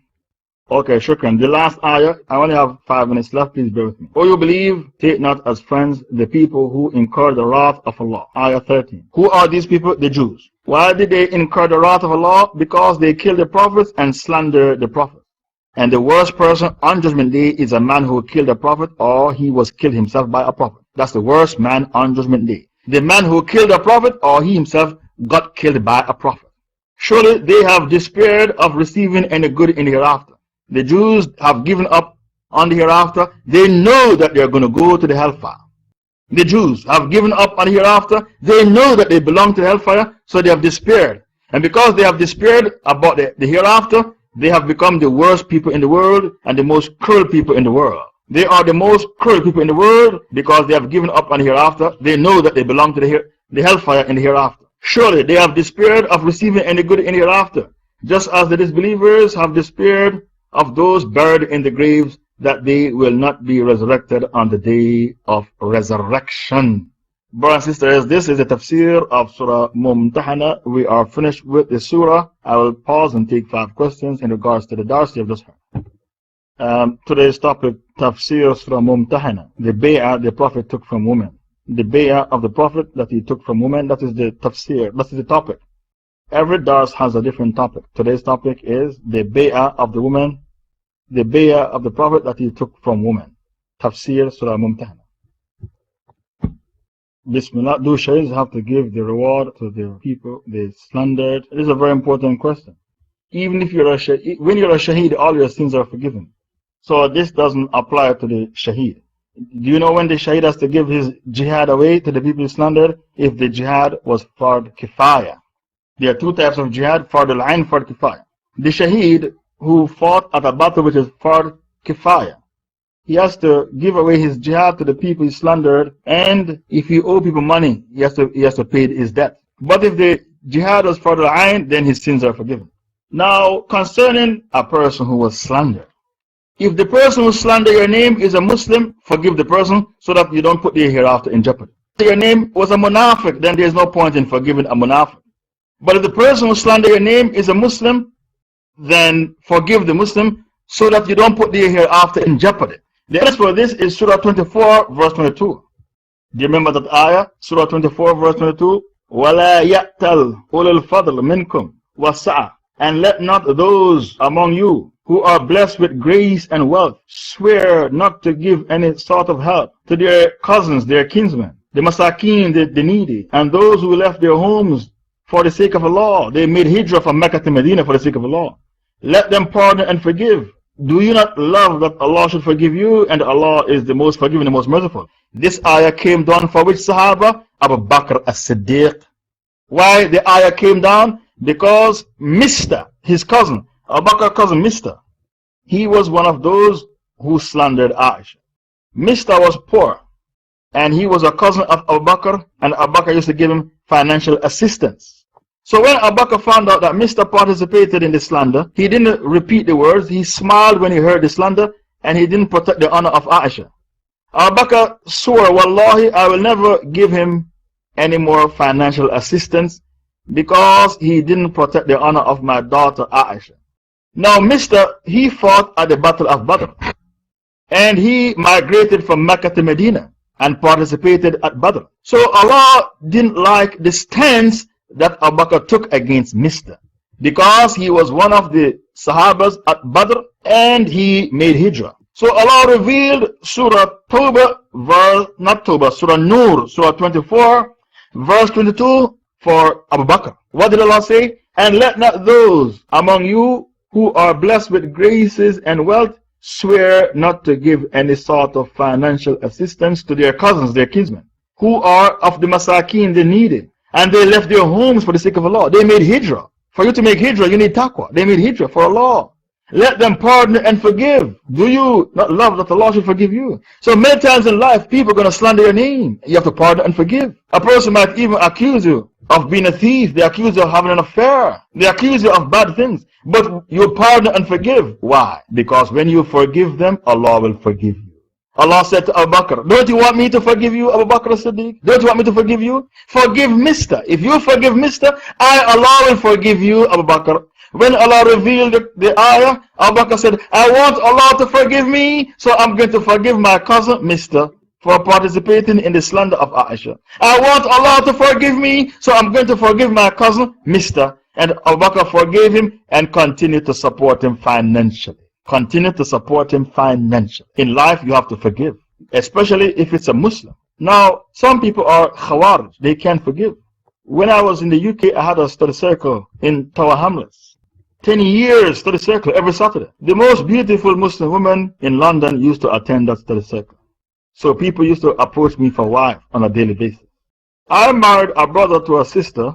He's coming to tell me, oh, Shaykh Faisal, I didn't find her a virgin. First of all, do you expect me to approach all the women at my study circle to say to them, sister, are you a virgin or not? I can't do that. I don't think that question is appropriate. You come to my study circle and I found you a wife very tall and pretty, wearing hijab, fasting Ramadan, pray 5 times a day. And you come to harass me about virginity? That's how narrow-minded you are? Why can't you forgive? Allah said forgive. Allah said what? Forgive. The woman is now wearing hijab and practicing pray 5 times a day and fast in Ramadan. I find you a wife from my study circle, one of the most beautiful women in the class, and you come to harass me about virginity? Why can't you forgive? First of all, are you a virgin? You the man. You are 30 years old. Are you a virgin? Why are you harassing me about virginity? You need to forgive because the Khawarij don't forgive, and the Khawarij, they are the dogs of Jahannam. They have no mercy in their hearts for the Muslims. Absolutely no mercy.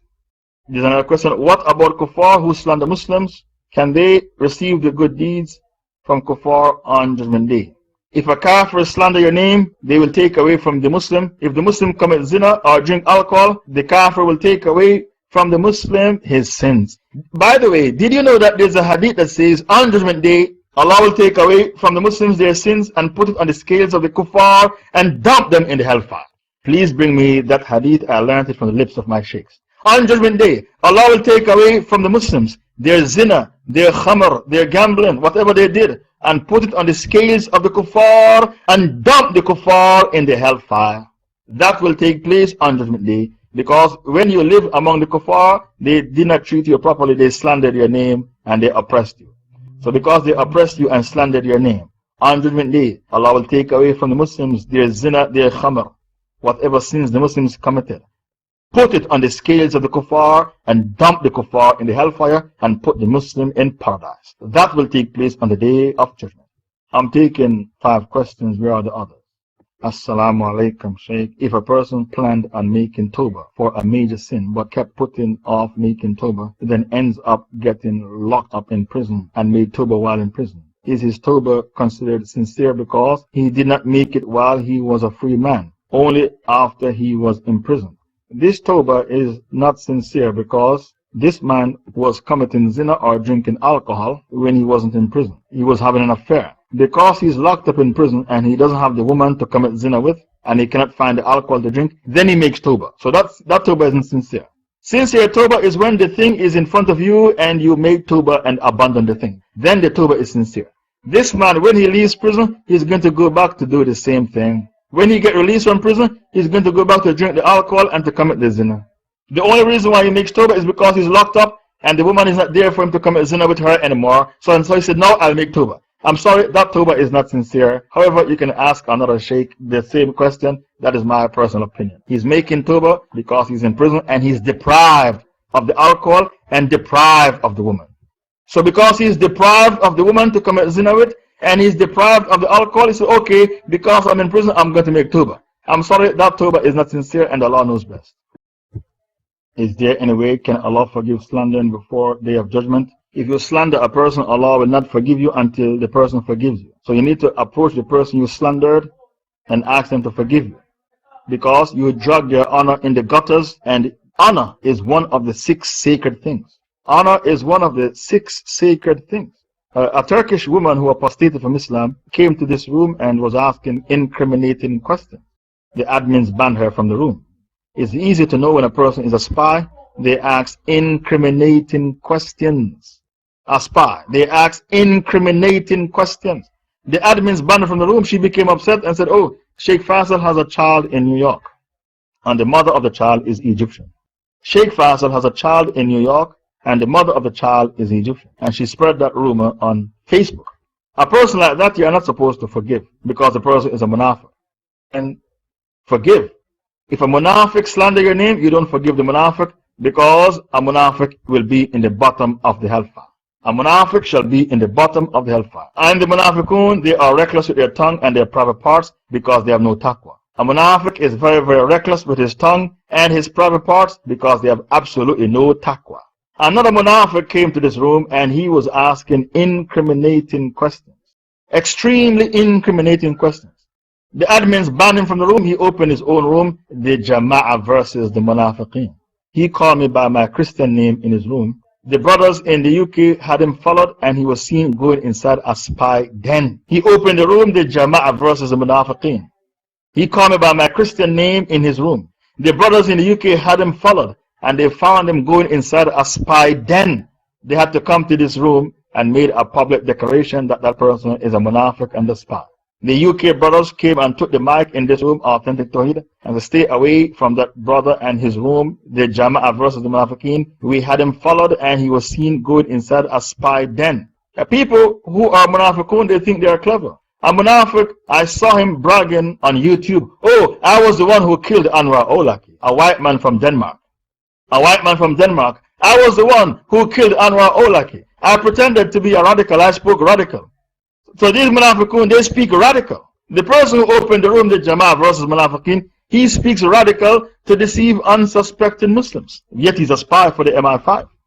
They speak radical to win your trust. They think Muslims are stupid. They had him followed. Maybe they had him followed because they didn't want him to kill anyone. The way that man in Denmark killed Anwar Olaki and he's not bragging about it on YouTube. They gave him an Arab woman to marry.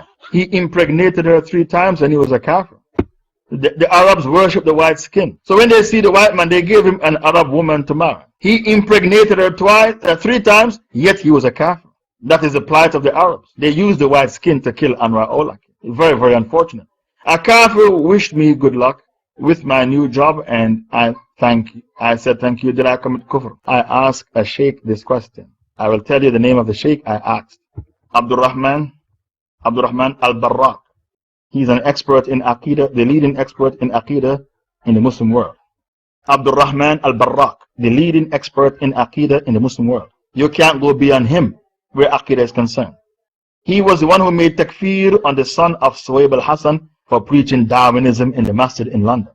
He is the sheikh they approached for a fatwa. And he made takfir on the son of Suhaib al-Hassan because he believed in Darwinism and he preached it in the masjid in London, in Leytonstone. It's not shirk because the luck was written. Is that clear? He said it's not shirk because the luck was predestined. That was his answer to me. And Allah is my witness. That's what he said to me. It's not shirk because the luck was written. It was predestined. I've answered all 5 questions. I'd like to thank our brother We Are From Water for the notes. And I'd like to thank Authentic Code 5 for bringing the hujjah. the Hadith Hujjah. I'd like to thank Authentic Tawhid 38 for bringing the Quranic Hujjah. I'd like to thank Authentic 12 for sourcing donations towards the dawah. Please donate generously to the dawah for the dawah to continue. And many of you have not yet donated. سبحانك اللهم وبحمدك أشهد أن لا إله إلا أنت نستغفرك ونتوب إليك.